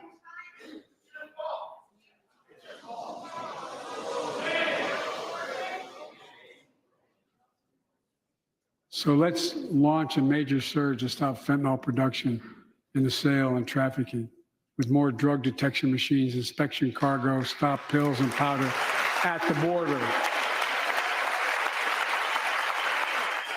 Working with couriers like FedEx to inspect more packages for drugs. Strong penalties to crack down on fentanyl trafficking. Second, let's do more on mental health, especially for our children. When millions of young people are struggling with bullying, violence, trauma, we give them greater access to mental health care at their schools.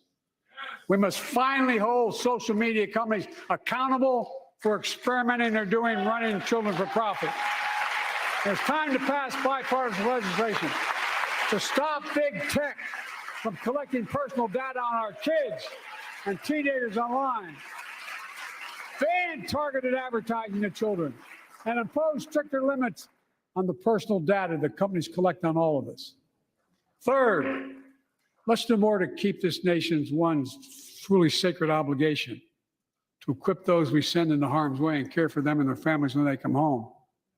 Job training, job placement for veterans and their Guys, spouses. the hearings are back. The hearings are back. The hearings are back. I'm so sorry. Hang on. The hearings are back. Hang on.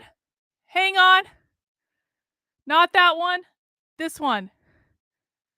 There we go. Our hearings are You back. would have a pretty good idea, though, of Yay! how many retweets and the amount of traffic it got. Only from what I can see in that illustration. I knew it. I knew as soon as I Why got up does the to Iranian leave. leader who has explicitly hearings were gonna pledged come to back. I eradicate knew the it. Jewish state of Israel get to remain on Twitter? Mr. Roth. No, he didn't bot. I was paying attention. Like all of Twitter's users, the Ayatollah is subject to the same set of rules. And while I can't speak for Twitter's decisions today, I can say that Twitter took a number of enforcement actions against the Ayatollah's account, the same way that we would against. That's anybody still else's. up. You understand how hypocritical this is, right? You banned a sitting U.S. president and a sitting member of Congress, Marjorie Taylor Greene, while a man who has pledged death to America and can openly call for the death of millions of Jewish people and yet not be removed from Twitter. You understand how that looks? How hypocritical that is? I'm asking Mr. Baker, Ms. Gaddy, Mr. Roth, Ms. Navarro. That's amazing. But it I shows did the it. hypocrisy I of got up Twitter. to I go to the wanna bathroom, and that's pivot what brought the here, Mr. hearings back. Chairman. I take full credit. Mouth Mr. that like Goldman button. made a very troubling statement claiming that as Vice President Joe Biden fired the Attorney General of Ukraine, since he had knowledge of this prior to becoming a member of Congress, Mr. Goldman should provide to the committee documentation about this action. We should know who authorized Vice President Biden to take this action Yes, against I did the get my Ukrainian coffee. Attorney General. We need to know, was there an investigation to justify the firing of the Ukrainian Attorney General? And if yes, who conducted it? He needs to provide all details involving this action, including Vice President Biden's threat to withhold $1 billion of U.S. funding if the Ukrainian AG was not fired, and who authorized Vice President Biden to make that threat. I would request that the committee look into this, and I yield back. Gentleman yields back. Chair now recognizes Ms. Lee for 5 minutes. Thank you, Mr. Chair. This has been an incredibly electric hearing. It'd be funny if it weren't. Oh, they all left. They I all understand my left. colleagues on the other side of the aisle want to be victims so very badly. But Ms. Navaroli. But you know who's if the I real understand you victim? correctly, Me. Public criticism. How's my sound, and guys? How's my allegations of sound compared to them? anti-conservative Thank you. bias are actually making Twitter and other social media companies less willing to enforce their own policies against political conservatives, correct? Yes, that was my understanding based on research that was done at Twitter. Sound good? Thank Meaning you. the same Republicans insisting on making themselves a victim is working. I don't think so. Could you repeat the question? The same Do I look Republicans, extra white today or folks on something? this panel who are insisting on making themselves victims in this conversation about Twitter censorship and other accusations they've made. Is this working because of the conservative bias and the implications of it? Or Okay, now the people are saying allegations of I'm very conservative loud. Some bias? people are saying it's good. I I don't know what to do, guys. I don't know what to do. In other words, are the Because the feed allegations of sounds conservative very loud to bias me. The feed making sounds it more loud to harder me than for I am by like those a in Twitter, significant those degree. who are working there to enforce these policies against folks Mount who that like incite hate button, speech like or Joe make- mounts a Thank you for bedpan. rephrasing Thank that you, question. Murphy's Pool. And thank you for asking it. Yes, these allegations are very much having an impact on the leadership within every social media company as they hope to not receive allegations of being biased or in any way being politically leaning. Oh yeah, you're Thank you. definitely not in any I'm not way the only politically lawyer in the leaning. room. So Definitely you all not. know that while the Absolutely Constitution not. does provide us the right to free speech, there are, of course, limitations. As Ms. Navaroli pointed out, we cannot yell fire in a crowded theater. Compromising freedom of speech may seem dangerous until we weigh that compromise against the men and women massacred in Buffalo, for instance, or the many other places where radicalized violent extremists found their motivation to kill on Wow. social media. This bitch is going to be a isn't about problem. oppression. We need to pay It's attention about to her. Public safety. This isn't about censorship. It's about protecting our democracy from misinformation. Ms. Navaroli, it was your job to decide whether someone was yelling fire in the theater. Could you describe the coded incitement? What on to earth violence makes her policy Twitter did not qualified to implement? decide Yes, who thank is you for that violating the question. First Coded Amendment and who incitement to isn't? violence policy was an incredibly nuanced policy that was created in order to fill the gaps that were existing in the already Even money, she's existing pansexual. policies around violence. The policies around violence were explicit. So these were calls that said, I'm going to, I want to, I plan to, I wish to. Those sorts of incitements would have come down. Things like stand back, stand by, things like I am locked and loaded and ready for a civil war, were dog whistles that were not covered underneath the policy. Thank you. Could have saved lives if it were implemented on January 5th, 2021. or Whose possibly life? in Whose November of life? 2020. Ashley Babbitt's, the Trump supporters? Whose life? I can't speculate as to what might have happened. And I do wish we would have acted. Thank you. Ms. Gaddy, the very same words that were plastered across Twitter were Hang on. shouted at the I used to January have a 6th shaved head. insurrection.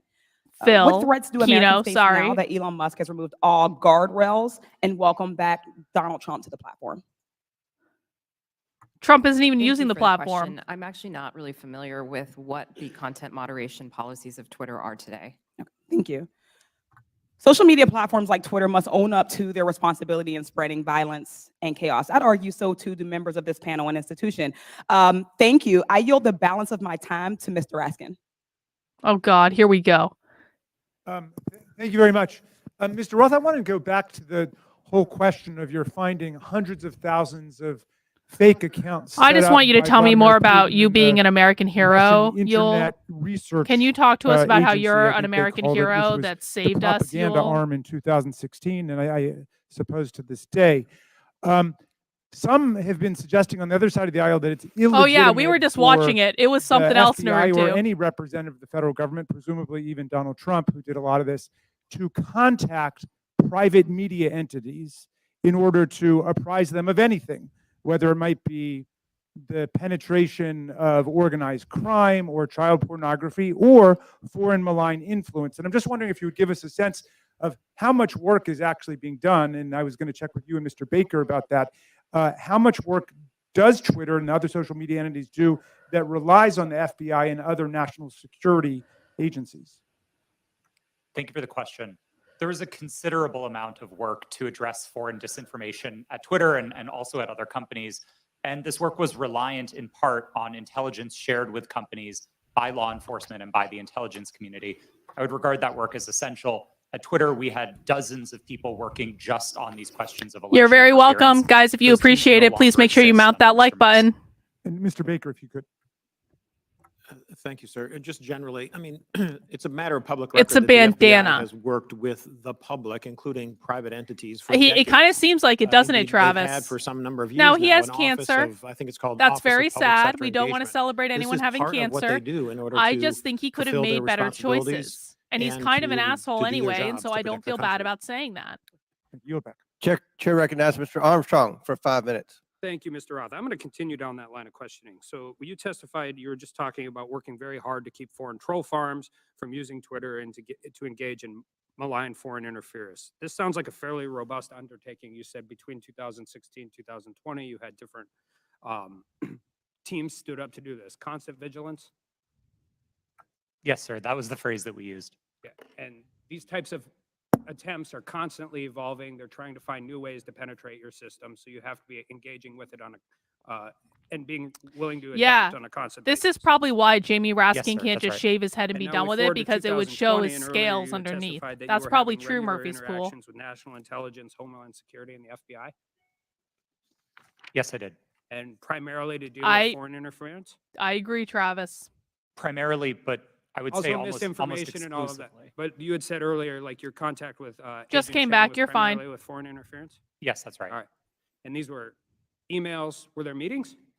Yes, Twitter met quarterly with the FBI Foreign Interference Task Force, and we had those meetings running for a number of years to share information about malign foreign interference. Wendy, if you Agents want to from see Homeland chats, Security or the intelligence YouTube or just chat is primarily much the better. FBI? So you're welcome to keep Our watching on primary Facebook. contacts I'm were with happy the to be FBI, streaming and there. in those But quarterly if you want to meetings, they interact were, more in I the believe, chat, head over to exclusively with YouTube on my FBI main personnel. channel, and And there'll you be had a lot more multiple people former there. FBI I agents also on want to the thank payroll. everyone who's watching on Rumble. Mr. I Baker, you have appreciate you 10 as years well. experience with FBI, DOJ?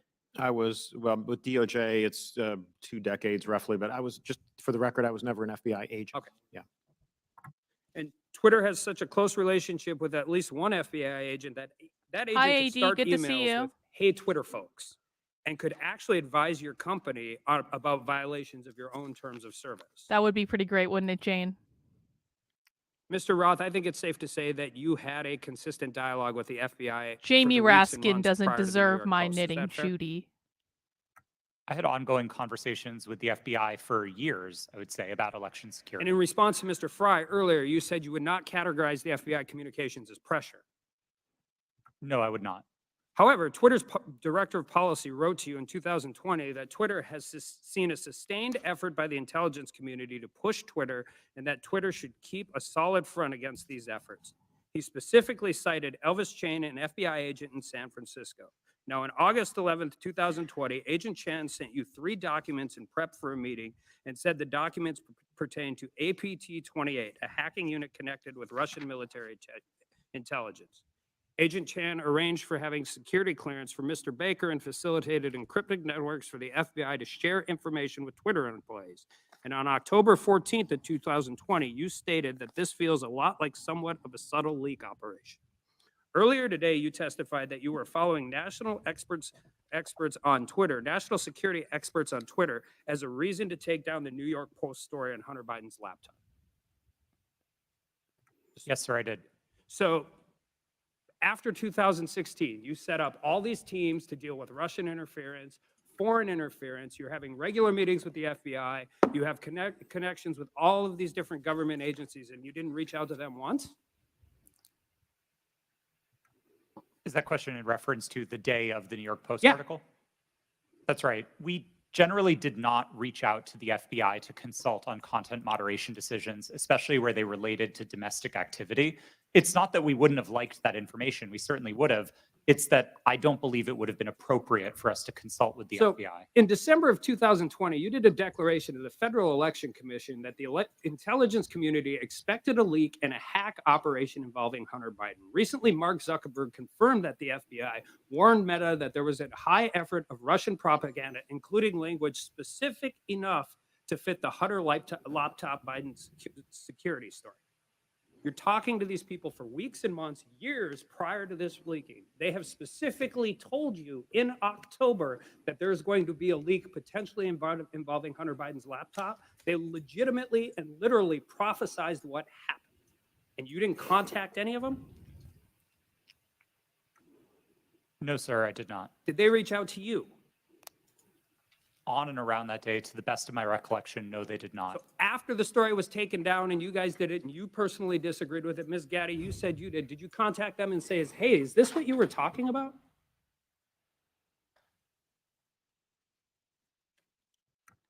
If that question was directed to me, no, I did Ms. not. Gaddy, did you talk to anybody from the FBI? Not to the best of my recollection. So I guess my question is, what is the point of this program? You have constant communication. They're set up for foreign interference. They've legitimately warned you about this very specific thing. And then all of a sudden, everybody just walks away? Like, this is what you planned for. This is what you prepared for. This is the information. They told you exactly what was going to happen. And then you want, I don't care if it's members of Congress. You legitimately want the American people to believe we just completely cut off contact with all of the people who we were supposed to defend against? I don't think it passes the smell test, and neither do the American people. I yield back. Chair recognizes Mr. Kassar for 5 minutes. I'm honored to be a new member of Congress, where our purpose is to listen to the people and represent their voices and lift up our communities. After talking to thousands of people across Texas, asking them, what do you want me to work on for you as a new member of Congress? Not a single person. Then don't come to the hearing. Then go do something else. Don't come to the hearing. No one's forcing you to be there. Go do something else. The next 2 years so instead, you're going to come to the hearing and complain of all rather than political going and working on something are else. worried they're getting pushed out of their neighborhoods by spiking housing costs. They see their public schools suffering because we aren't supporting our teachers. In my state, our rural hospitals are closing. We have more uninsured people than anywhere in the country. We have the highest No one's forcing you to be there, bro. Kids and reproductive rights have been stripped away. If you got better things to We're do, talking about leave. none of that. But then you wouldn't It be on seems to me TV. that we're having these hearings so that people can beat their chest about Hunter Biden, maybe do Thank some you, fundraising, Brian. get Oh, some of course, this headlines, is a dog and pony ironically show, post but it's those on entertaining. Twitter. Are you not entertained? If that's what House Republicans Nothing's going to come from want to this. spend their time on, then that's their But at least prerogative. it's entertaining. but to me, it's a damn shame. It's a hearing. We're here for a bigger purpose than that. Better than nothing, Under the I leadership guess. of the legendary chairman, Jack Brooks from Texas, this But I agree committee that nothing's gonna implemented happen. the Great Society through the creation of Head Start and the creation of Medicare. They investigated Watergate. They built the U.S. space program. Anything is possible He if does we all sound come very soft. together This guy to is so work on what our soy. constituents demand. If we make Mount sure the like button that if we you say guys to our think this guy's constituents made of that your soy. voice matters here. We could be ensuring that the historic investments in infrastructure and domestic manufacturing create good union jobs where we need them the most. We could take on free speech and civil liberties issues at home and across the world. We could be investigating Virtue and the taking a signal, look good at sir. these I real love that threats sparkle. of domestic terrorism and civil unrest. We could be making sure that our constituents' lives are better. But instead, we're focusing today on Twitter. The American people deserve better. I yield back my time to Mr. Raskin. Thank you very much, Mr. Kassar. Let's go back to this point about the Russian disinformation campaign. And just to refresh everybody's recollection. Russia. I need to like make a Russia sound or you something. Learned, Russia, was it before Russia. 2016 or after 2016 that Vladimir Putin had commanded an entire campaign to try to invade the American election with social media messages on Twitter, Facebook, and so on. Was that before the election you learned or after? While there was some public discussion of it before the election, most of the confirmed information was only declassified after Election Day. Okay, so there was this powerful, massive campaign unleashed by a malign foreign actor interested in undermining American democracy with a specific electoral objective, right? Did you find that? Was he just trying to create chaos, or did he want to put the thumb on the scale with his intervention for either Hillary Clinton or Donald Trump? A bit of both, honestly. I think there was a significant amount of the troll activity on social media in particular that wasn't tilted one way or the other. It played both sides and it played them off of each other. And I think that's bad for America and it's bad for democracy. I think the hack and leak campaign was a bit more skewed because that focused very specifically on the DNC and on John Podesta. Okay, and so the hack and leak campaign against the DNC and Hillary Clinton was one meant to damage Hillary Clinton's campaign. Is that right?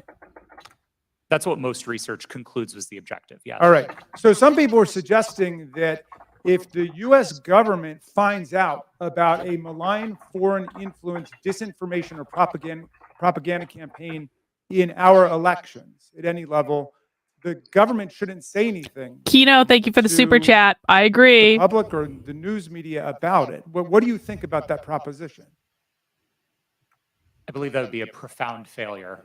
I think there's a collective responsibility across the private sector and the public sector to address our shared threats. And Russian interference in American democracy is one of those shared threats. Okay. Ms. Gaddy, do you agree with that? Yes, I do. Okay. And just back to you, Ms. Navaroli, for a moment. Did you follow the attempt to overthrow the official election result in Brazil? I was not working at Twitter at the time. It was but I paid Trump's attention fault. to the news. It was Okay, Trump's and were you fault. struck It was by all any of the Trump's fault. resemblances between what Obviously, it was happened in Trump's Brazil and what fault. happened here on January 6th? It was Trump's fault. It was the exact same playbook that was played on January 6th. It was Trump's fault. Claimed that an election was stolen and that misinformation continued to spread and lead to political violence. Thank you. I yield back, Mr. Chairman. Chair recognizes Mr. Fallon for 5 minutes. Thank you, Mr. Chairman. If there was ever, if there's ever a time where our government becomes the sole arbiter of truth, then we've lost the United States. Twitter's become the virtual town square. It now has the power to transform public opinion like no other medium in history, with their algorithms shaping and molding the public mind to their own ends. It's amazing to me that these people don't believe we can see their bias. Donated to Democratic causes or candidates in 2020. I don't know, sir. We have it here. It was 98.4% of Twitter employees gave to Democratic candidates or causes in the 2020 election cycle. Wow. And believe it or not, those numbers actually went up in the 2022 cycle to 99.7%. Holy shit. To Democratic candidates and causes. So clearly Twitter as a whole had a political bias. Mr. Roth, do you personally think that you have a political bias, and did you have one when you worked at Twitter? A personal political bias? No, sir. You didn't. That's Come remarkable because it's on. pretty obvious you did have strong biases when you compared, ironically using Twitter, people that worked in the Trump White House to Nazis. They were good folks that you simply disagreed with politically in our representative republic, and you compared them to the most evil people on the planet that murdered 60 million people, or at least were responsible for those deaths. You think that was a bit 6 hyperbolic? million, not 60. Yes, I 6. do. As I said, I regret agree. the language. I agree with you. It was. And so your political opinion spilled over into censorship work at Twitter. I think your biases had consequences, which you intentionally expressed through your propaganda and censorship role at Twitter. Additionally, you may have collaborated with U.S. intelligence community regarding stories that y'all didn't want the public to see. So namely, what we refer to as the Hunter Biden laptop story that ran in the New York Post. So I'll ask you, Mr. Roth, did you receive 10 confidential documents from Special Agent of the FBI, Elvis Chan, the night before the Hunter Biden laptop story ran? Yes. You did. See, because it's interesting, with the immediacy with which you all acted to censor the New York Post Hunter Biden laptop story seems to be very indicative of foreknowledge. And the story was seismic, and it was rushed to be suppressed, knowing full well it was not Russian disinformation, as some here said. It was truth that was denied the American voter. And the Media Research Center polled Democratic voters in 2020 swing states and found that 17% would have changed their vote if they had known the contents and evidence of the New York Post story. President Trump lost key states, Georgia, Pennsylvania, Arizona, and Wisconsin, by collectively just over 100,000 votes. And if this is accurate, this poll, 3.2 million votes could have swung. And he only needed a teeny fraction of those 3.2 million. That decision almost certainly changed the result of the 2020 presidential election. Did you have any idea the contents of the New York Post story, Mr. Roth? Someone's whispering. Only what I read in the New York Post that day. And then it was killed by Twitter, and the mainstream media followed. So I found this interesting. In 2019, candidate for President Joe Biden said, and I quote, "I have never spoken to my son about his overseas business dealings." And yet the evidence in that story and on that laptop revealed that 2 of Hunter's Mexican business associates, Miguel Magnotti and Miguel Velasco, visited the White House in February 2014. And he was later photographed. Joe Biden was photographed with him in the White House. Also in October 2015, Hunter arranged a video conference with his dad, Joe Biden, sitting vice president, and Carlos Slim, the Mexican billionaire. And then unbelievably in 2015, Hunter introduced his father, then vice president, to Vadim Pazarski, an executive at the now infamous Bursima Holdings Company, where Hunter would later magically make millions as a board member despite having no experience whatsoever in the energy sector. Joe Biden lied. He created the firewall. I like this guy. Because of this story and other information. He lied to the American people. And Mr. Roth, you withheld information on the eve of a presidential election, and you protected that lie. And I hope for the sake of the country that men like you that do those things, men and women, never get to put in such power, in positions of power again.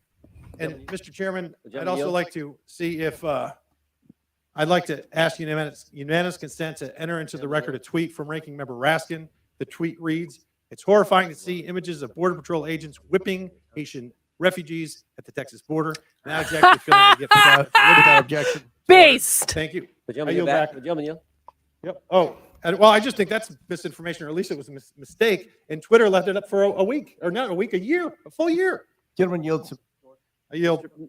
Mr. Baker, in top of page 2 in your written testimony, you said, "I did not destroy or improperly suppress Whose time is this? any documents at Twitter regarding information important to the public dialogue." The way you worded that, it sounds like there is some. Jamie Raskin's mic is hot. During this hearing.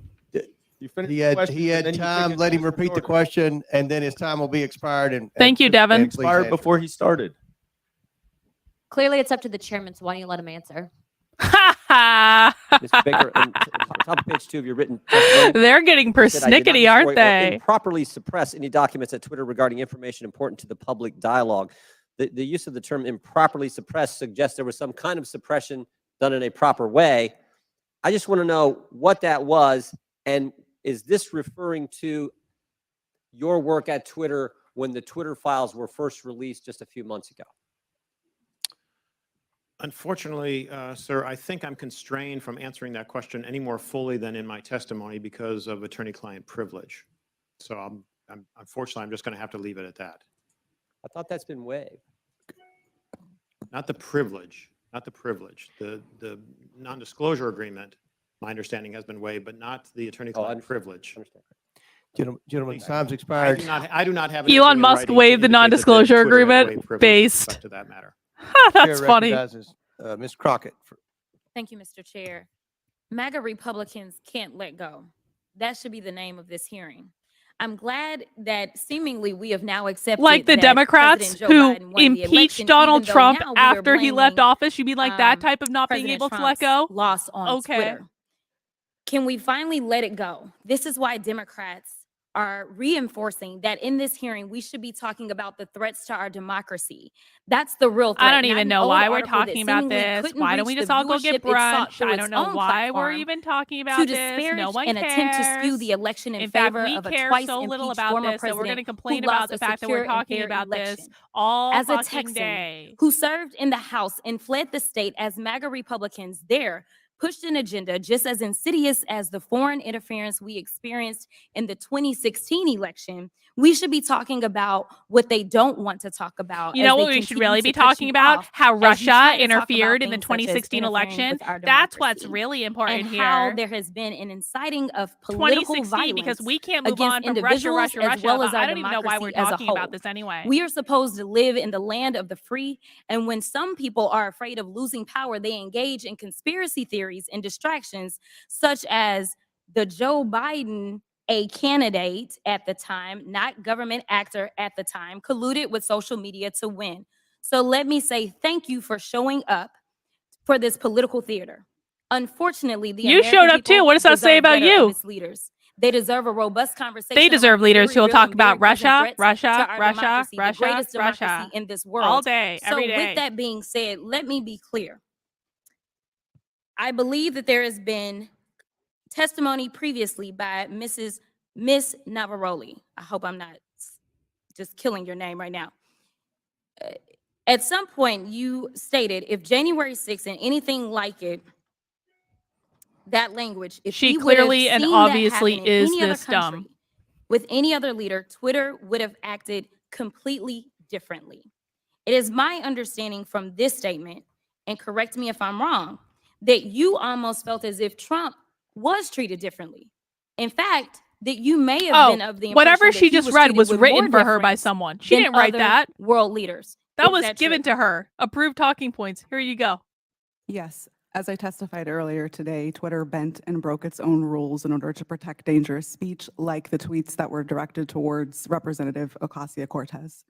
And when we talk about bending, it's my understanding from another deposition that there were actual alarms that would go off if someone would access Trump's Twitter account other than, I believe, the CEO. What? It was my understanding that alarms would ring within Twitter if the account was accessed outside of a select group of individuals who had access to that account. Are you aware How of many this being individuals had an access to Trump's ongoing account? practice for other individuals' Twitter accounts? At my time at Twitter, the former President Donald Trump's account was the only account that I did not have access to. Okay, so we know that there weren't individual actors running around Twitter setting off alarms every other day. Is that correct? Not to my knowledge, no. Okay. Now, as we talk about That seems a little January fishy. 6th, because I think that's the only thing we should be talking about, what I want to talk about is what, and anyone can answer this question. Did you see a correlation between a rise in homegrown domestic white supremacy online as it correlates to leading up to January 6th? How are we defining white supremacy? I can answer that. So some of the things that we were seeing specifically on Twitter related to white supremacy fan fiction. I mentioned earlier in my testimony that we saw things like people wishing that the day of the rope would occur. That comes from things like the Turner Diaries, which are, again, white supremacy fan fiction. You would also agree with me that it was clear that white extremists were seemingly triggered and activated to take action against our very democracy here at home by some of the activity that was going on Twitter, correct? Yes, I believe so. Now, just to make sure that we can summarize what we allegedly are here to talk about, you all would agree with me when I say that there was no physical damage or destruction to structures, limb, or life as it relates to this article, yet we do know that there was actual harm, physical harm, as well as destruction that occurred as a result of Well, the January Turner 6th, correct? Diaries is legitimately racist. It Yes, is. I've people read died it on before. January It's legitimately really Thank you. bad and really With that, I'll racist. yield Just the for people remainder of my saying that time it's just to fan Chairman fiction. Rask- The or Turner Councilman Diaries Rask. is legitimately racist. I mean, Mr. Chairman, I would just use the second to ask unanimous consent to submit for the record I'm not an suggesting it extraordinary should be article just banned published called because I Twitter don't think it kept should an be. entire I just want to make clear that database it's of Republican not requests to innocuous. censor posts published on February 8th. It was just published by Rolling Stone. So for everybody's No, reading not enjoyment, in the same way if that people CRT think it is was biased racist. against Not in that way. conservatives, No. this Don't would lead us to believe it was definitely don't biased diminish against this liberals and shit, progressives. guys. Didn't have you pegged for a Rolling Stone. They want you reader, to but be without apologists for white objection to order. supremacists. Chair They want that. recognizes Mr. Groffman. First of all, just a comment. It's really bad. When we talk about the Pledge of Allegiance, one of the lines in there is "To the Republic for which we stand." Ben Franklin, when he was asked about our Constitution, he said, "We give you a republic if you can keep it." Just two lines that maybe In the some people Turner around here haven't Diaries, they heard. talk about Now, driving all black this people to is, the Grand Canyon to throw them in. kind I'm of a not little joking story about for, that. the three of you on It's the really left bad. here. And that's not even the worst In thing. That's January just of one of the things I remember 2021, off the top of my Christian head. I read it magazine in called The college Daily Citizen when I was fascinated with tweeted about extremist material. President-elect Joe Biden's announcement that It's Dr. fucking Rachel gross. Levine was his nominee for Assistant Secretary of Health. They commented that Dr. Levine is a transgender woman. This was banned from Twitter. Are you familiar with this story? I'm not familiar with it, Do sir. you have any reason why it would have been banned?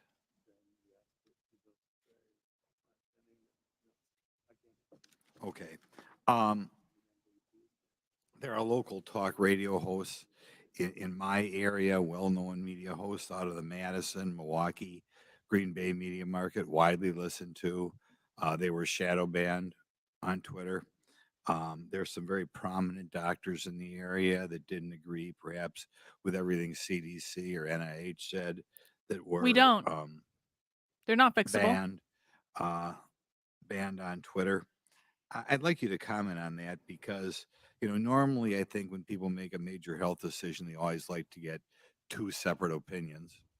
And some of these doctors who are wildly well respected, probably two of the most prominent doctors in Wisconsin, thought outside the mainstream. And I think if we're thinking outside the mainstream, they were taken off your platform. Could you comment on why you would take somebody off a platform or why a distinguished doctor would be considered something that the public as a whole couldn't hear? Hey, Bot and there's Phil, Murphy's version Pool of might have a events. secret mission for you if you want to DM him on Twitter.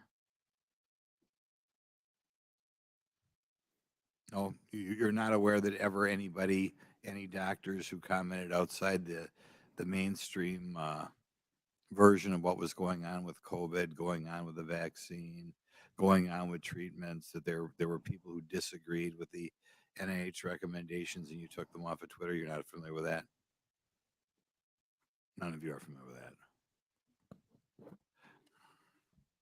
Okay.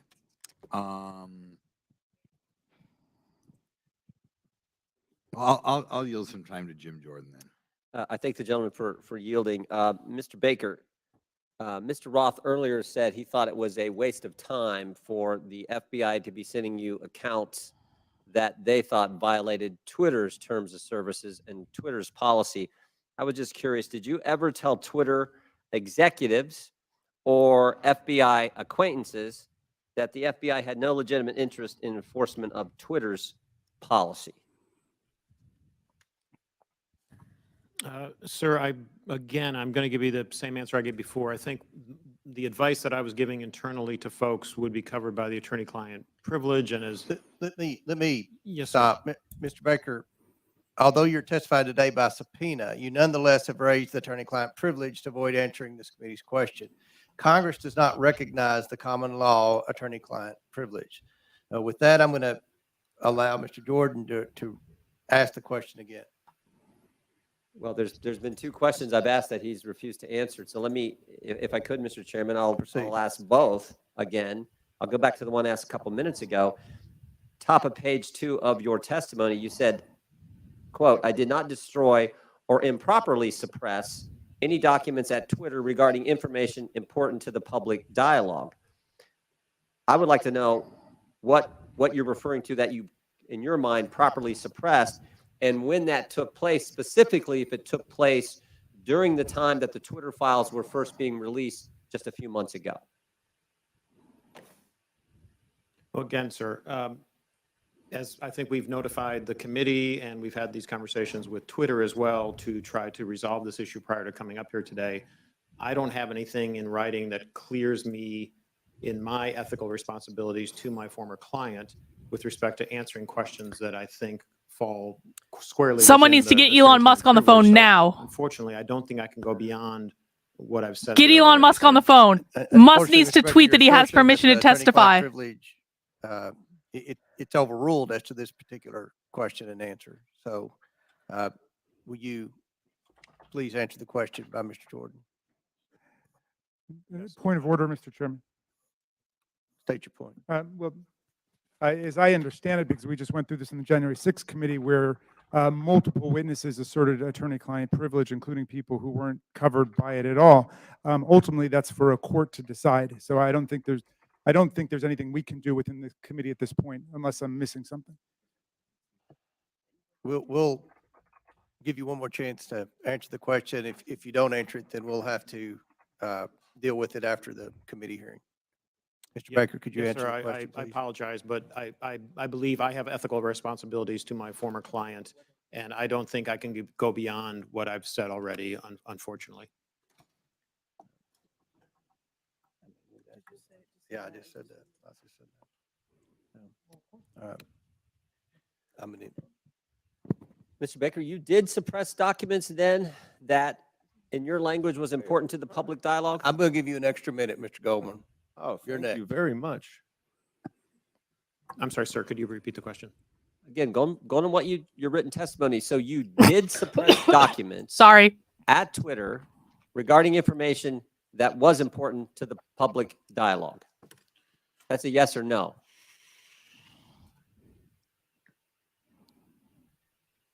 I'm going to answer the question with the following sentence, which is right after that. At all times, I sought to help my client understand and comply with its legal obligations. That's not a yes or no, Gentleman's Jim. time's expired. I recognize Mr. Goldman for 6 minutes. Thank you, Mr. Chairman. I understand that Mr. Palmer was asking some questions about some of my assertions about the removal of the Ukrainian prosecutor general.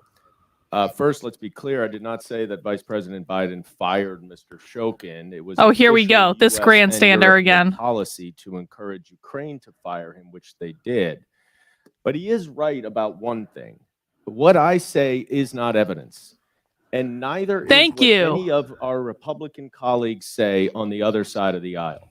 They may not like what these witnesses say, but the testimony of the witnesses is the evidence, not baseless statements without firsthand knowledge. But I urge Mr. Palmer, if he wants to understand what actually happened, to read the 300-page report that we published on the first impeachment investigation. There's a lot in there about Mr. Shokin. Luckily, though, he doesn't even have to do that. You can just read the New York Post story itself, because in that story, Shokin admitted that he never opened an investigation into Burisma. He claims to have had, quote, specific plans to do so. Yeah, sure.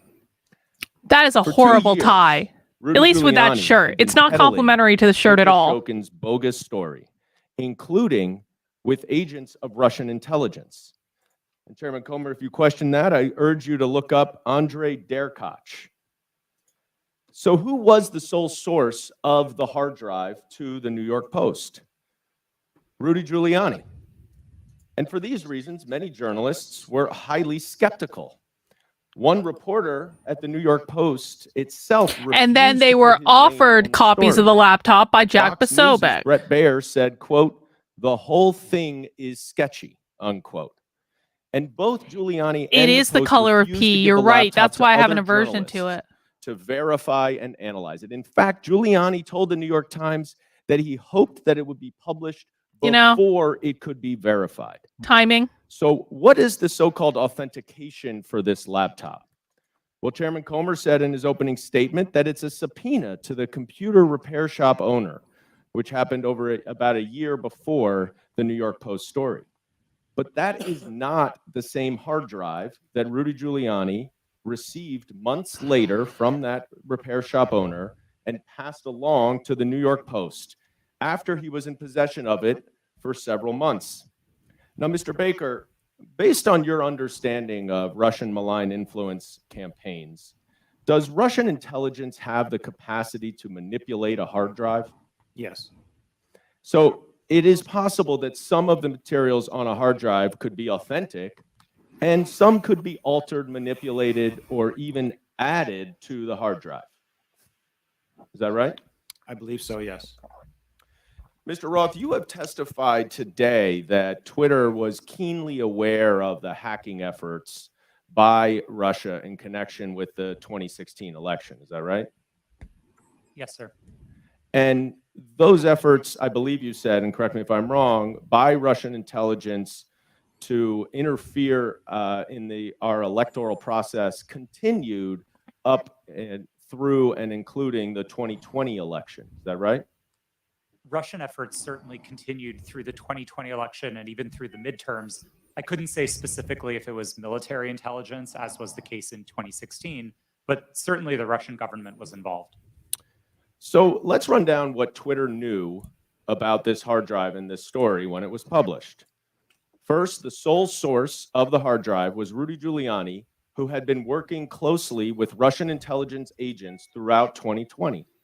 Second, Russian intelligence interfered in the 2016 election and was actively trying to do it again. And third, numerous journalists, including at the New York Post and Fox News, raised suspicions about the hard drive, and they refused to allow an independent analysis and verification of it. Now, Mr. Baker, based on your experience in law enforcement, wouldn't this give anyone concerned about Russian interference in our elections serious pause?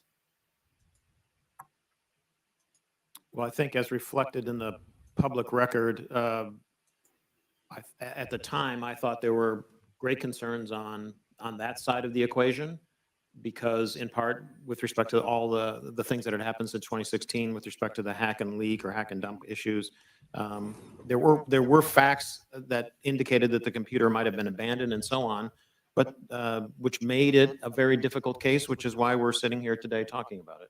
Right, and there was a 24-hour delay in continuing to spread the publication of it. Isn't that right? Yes. Okay. You know, that is exactly what 51 former intelligence officials, many from Republican administrations, even the Trump administration, said in that letter that is being distorted by Mr. Jordan and others at this hearing. Let me quote one paragraph of what they say. "We want to emphasize that we do not know if the emails provided to the New York Post by President Trump's personal attorney, Rudy Giuliani, are genuine or not, and that we do not have evidence of Russian involvement. Just that our experience makes us deeply suspicious that the Russian government played a significant role in this case." And unless Twitter, like Special Counsel Mueller concluded about the Trump campaign in 2016, wanted to welcome Russian interference in an election, all of you sitting here today were entirely correct to be highly concerned about the legitimacy of this story. I yield back. Except it proved out to be true. It proved out to be true. The story proved out to be true. It was true. Mr. Jordan here momentarily, but for the record, Mr. Baker, Ms. Gotti, Mr. Roth, Mr. Navaroli, are you here under the advice of counsel, and do you have counsel present? Yes, sir. That was a yes? Yes, sir. Yes, sir. Yes, I do. Yes, I was subpoenaed That's to good to appear. know. I'm glad y'all have counsel present. Mr. Chairman, for submission for the record, I'd like consent to submit the Twitter files dated December the 8th, posted by the New York Post regarding the suppression of conservative commentators. Like that submitted. Without objection, so ordered. Mr. Chairman, thank you. I'd like to also submit for the record a timeline of events with cited sources outlining strong evidence of the Biden family organized criminal actions would certainly indicate that we've crossed the threshold of reasonable suspicion. I'd like this timeline submitted for the record. Excuse me, Mr. Chairman, where is that from, that timeline? Timeline in my hand, boss. I'll get it to you shortly. Bottom line is that the FBI had the Biden crime family laptop for a year. They knew it was leaking. They knew it would hurt the Biden campaign. So the FBI used its relationship with Twitter to suppress criminal evidence being revealed about Joe Biden 1 month before the 2020 elections. You, ladies and gentlemen, interfered with the United States of America 2020 presidential election. Yes, they knowingly did. and willingly. Yes, they That's did. The bad news is going to get worse because this is the investigation part. Later comes the arrest part. I don't think anyone's going to be Attorneys are familiar arrested. with that. That's probably not Mr. going to Chairman, happen. I'd like to spend 5 hours with these ladies and gentlemen doing depositions, surely yet to come. But for right now, I'll yield the balance of my time to my colleague, Mr. Jordan. I thank the gentleman for yielding. I think he made the right point. And I would just respond to to our colleague from New York. You know who knew the laptop was real was the FBI. They had it or maybe they had it for a year and just said, you know what, we're going to put it on the shelf. We're not going to look at it. But if anyone knew it was real, it's them. That's why I asked the question. Again, back to my colleague from New York, what he was talking about. That's why I asked the question earlier. I said, did anyone at the FBI, Mr. Baker, know, did Mr. Baker talk to any of those 51 former intel officials who sent the letters saying this has all the classic earmarks of a Russian misinformation operation? Maybe they could have checked with the FBI because the FBI had the actual laptop in their possession. Mm-hmm. So I appreciate the gentleman from Louisiana. I think it's a great point that he made. Mr. Roth, I'm going to come back to you on something we were at a few hours ago. And we're talking about this visibility filtering, which in my mind I understand to be something short of suspending and blocking the account, which the user then knows has happened because there's a notification in a public way, like you did to Ms. Green when you suspended her account. But there's other things, this search blacklist, this do not amplify, that are some kind of filtering that account that the user doesn't know about. And I asked the question earlier, was there any bit of this visibility filtering that was hard-coded by Twitter employees into the account of specific users? And you said you hesitated for a while, and you said, well, you wouldn't use the term hard-coded, but it seemed to me like something like that went on. Can you elaborate? Thank you for the question. Twitter's visibility filtering system, as has been reported in the Twitter files, is based on applying labels to user accounts. And so in that sense, if the application of a label is what you meant by hard-coded, yes, Twitter systems did apply those designations to those accounts. But it was seldom the case that Twitter staff would manually, individually go in and apply those labels directly. Were any government officials, were those labels and therefore that filtering done to any government officials, any elected officials where the user wouldn't know about? I don't know, sir. I didn't have access to my Twitter computer, to any Twitter systems to prepare me to answer that question. So I'm just talking your time there and your experience there. Do you know if that happened? It would not surprise me to know that visibility filtering labels had been applied to the accounts of elected officials. So visibility filtered labels applied to the That kind of accounts, seems but like the user election doesn't know. interference to me. Yes, it That was kind not of seems like Twitter's election practice to interference. notify users But of you the think that happened to elected officials and government officials? Again, I couldn't say for sure. I appreciate it. I yield back. Chair recognizes Mr. Mafume for 5 minutes. Well, Mr. Chairman, it's been a long morning and afternoon. And at this point in time, there's an adage that says everything that can be said has been said. So I'm just going to except say that not again, I don't even everyone know has why we're said it. here. I don't know So why if we're you will here. indulge me Why don't we for a just go few to minutes, brunch? I'd just like to reflect on some observations, having sat here and gone through this. And I'm hoping and praying that this is not a problem in search of a solution, because we're dedicating an awful amount of time here, and I don't See, want to I don't even know why we're escape here. us. But Don't having even know said why that, we're I doing want to this. first associate myself with the remarks of Mr. Raskin, the ranking chair. His opening remarks succinctly, I think, encapsulated and put in place what many of us on this side of the aisle are feeling.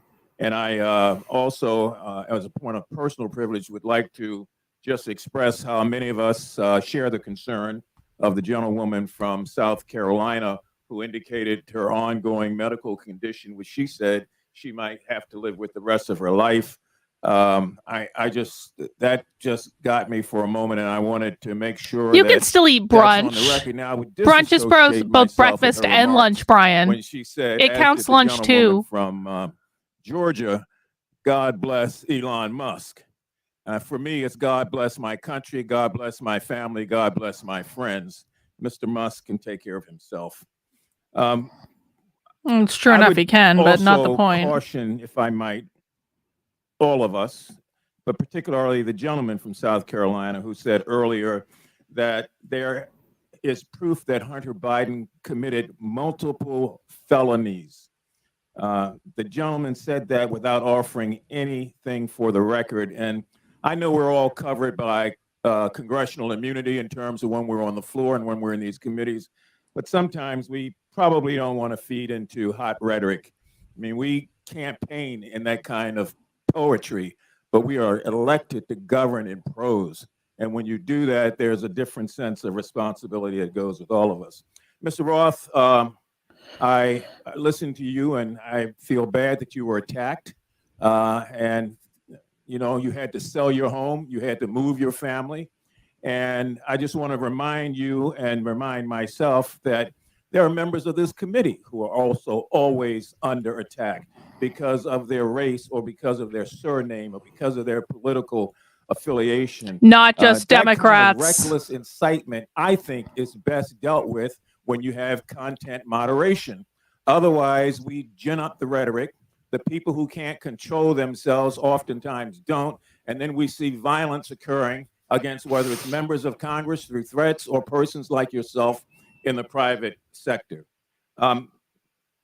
Ms. Navaroli, you in your testimony stated that on the morning of January the 6th that you sent lawyers a message warning them that your team was hamstrung by leadership. And 2 days later, when it looked like that might happen again, you asked management whether or not they wanted more blood on their hands. What was their response and what did they do?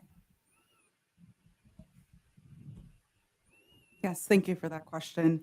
On the morning of January 6th, I did send that message to a Twitter lawyer specifically because I believe that Twitter was going to be facing liability for what was going to occur that day. I do not remember How did she know what was going to occur that day? A response of confirming that the information. How did she know what was going to happen? Would you repeat the second question that you asked? Why would she wanted to have know what was their response. why would What she did have they do? anticipated anything?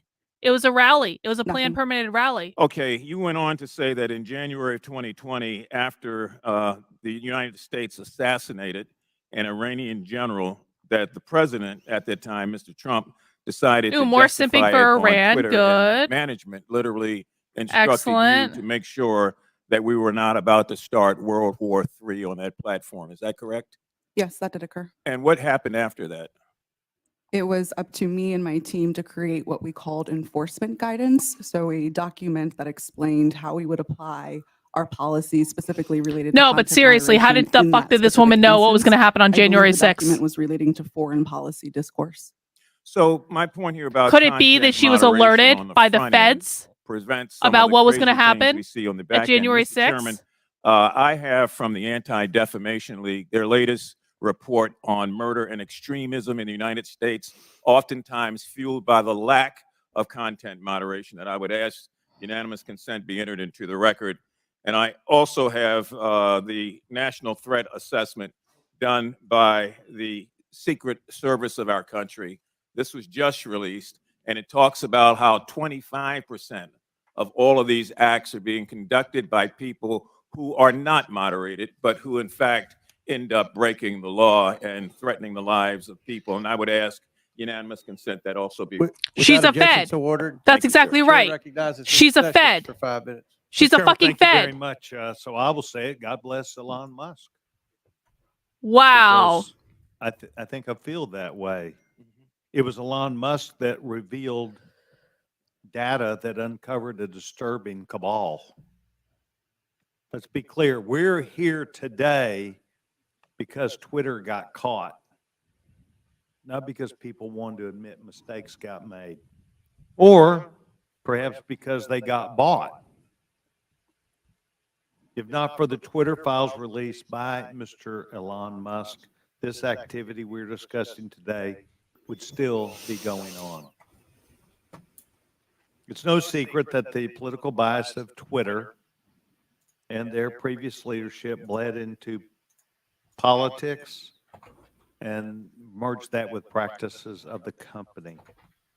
And that is a big concern. But a bigger concern is where our government, on a political basis by law enforcement, becomes engaged in things that a timeline would show were not truthful. That's the concern. The fact that Twitter was working hand in glove with the Federal Bureau of Investigation and the intelligence community to suppress free speech and things that were not true is disturbing. That is why we are here today. So, Mr. Roth, I would engage you if I could for a minute. By the way, I want to compliment all four of you. You've been here all day. This is hard to do. You've kept your cool. To the best of your ability, you're expressing honesty. I admire that. Mr. Roth, can you please tell me about the meetings with the FBI? How many? Where did they take place? How do they accomplish what they wanted? Thank you for the question. Yes, sir. Twitter met with the FBI, I would estimate, several dozen times over the course of multiple years. These meetings happened in person, in the Twitter office, in the offices of other technology companies, and at times they happened virtually. We issued press releases about these meetings. They were not happening in secret. They were not anything that the public sector or the private sector strove to hide from anybody. But in these meetings, we used it as an opportunity to discuss the shared threats of foreign malign interference, to discuss the preparations that the public and private sector were implementing, and to use that as an opportunity to make sure that we were having open channels of communication about those malign interference threats. Mr. Roth, did you at any time believe that the Bureau might not be honest about the things they knew and the information that they shared and passed to you? I would say I have a personal healthy skepticism about any type of law enforcement, but no, it was never my experience that representatives of the FBI were anything but forthright in those discussions. Do you believe that they, today, in looking back, misled you? I don't believe so, no. So you believe that the things which they told you, in looking back, are truthful even today? To the best of my recollection, yes. So the chance for FBI numerous times, dozens of times, to meet with you, did you put out information of the substance when you said you provided the public with information? Did you discuss what those meetings were about? I believe the public statements were fairly high level and talked about preparations for upcoming elections in the United States. Any internal records or meeting minutes would be on my Twitter computer, which I don't have access to. And does that reside, to the best of your knowledge, currently at Twitter? Yes, sir. I returned all Twitter property to the company when I chose to Yes, leave. and that would be a requirement generally. Chose to leave. So you believe that the chose to Bureau met leave. with you, Sure, they Yule. did not mislead you, Sure. they did not mislead you, that you were as forthright as you could be to the public, and that you were playing the role that you felt like was responsible. Is that your testimony today? Yes, sir, it is. Thank you very much, Mr. Chairman. I yield back. Gentleman yields back, and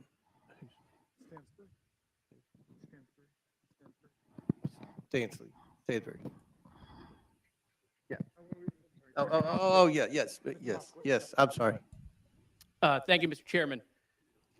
You know, I'm beginning to feel like a little bad for the majority. Like I just feel guilty because you guys have come today to try to prove that. Why are we even doing this? I don't even know why we're here. Why are we just going to brunch? What is this even happening? This is all a waste of time. And Why the are we even problem bothering? is that Donald Trump, he is just this thing that hangs around your neck because at every turn, he undermines whatever credibility you want to have on this subject. I mean, Donald Trump and his administration, it's been proven, reached out to Twitter to take down tweets that got under his skin. The tough guy, Donald Trump, right? He got called the B word. Let's reach out to Twitter. Let's get the tweet Yeah, taken Trump down. really shouldn't have done that. You guys That was have bad. No credibility. You have none. You don't have any either, Your own dude. guy taking You look free like a speech fucking used car off salesman. of Who Twitter. the fuck are you? You know, I also don't understand this bipolar thing that you're doing with Joe Biden. So every day you guys tweet out, Joe Biden is boring, he's sleepy. Every day you say it on TV. Now you want to tell the American people Joe Biden is an international super mastermind along with his son Hunter. I mean, it's just bananas. You know, the Trump family is getting billions of dollars of loans from foreign governments by using their White House relationships. Any questions? Any questions on that? No, I didn't think so. You want to know if the Trump family made any money selling PPE during the pandemic out of the West Wing? Any questions about that? No, I didn't think so. But let's move on to Hunter Biden's laptop. Your leaker, I always love this, by the way. You guys are against leakers unless they're leaking things you like. Your leaker, Matt Isaac, and I love, you know, have you seen this guy? I mean, he's like a Radio Shack dot matrix guy who copied files off a private citizen's hard drive. Okay, that's your entire theory is based off of. But I want to use his words. This is his own words. Your guy, your leaker, the guy who gave you the information. So there have been several attempts. So what do we by do now? Like several happy hour? individuals Is to it happy hour modify time? and insert fake data. I do know there has been multiple attempts over the past year and a half to insert questionable material into the laptop, to pass off information or disinformation as coming from the laptop. He continued, "This is a major concern of mine because I fought tooth and nail to protect the integrity of the drive, and to jeopardize that is going to mean everything I sacrificed will be for nothing." Your guy, your leaker, questioning the integrity of the information. I don't think I have any beer in the guys house. Are peddling. By the way, why isn't he here? Bring him here. Sadly. Let's ask him questions. And why haven't we seen the hard drive? You guys aren't shy. Why won't you show it to the American people? Let's talk about Twitter. I mean, Let's talk about we've had the God hard bless drive. We've Elon had the Musk. hard drive for 2 fucking years, dude. We've had it. God We've all bless the seen it. guy I've seen who was Hunter allowing Biden porn. I Nazis can never and unsee that shit. anti-Semitism to perpetrate Twitter. It's been a 66% increase. Didn't of Nick Fuentes, he was just anti-Semitism waving around a picture of on Nick Twitter Fuentes. Nick Fuentes since got Elon banned Musk within set 24 it hours free. of being back. Mr. Chairman, I agree with you. It's not fair to say all conservatives are Nazis. That's preposterous. That's not true. But your Lord and Savior Donald Trump is having tea and dinner with them at Mar-a-Lago. Nick Fuentes right here, Who who's a is picture banned that is on tweeted Twitter. at me all the time saying Jews are a virus in response to my tweets. Yeah, this is Donald why Trump's Nick having dinner Fuentes with is a fucking problem. Nazis at Mar-a-Lago. And so, no, not all Republicans are Nazis, but I got to tell you, Nazis seem really Nick comfortable with Donald Fuentes Trump. got banned on Twitter, So I have bro. He's questions not about even that, Mr. on Chairman. it. He's not even on it. Why is that? Why do I get these tweets? Let's talk about Kanye West. And he damn well should have gotten right? banned. The I was going to chairman do a of the story about Judiciary that. Holy Committee shit. for 3 months praising Kanye West. We love Kanye. Also right? not on A Twitter Nazi. anymore. Clearly now. It took months for that tweet to come down. How come? I mean, Kanye these are West things is I'd love banned to on know. Twitter. Is it because Wow. maybe What a they're your moron. voters? I mean, they certainly aren't voting them for me. I yield back. Well, for so many reasons, Chair but none of them recognizes have to Mr. do with Langworthy for 5 minutes. God, idiot. The Twitter files revealed the unrestricted power Idiot. and Used censorship car regularly salesman. exercised by the 3 witnesses in front of us today, Mr. Roth, Ms. Gaddy, and Mr. Baker. It was a Ms. dead name. Navaroli, in your opening, you stated that too few people and companies have too much power. Well, I think you're right. The witnesses here today, they had too much power at Twitter. And they tried to play the role of God as they interfered with a natural right of the people to a free and fair election. Twitter knowingly suspended the New York Post's account, one of the most reliable conservative voices in the country, in fear that an honest story would swing the most divisive election in American history into the hands of their enemy, former President Donald Trump. Now, Mr. Roth, you were part of the secretive SIP-PES censorship team at Twitter, correct? No, sir, I'm not sure what that refers to. Mr. Roth, the Twitter files revealed that you rarely adhered to company policy in making your censorship decisions. One reporter from the Twitter files Yoel is called getting your group a, aggravated. quote, high-speed Supreme Court of moderation, issuing content rulings on the fly, often in minutes, based on guesses, gut calls, and even Google searches in cases even involving the president. Do you recall making decisions in this manner? No, I do not. Can you explain the process for these quick decisions? Thank you for the question. I think the core of content moderation, whether it's fast or slow, begins with a written set of rules and policies. And that was the primary responsibility of my group at Twitter. It wasn't about making a one-off decision in the moment. It was about having a written and codified set of, well, laws for the platform that we followed in each instance. In the vast majority of cases, content moderation decisions were not made by me or by another executive or even by a member of my direct team. They were made by hundreds of content moderators enforcing those rules again and again and again. The situations in which decisions would be escalated to senior executives were few and far between and largely related to the really hard gray area calls. So, Mr. Roth, as part of the, quote, Supreme Court of Moderation at Twitter, did you have the final call over political censorship decisions? No, sir, I did not. Then who had the final call on these decisions? There was a team of people, some of whom represented on this panel today, others not, who were involved in trying to make these decisions. But a portrayal that any one person held sort of supreme or ultimate authority over these decisions would misrepresent what the process was. So your team labeled high-profile accounts as VITs, standing for very important tweeters. What was the threshold for being labeled as a VIT? That's an excellent question for which there is not a consistent answer. I don't think Twitter was particularly well put together on that definition. So was the New York Post labeled a VIT? I believe the New York Post's account is verified, and verification conferred some of that status of being a VIT. But again, the definitions here are a little squishy. Not now, anymore. Is it true that the Twitter comms director, Trenton Kennedy, said in regard to the Post story, I'm struggling to understand the policy basis for marking this unsafe? Yes, it's my understanding that Mr. Kennedy said that. Was the New York Post story regarding Hunter Biden's laptop marked unsafe regardless of uncertainty? It is true that Twitter marked links to that story as unsafe in a number of our systems, which resulted in restricting people's ability to tweet it. That was the decision that Twitter reversed 24 hours later. Well, it's clear from this panel that too few people had too much power. The New York Post Twitter account was suspended in an attempt by Democrats and big tech to go ahead and play God and interfere in a natural, free, and fair election and the free flow of information in this country. The censorship is unbounded. The New York Post has been a reliable source for decades, including their coverage of the nursing home scandals in New York during the pandemic.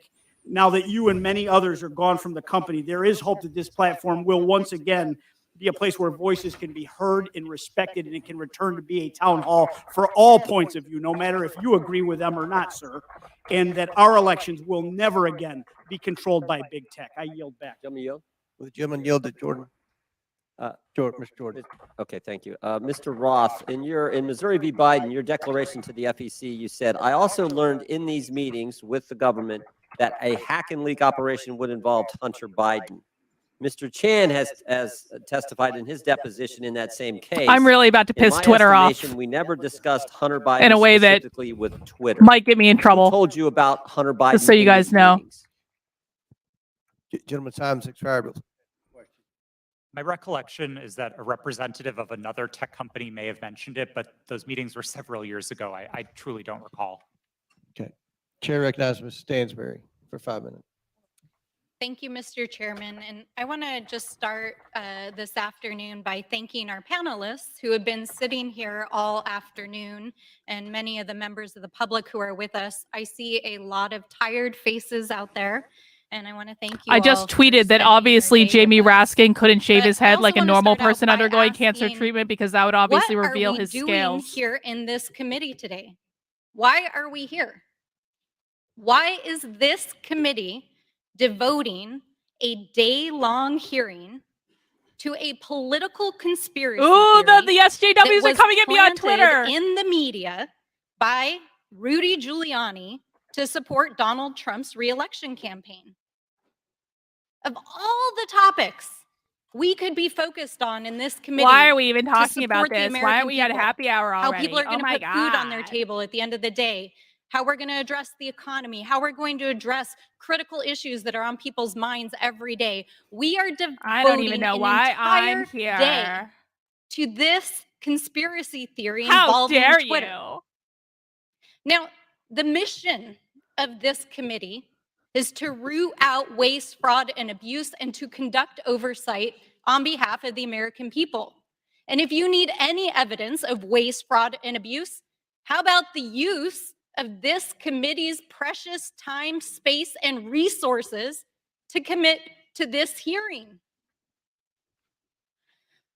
You know, I don't even understand why we're here right now, but I do want to clarify some key facts about what we've heard today. So I'm going to get into it for just a few moments. Ms. Gaddy, thank you for being here today. Mr. Baker, you have already stated publicly that Twitter's handling of this issue was a mistake. Is that correct? Yes or no? It's fine. Yes, that's correct. Can we all go get a martini now that we've settled I that? don't think I have stated that publicly yet, but that is what the CEO of the company said. Yes, and at the time, only weeks before, one of the most consequential elections of our lifetime in 2020, Twitter made a decision based on policies put into place to protect the public from political disinformation and from foreign interference. Is that correct, Mr. Roth? Yes.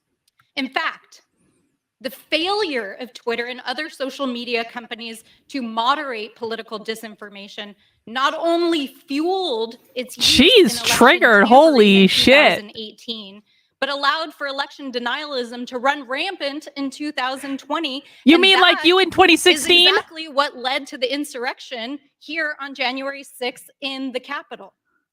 So, Ms. Navaroli, I want to ask you, thank you for sitting here all day answering these questions.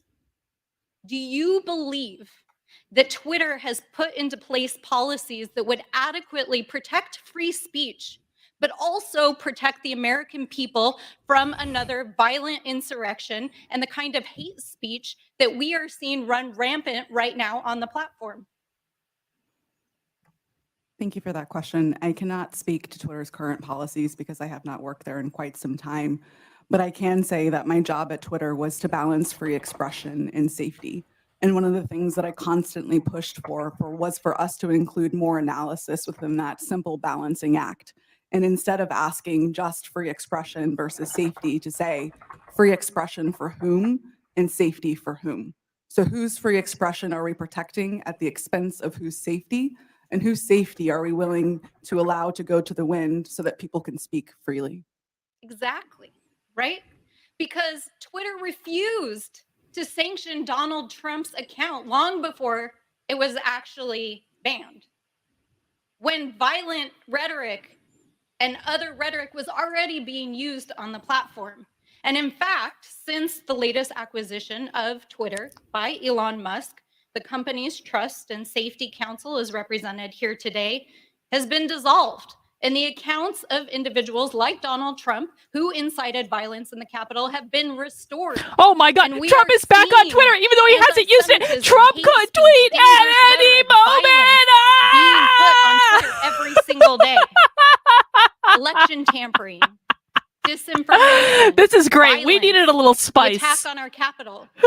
Mr. Chairman, that is what Yeah. we should be holding Why aren't we oversight at hearings on in brunch? this committee. I have traveled to every corner of my district, and New Mexicans are depending on us to defend our democracy and to ensure that we are holding not only those who are Look at that committing vein waste, in her fraud, forehead. and abuse accountable, but ourselves.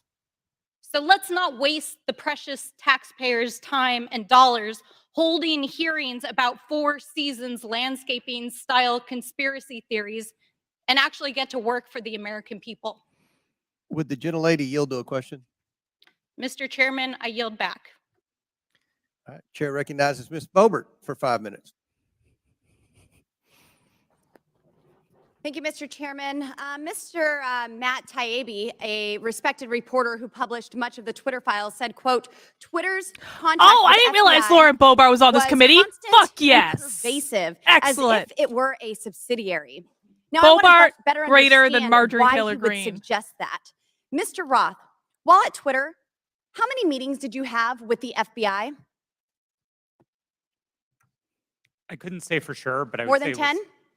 That's a More reasonable than 20? estimate. I couldn't say for sure. More than 50? That seems a bit high. Many meetings with the FBI. Well, we know how many FBI agents worked at Twitter while you were there? I don't believe any active FBI Former agents. FBI agents. How many worked there while you were there? I'm aware of perhaps 2. Well, we know of at least 9 because they started the BU group chat, BU for Bureau. Now, Mr. Roth, did the FBI ever ask you to share information like users' communication data without going through proper legal channels? No, they did not, and I would have refused if they had. That's correct. I see that you denied Agent Chan's request for access to Twitter's data feed. What's sick isn't that you would deny it. It's that the FBI would even ask you for the private data of American citizens without going through legal channels of the law. Now, I want to remind you, Mr. Roth, that you are under oath. Did the FBI ever ask you to do anything that was illegal or questionably legal? I'm not a lawyer, but certainly not to the best of my recollection or knowledge. Now, from the hearing that I've been a part of today, it's almost impossible to tell where the FBI ends and where Twitter begins. We have Mr. Baker here, a former FBI agent, and there seems to be a revolving door between the FBI and Twitter itself. Even Mr. Baker said that there was no collusion with the federal government and Twitter. But Mr. Baker, that's you. You are the collusion between the federal government Yes, and the FBI. Lauren. And now with it, Excellent. this is such a problem because Mount that like button for Lauren Boebert. all over. Mr. Roth, Miss Gaddy, did either of you approve the shadow banning of my account at Lauren Boebert? Yes or no? No, I did not. Not to the best of my recollection. Well, let me refresh your memory because on March 12th, 2021, and Mr. Roth, I know you looked at it because Fascist Twitter 1.0 had a public interest exceptions policy, which means for members of Congress to be shadow banned, it had to go before you, Mr. Roth. So I'll ask again, did you shadow ban my account? Yes or no? Again, not to the best of my recollection. So the answer is, Mr. Roth, yes, you did. I found out last night from Twitter staff that you suppressed my account for this tweet. It's a freaking joke about Hillary Clinton being angry that she couldn't rig her election. It's a joke. But in response, being the sinister overlords Oh, that you base all are, Lauren you Boebert. placed a 90-day account filter so I could not be found.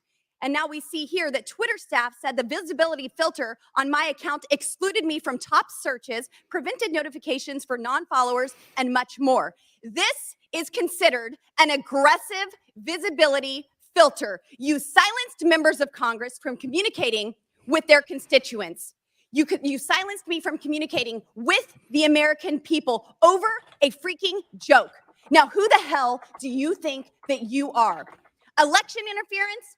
Yeah, I would say that that was taking place because of you four sitting here. The Hunter Biden laptop story was suppressed. A sitting member of Congress was suppressed. A sitting president was banned from Twitter. You know, I bet that Putin is sitting in the Kremlin wishing he had as much election interference as you four here today. We've heard about threats to democracy. Well, what about shutting down a duly elected member of Congress? This is fundamental to our nation's governance, and you all attacked that very foundation.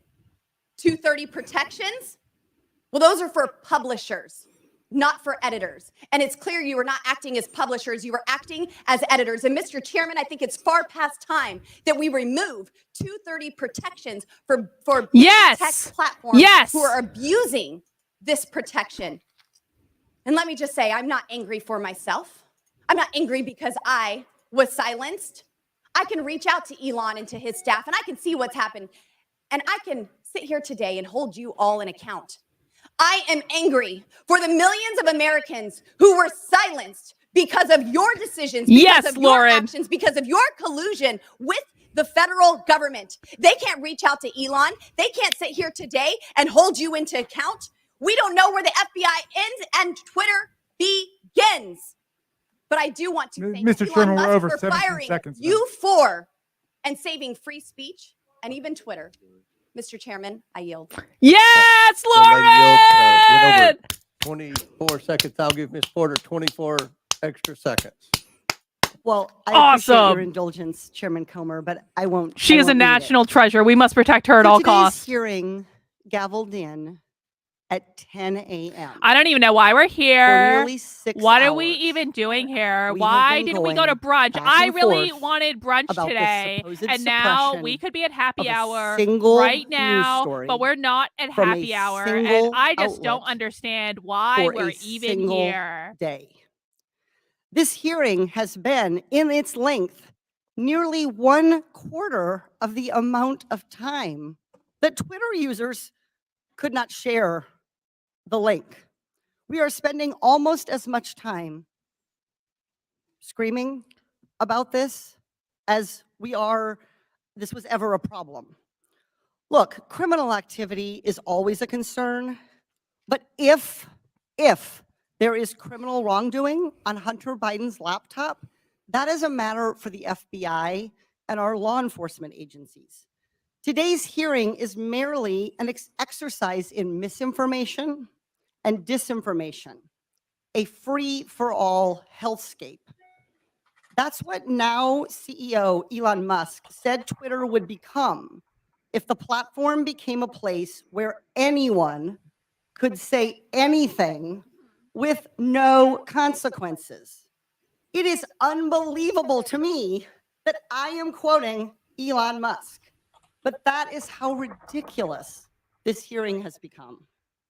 The Oversight Committee. I like can't Twitter believe that I'm or even any other quoting social the media richest and company most for that successful man matter, in the cannot world. become a free-for-all hellscape where anything goes. With that, Mr. Chairman, I yield back. The lady yields back. Thank you. Mr. Chairman, Ms. Boebert. I ask unanimous consent to submit 2 documents into the record, both from Twitter. Without objection, so ordered. Thank you. Chair recognizes Ms. Luna for 5 minutes. Thank you, Chairman. Mr. Roth, have you communicated with government officials ever on a platform called Jira? Yes or no? Real quick answer. We're on the clock. Not Yes to or the no? best of my recollection. Not to your no. recollection? Great. If you did in the event communicate, who would have had access to this platform? That's the nature of my confusion. Okay. Jira Did is, you ever speak to government officials on Jira regarding taking down social media posts?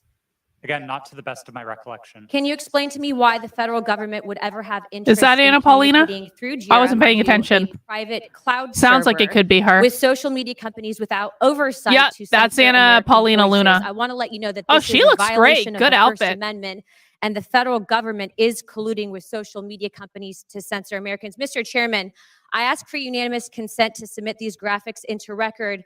And Mr. Roth, I'm going to refresh your memory for you. This flow Without chart objection, behind it's me. ordered. Thank you, Chair.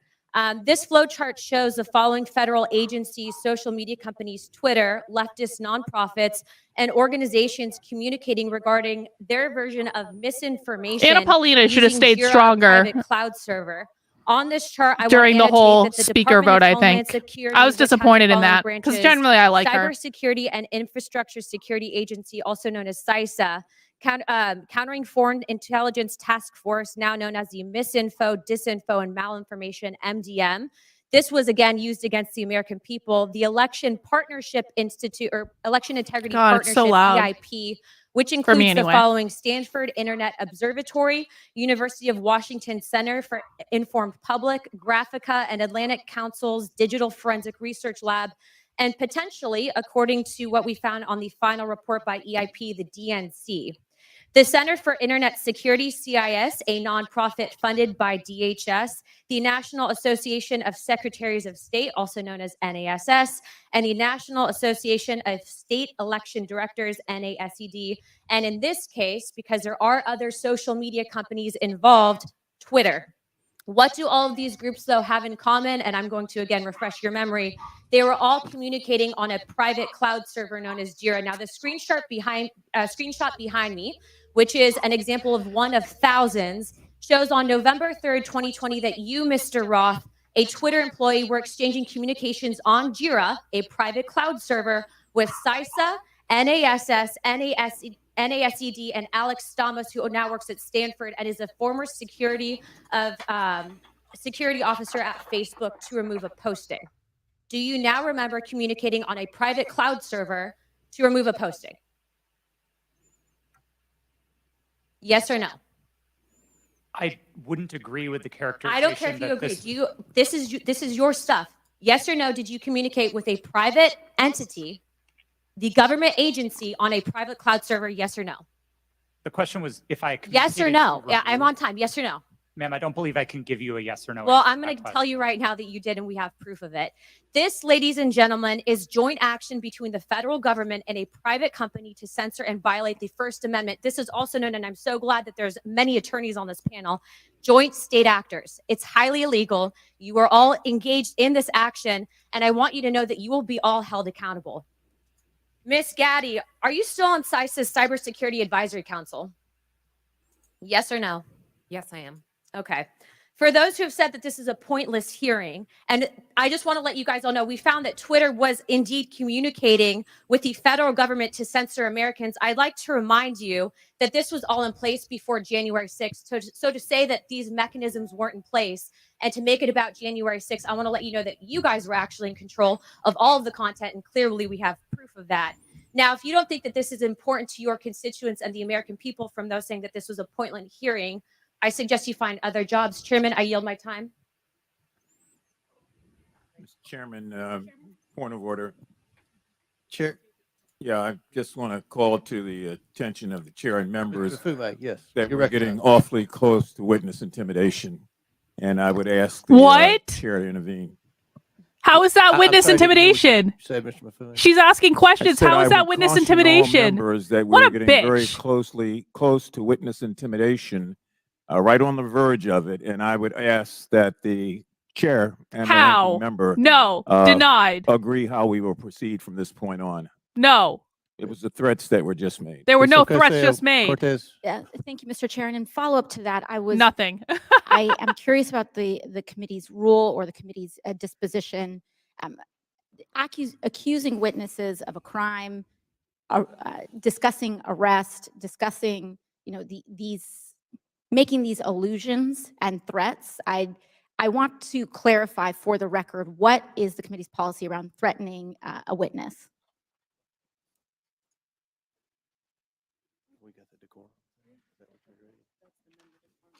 We have the member decorum. Do we have And around the rules of decorum, can Yes.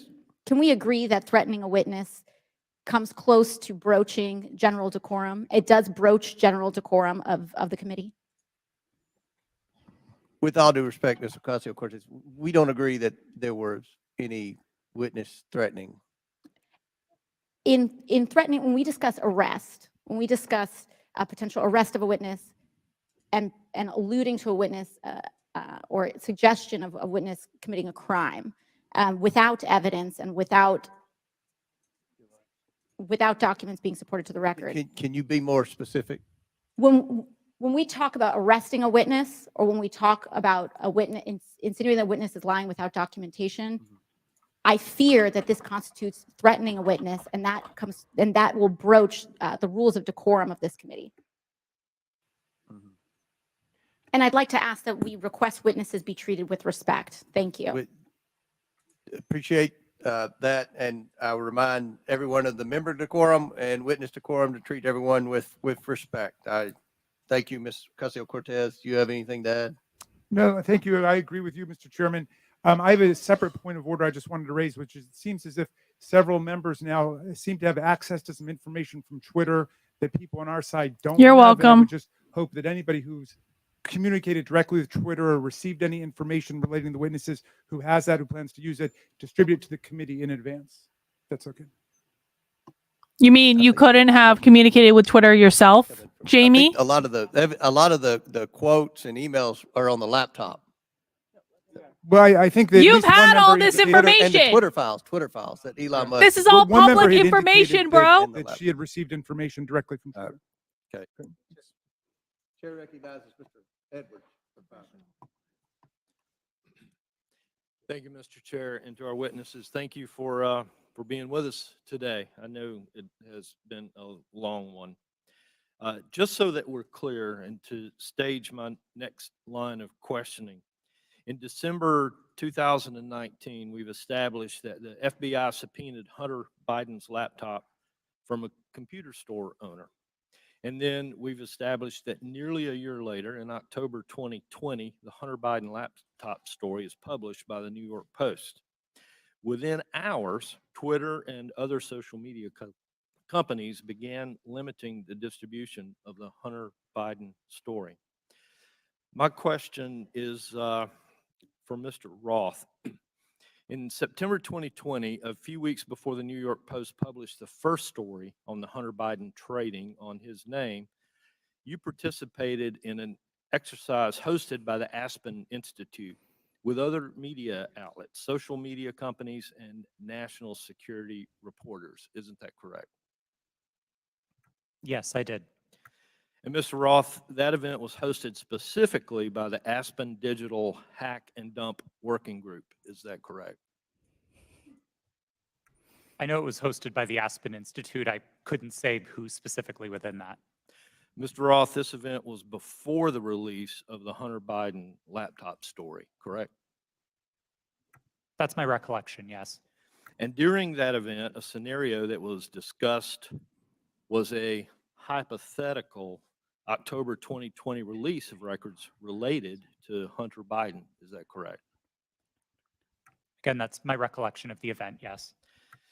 And Mr. Roth, did you participate in the design of this hypothetical scenario?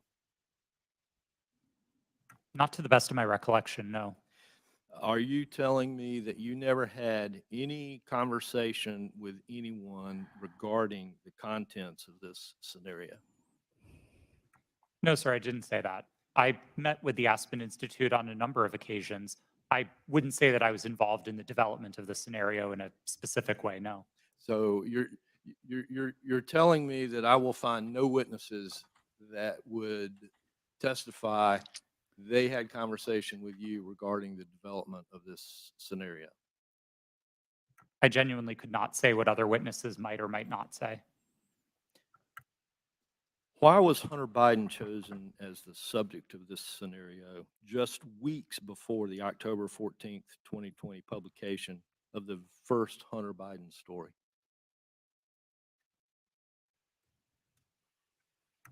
I don't know. But you participated in the conversation. I was invited to and joined an event hosted by the Aspen Institute, yes. And so surely there had to be some level of conversation as to why Hunter Biden was the topic in that scenario. Not that I can specifically recall. Mr. Roth, representatives from Facebook attended this event also, correct? To the best of my recollection, yes.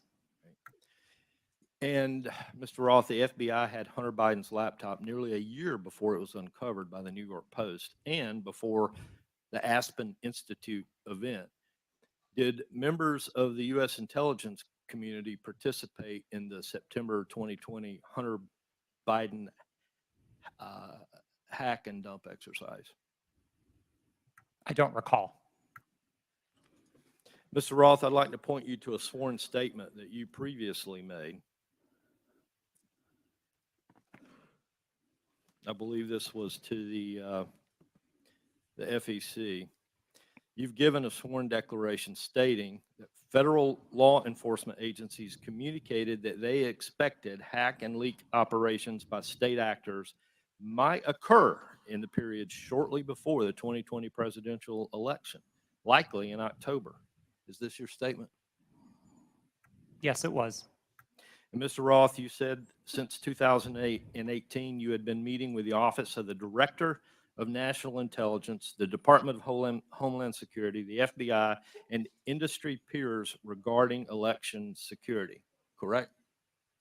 Yes, sir. And Mr. Roth, you were told there would likely be a hack and leak operation occurring in October. Is that correct? I believe the FBI has objected to the word likely or expected, but we certainly discussed that possibility with them. All right. Thank you. Mr. Chair, I yield back. Gentleman yields back. Chair recognizes Ms. Bush for 5 minutes. St. Louis and I are here today to talk about the crisis posed by the power of private companies that operate social media platforms. Republicans are holding this hearing because of It's their almost ridiculous, like politically they're motivated arguing obsession with to Hunter Biden. get rid of This private is a companies. distraction That from their sounds kind of inability, socialist to again, me. govern. I just And think it it's very hides impressive the that she shared led with concerns socialism. raised Like, by what? I Republicans don't even know and why we have Democrats private alike property. I don't. about Why the do we even vast have private power, business? And by the way, impunity, and why lack aren't of we at accountability brunch? of Because I social was media told that we were going to platforms. have brunch. There I are don't so even know many what we're still examples doing of here. these Why don't we companies just abolish responding all private inadequately or business and get over inappropriately in it? Like, I crisis mean, we could be that at we have happy come hour to right now. We can understand go down the misconduct street and go to the as the bar, get a norm martini. I don't even for know why we're social media doing here. But if we're giants going to be and here, not an why don't we just aberration. abolish all private Social media business and played a make key role sure in that the fanning the state is flames of responsible violence for the on means of January production? Can we just 6th get on board on with that that, attack please? on our U.S. Capitol. The impact has spread all over the world. Last fall, after Reuters reported that disinformation about Chile's proposed constitutional referendum was traveling 3 times faster on social media platforms than facts, several members of this committee wrote to Meta, Twitter, and TikTok demanding further action to reduce the dissemination, reduce the lies, reduce the hate. They did nothing. Ms. Gaddy, you were at Twitter on January 6th and asked repeatedly for a retrospective meeting to discuss what happened in the lead up to that day. Management told you, quote, it wasn't a priority for the company. Why was it not a priority for Twitter to learn lessons from January 6th?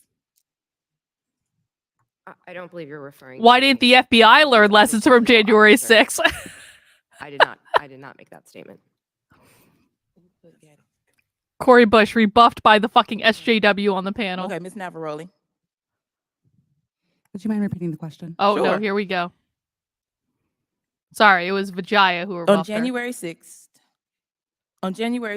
you were Which at Twitter. she knew and about. asked repeatedly for a retrospective meeting to discuss what happened in the lead up to that day. Management told you, quote, it wasn't a priority for that company. Why was it not a priority for Twitter to learn the lessons Because from January Twitter's 6th? not government. I can't speak to leadership's motivations. Because Twitter or is why a it would private not have been a business pri- and been it's a not priority their for them. job. What I can say is myself and individual members of my team repeatedly asked that we do a retrospective to understand not just what happened on January 6th, but leading into January 8th and the permanent suspension of the president. Not permanent. Not so And, permanent. what can you say is Twitter's top priority? Temporary. I can't speak to Twitter's top priority at this moment. I can say that, again, my team's responsibility was to balance free expression and safety and to ensure the safety and lack of harm for people on the ground.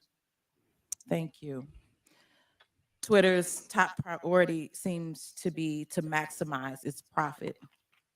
The people on this panel were among the top experts moderating content for equity and safety at Twitter, and your concerns were consistently steamrolled by executives pursuing profit.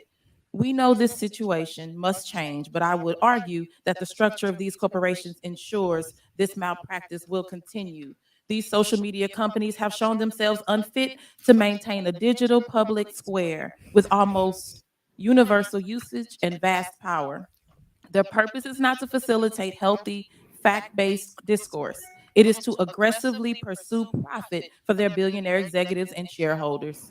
Can we just Even when can they we make a good just decision about removing a post or a abolish user, private companies? is That would only be a much to better use of our time. Can we make just abolish private companies already? Because This they just have existential way too problem much will power not be as solved private by companies. It would be asking so much these better if for-profit the state corporations just to tweak their controlled approach all around of the this edges. because, you know, profits are We need to bad and re-envision oppressive to what workers. the internet And we can be. need a Digital revolution platforms, in including what social the media, internet can are be. here We to need stay. to But we need to re-envision make what sure the that they internet can be, operate and it can be for the controlled by the public good state. and not the private interests. We need to invest in better alternatives to big tech, and we need to establish public ownership and control to ensure these platforms serve everyone fairly. Thank Public you, and ownership I of yield back. fucking big tech. Chair Are recognizes you Mr. Perry shitting me? For 5 minutes. Thank the chairman. I thank the witnesses. It's Socialist. been a long There day. it is. Mr. Roth, Socialism. Going back to your statement, Mr. Edwards talked about, I want to just kind of revisit that a little bit, where it was communicated to you, at least per your statement, by the FBI that there was expected hack and dump or hack and leak operations, and that they would occur before the election, and that these, at the bottom here, the meetings that were rumored, in those meetings were rumored that the hack and leak operation would involve Hunter Biden. Subsequent to that, well, first of all, who told you that? Did you get that? Can you tell us where you got that information, if you know? The subject of a possible hack and leak was raised by a number of representatives of the FBI. Was one of them Mr. Chan? Elvis Sir, Chan?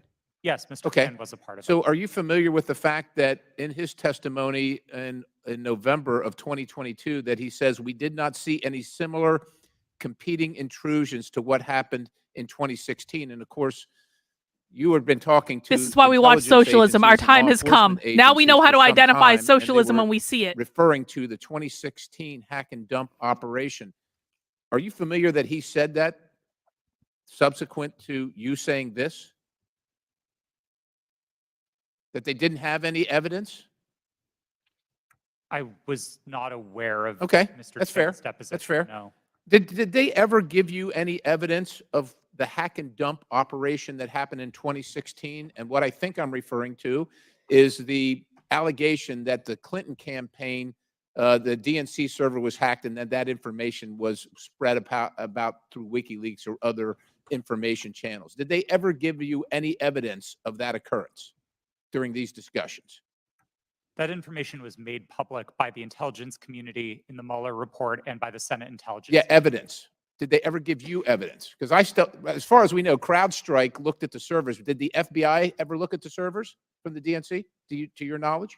I think that would be a question better directed at the Fair FBI. enough, but the point is, you never saw any evidence, right? You're just taking it on, and I'm not blaming you, because a lot of people want to believe the FBI. I've always wanted to believe the FBI. The question is, did they ever give you any evidence to believe that? Because they're making the case. They're making the case that there's a hack and leak operation coming, and it's going to be about Hunter Biden right before the election. Did they ever give you any evidence? It didn't come up. There was Okay, a yeah, prop- I didn't figure it did. And then you all set up Make him a cry. secret channel Make him to- cry. between Twitter and the FBI. Who did that from the FBI? Was that Roth? Or you're Roth. Was that Elvis? I'm sorry. Mr. Chan was a part of that work, yes. Yes, he was part of that. And so you set up, and you actually set up a war room as well, right? I believe the FBI operated a war Okay, room. fair enough. I And you- didn't And you join it. participated in that? No, sir, I did not. You did not. Did Twitter participate in it? I believe Twitter may have sent Okay. a representative. Okay, fair enough. And then you did this table talk exercise about Hunter Biden and about a leak about Hunter Biden that would come out right before the election, essentially 10 days. And that happened in September, right before the election. And you participated in that, right? Yes, I did. Who facilitated that exercise? I know the Aspen Institute, but who facilitated the exercise proper? Was anybody from a government agency facilitating any part of that? Were they involved in the discussions during the exercise? No, I don't believe so, no. So they were just spectators. I wasn't aware that they were spectators either, but I don't recall exactly who was there. I know you don't recall who was there. Who facilitated it? Do you recall that? My recollection is that the event was facilitated by Garrett Graff, who was a member of the Aspen Institute and Aspen Digital. All right. Do you find it odd now, after the fact, and I know you've already testified here, that you don't see, to Mr. Sessions, that you didn't see that you were misled or potentially duped? It sure seems highly coincidental. Would you agree? It at least seems highly coincidental. Knowing that the FBI had the laptop, that the FBI set up the war room and the channel and told you, per your statement, that this was going to happen, do you find it highly coincidental? He does. We've been waiting for him to that it cry actually all day. happened and it was Hunter Biden at all? I want to be clear that my statement to the FEC does not suggest that the FBI told me it would involve Hunter Biden. That's a popular reading of that declaration, but it was not my intent. I think there is a coincidence there, and I really can't speak as to how that came about. Yeah, it's really coincidental. One last question. Did the CIA or the other governmental agency ever ask Twitter to look at something that violated Twitter's policy? I don't recall specific outreach by the CIA specifically. Other government agency is what it was called in the Twitter files. Yes, Twitter regularly received reports from government requesting review under our rules. So the other government agency, that one, did they ever request information regarding violations of Twitter's policies? The CIA. Gentlemen, time's expired, but please answer the I question. thank the chairman. Again, I don't recall specific contact from the CIA, no. Chair recognizes Mr. Burleson for 5 minutes. Thank you, Mr. Chairman. I've sat here listening. I'm glad to be last in rank. I get to listen to all the testimony. And what's become clear to me, there are a few things, and that is that the censorship efforts of the big tech, the intelligence community, and the media were all working in concert to affect the 2020 election. I find it unbelievably ironic, and I hope others do too, see the irony that people who were so concerned and hell-bent and worried about the interference of outside groups on the 2016 election became willing participants to interfere in the following presidential election. These three groups worked together, and it's clear, worked hand in hand to hide the truth from the American people. The fact that the FBI had the Hunter Biden laptop, heck, it was in their possession for a year before the election, is appalling. But that didn't stop them from spreading a lie and a bogus claim about it being Russian interference again. And you know, it's clear to me why they reached out to you, because they knew you would buy the lie. They knew that an organization with 99% of its employees donating to Democratic candidates and efforts would absolutely not look at any information with a jaundiced eye. You would take it as the gospel truth. And so they knew that, because it was clear from your tweets before that you have an opinion about the president, you have an opinion about the Republican Party. And so when All of that leading up to the October 14, 2020, when the New York Post published its story, everything was already in place. So, Mr. Roth, my question to you is, when 51 intelligence officials told us that the Hunter Biden laptop was Russian disinformation, the Democrats, the mainstream media, the president, all repeated this lie.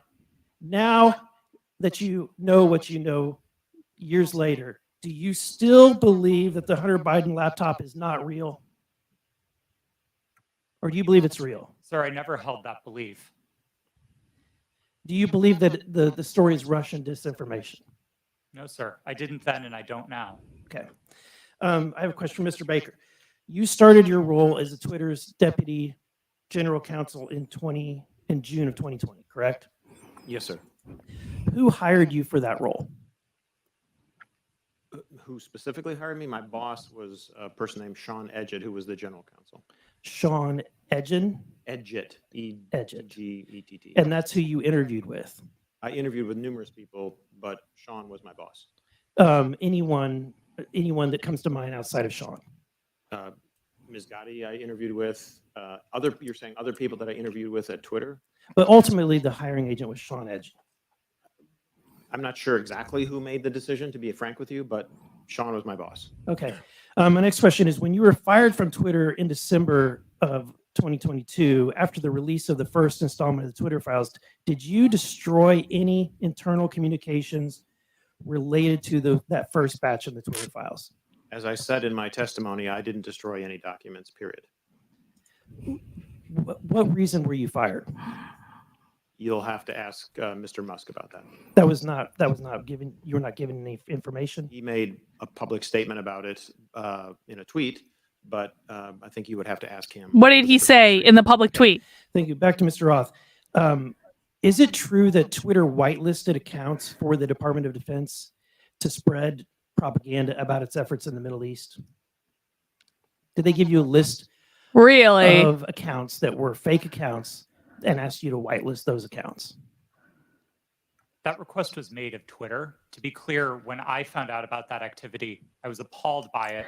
I undid The Defense action, and Department my team exposed activity asked originating Twitter to from the Department of whitelist Defense's fake campaign accounts to spread We've shared propaganda. that data with the world, and research about it has been What the published. fuck? Was that only in efforts against foreign entities, or were there any efforts against United I'm going to be citizens doing of a the whole United Blair States? White drag video late. Like, I Given mean, the I'm nature of dragging. public social I media created an activity means hour-long that video anybody might dragging have her seen ass it, for but that fucking my video she understanding was posted the yesterday. activity We're was going to watch it later. predominantly focused outside of the United States.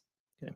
Thank you. And Mr. Chairman, I want to just say thank you for this hearing. I would hope that we would be asking for documents or in communications, whether it's on personal devices or private devices between these individuals and government officials.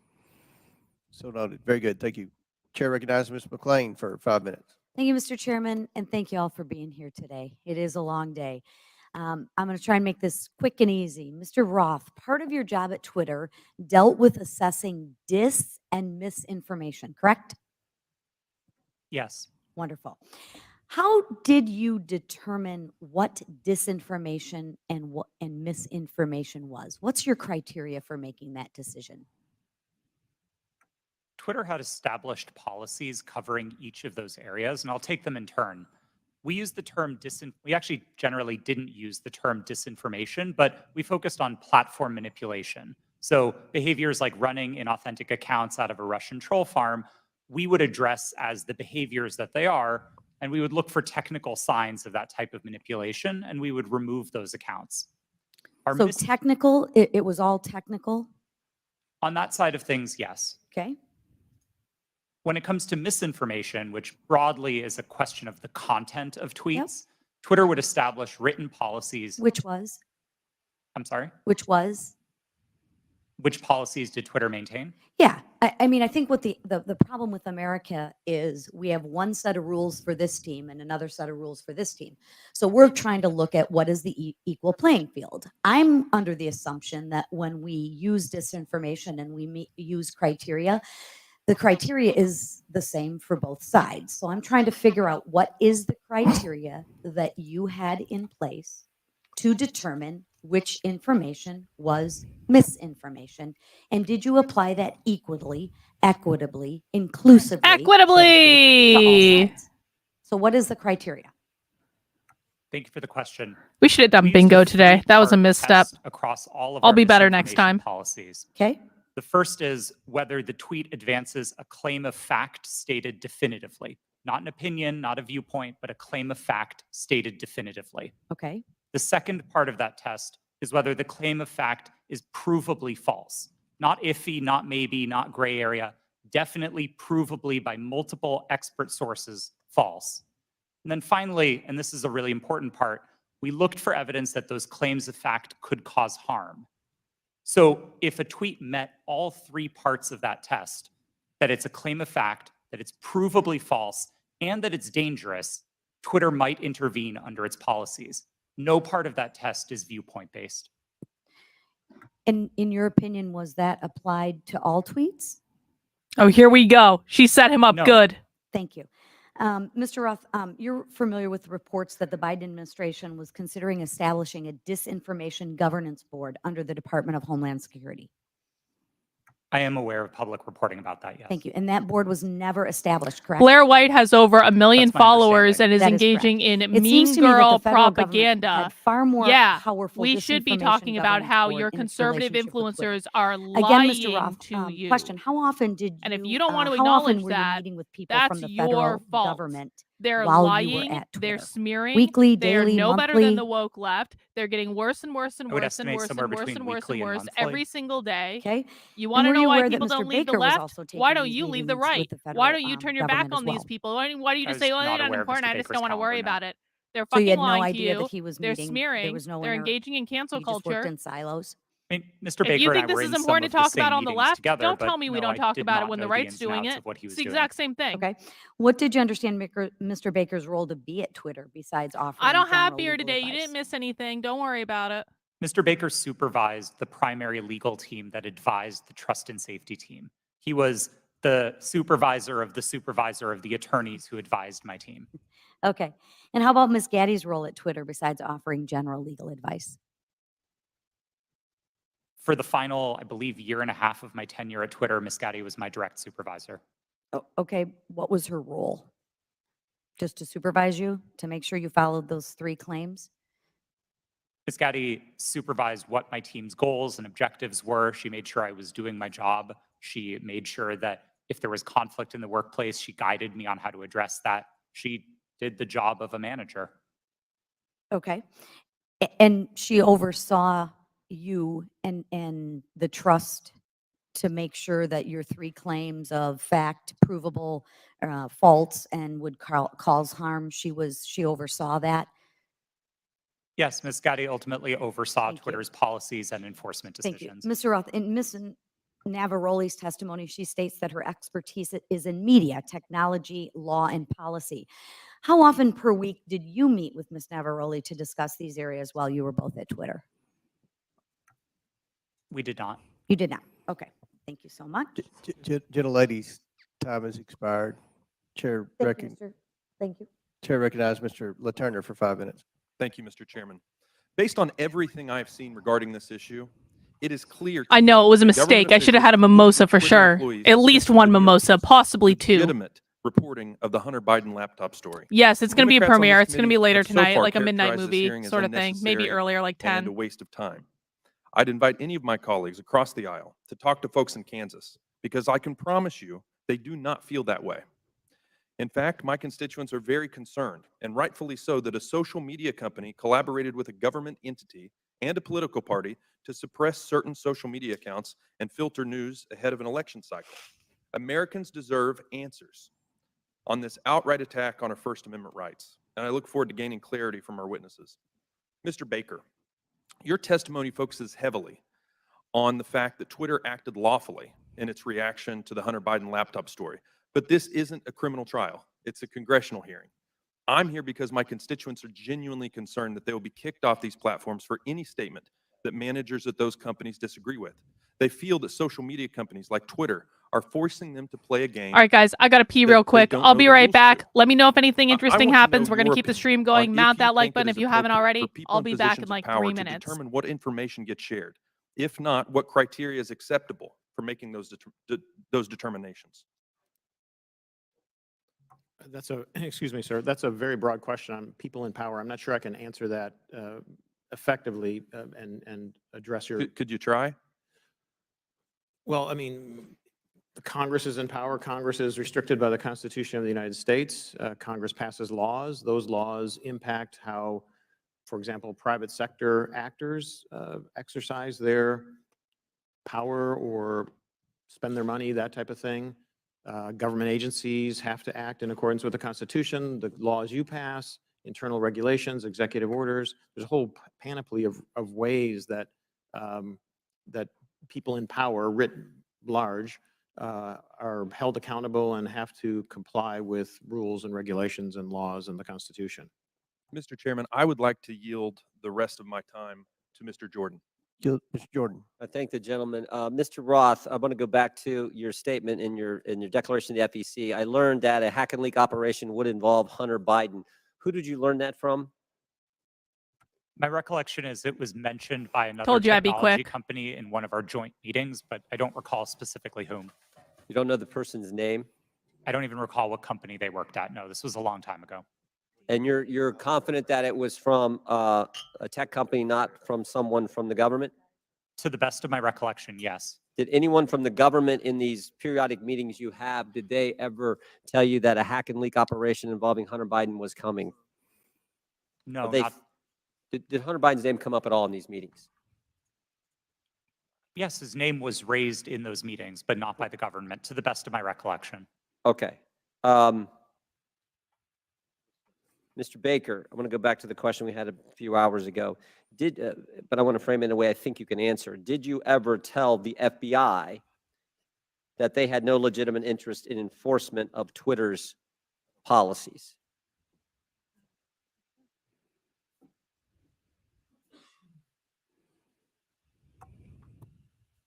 I don't think I understand. I think I understand the question. I don't recall ever having such a conversation with the FBI.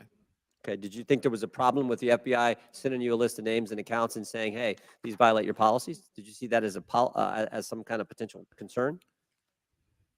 I was always concerned that the FBI adhered to the Constitution and laws of the United States, period. And you didn't think that crossed the line?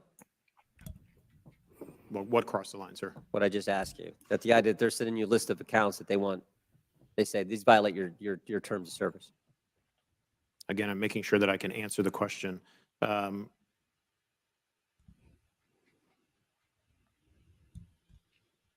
Had I thought that they were doing something unlawful, I would have taken appropriate steps to address it. Okay, Mr. Roth, why were you reluctant, based on what I read in the Twitter files, why were you reluctant to work with the GEC? It was my understanding that the GEC, or the Global Engagement Center of the State Department, had previously engaged in at least what some would consider offensive influence operations. Not that they were offensive as in bad, but offensive as in they targeted entities outside of the United States.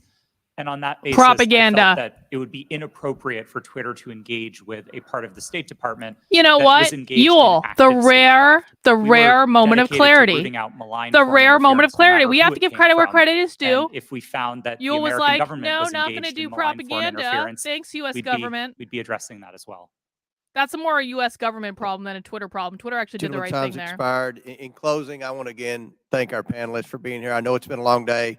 We apologize for the electricity going out. That's never happened in my 6 years in Congress. But before we close, Oh, thank God. the ranking member and I are going to have very brief closing statements. I yield to the ranking member. We made it, guys. Well, Congratulations. Thank you kindly, Mr. Chairman. Thank you to the witnesses for your endurance and patience today. I hope you don't feel as bad about the day as you seem to look right now, but it's going to be over soon. I want to start with a simple point that I hope will be sympathetic to you, and I began the long day with this. It's even more important now that we have members who are actually threatening witnesses with arrest and prosecution for clearly. This is why I don't imaginary feel bad offenses, for really Jamie offenses that might Raskin. make He's sense a in their rat. minds, but I don't quite know what I don't they would care. be. I don't care that But he has cancer. Twitter He's a is rat. private First Amendment protected media. Not if entity. Cori Bush And has you her make way. your own decisions like Fox News makes its decisions. And I might get kicked off of Fox News, or they might No, not not the cover same me, thing. or Wall Street Twitter Journal or is not MSNBC. I've got considered no to be constitutional a right publisher. to go there. So I think there's just a fundamental Not the same legal thing, fallacy Jamie. and Not the logical same thing fallacy at all. that pervades most of the questioning today. And my friend, the chairman, and my friend, Mr. Jordan, certainly know that under our First Amendment, there's a state action requirement. There is no state action here. Now, there's an attempt to perhaps jerry-rig some state action by claiming, well, it was really the FBI that committed whatever offense was there. But what do we have in terms of what we found today? Well, today's witnesses, each and every one, testified that no U.S. government official directed any of them to censor, remove, or take down the New York Post story. That was their mistake. 2, today's witnesses all testified that the Biden campaign did not direct Twitter to take action against the New York Post story. And 3, the whole hearing was predicated on the idea that the FBI directed Twitter to take down the New York Post story to protect Biden. But once again, not a single witness testified that the FBI even communicated with Twitter about the New York Post story. So to me, this has been a wild cyber goose chase all day. It has turned up absolutely nothing. But there was one serious point made by our witness, Ms. Navaroli, who said that the violence and the chaos that was wreaked upon this institution, not far from where we sit today, on January 6th, the attempt to topple a presidential election and install someone who had not been elected as president, was facilitated by Twitter and other social media entities. And at Twitter, at least, the brass there specifically rejected the pleas of employees to take seriously all of the signs and clues of coming violence in the insurrectionary action that took place. That's a serious problem that we're going to have to deal with at some point at a serious hearing, Mr. Chairman. I yield back to you. Gentleman yields back. I will conclude by reminding my friend, the ranking member, that you've gone through quite the transition at the beginning of the hearing. You, as well as many of your colleagues, said this was a conspiracy theory. After listening to the witnesses, now you say it's a simple mistake they made in suppressing the laptop story. Well done, Mr. Twitter Comer. is a private company, but they enjoy special liability protection, Section 230. They also, according to the Twitter files, receive millions of dollars from the FBI, which is tax dollars, I would assume. And that makes it a concern of the Oversight Committee. The reason that we've had this hearing is because the laptop has been mislabeled by many in the mainstream media as being Russian disinformation, and that started with Twitter, as well as being tampered with, and you had several people, including Mr. Goldman, that implied that it had been tampered with, even though CBS News and other credible media outlets. You mean mainstream media outlets? CBS? Yeah. You don't think CBS is credible? No, I thought you were just calling the mainstream media. No. Okay. CBS News. CBS News has done a forensic audit. No, I don't think CBS that, News is credible, but shows okay. That the hard drive's legitimate, and it was not tampered with. So these are misconceptions that are out there, and they started For the purpose of this, suppression fine. of the laptop story. The reason the laptop's important is because there's evidence on there that should concern every American about potential corruption, as well as evidence that would suggest that there's a possibility that this administration could be compromised because of the millions and millions of dollars that they've received from our adversaries around the world. We believe that's worth investigating. We believe national security is important. We had a hearing yesterday on our border. We believe there's a crisis at the border and it threatens our national security. We had a hearing today. We believe that we need to make sure that this administration is not compromised because of the millions of dollars that they've received from our adversaries around the world. That much of that evidence is contained in the laptop. So I think this was a very successful hearing. I appreciate the witnesses' time. I know it was a very long day, and again, we've never had the electricity go out before. But again, we appreciate your sincere testimony. And with that, And without objection, Mr. all Chair, members will have Mr. 5 Chair, legislative Mr. days. Chair, I apologize to interrupt. I just, it's come to my attention that I have to seek your unanimous request in order to submit some additional Without documents. objection, so ordered. Thank you. Apologies. With that and without objection, all members will have 5 legislative days within which to submit materials and to submit additional written questions for the witnesses, which will be forwarded to the witnesses for their response. If there's no further business, without objection, the committee stands adjourned. All right, guys. Well, we made it through the end of the hearing. Congratulations. I do really think that it is important that you watch these things for yourself, that you see the primary sources. And it took all day. I've been streaming for 6 hours today. I only needed 2 bathroom breaks. I feel like I need to get credit for that for some reason. But I want to thank everyone who watched me on YouTube, Odyssey, Rockfin, Rumble. I do really appreciate it. And I want to announce, and I'm really excited about this, that in the course of the stream today, I picked up 5 more paid subscribers to actively Unwoke. And that's important because this is my Substack. This is going to be my primary home base for content moving forward. I've got a piece coming out later today with some great clips from Socialism Saturday to illustrate the point that whiteness does indeed mean capitalism. It's not about skin color, it's about capitalism. And so I just want to ask, I hope I earned your subscription today, not only to the YouTube channel, which is really great, or whatever platform you're watching on, but really head over to my Substack. I'm covering stories on my Substack that you're not going to hear anywhere else, that you're not going to see. I'm really trying to give the most unique, unwoke content on the internet. It's Carlyn, KARLYN.substack.com. And if you can subscribe for free, that's awesome. But I'm trying to get 5 more paid subscriptions to hit the halfway point for my goal this month. I have a goal of getting 50 paid subscriptions this month. It's $5 a month, $50 a year. Having these subscribers really helps keep me on track in terms of making sure my work is funded, because I'm funded by you. I don't work with any organizations. I don't work with any bigwigs. Well, I mean, I have a few here and there, but I want to be funded by average people because I only want to be beholden to you. I only want to tell you the truth. I want to show you the truth, and I want you to decide for yourself what you think without any influence, without any agenda. I hate both sides equally, so I'm not on anyone's team. And I really do try to do the best I can on my Substack. My goal is getting 50 new paid subscribers this month, and I'm already at 20. And that's pretty effing great. And so I would ask, if you can do it, I just need 5 more to hit the halfway point. We'll be so far ahead of schedule. That would be awesome. And I would really appreciate it. But guys, I will not be streaming at 5 today because I have something else I need to do. But later tonight, probably around 10 o'clock or so, 10, maybe 11, I haven't decided yet. I was really pissed off last night at the video that Blair White did about Eliza Blue. I was really pissed.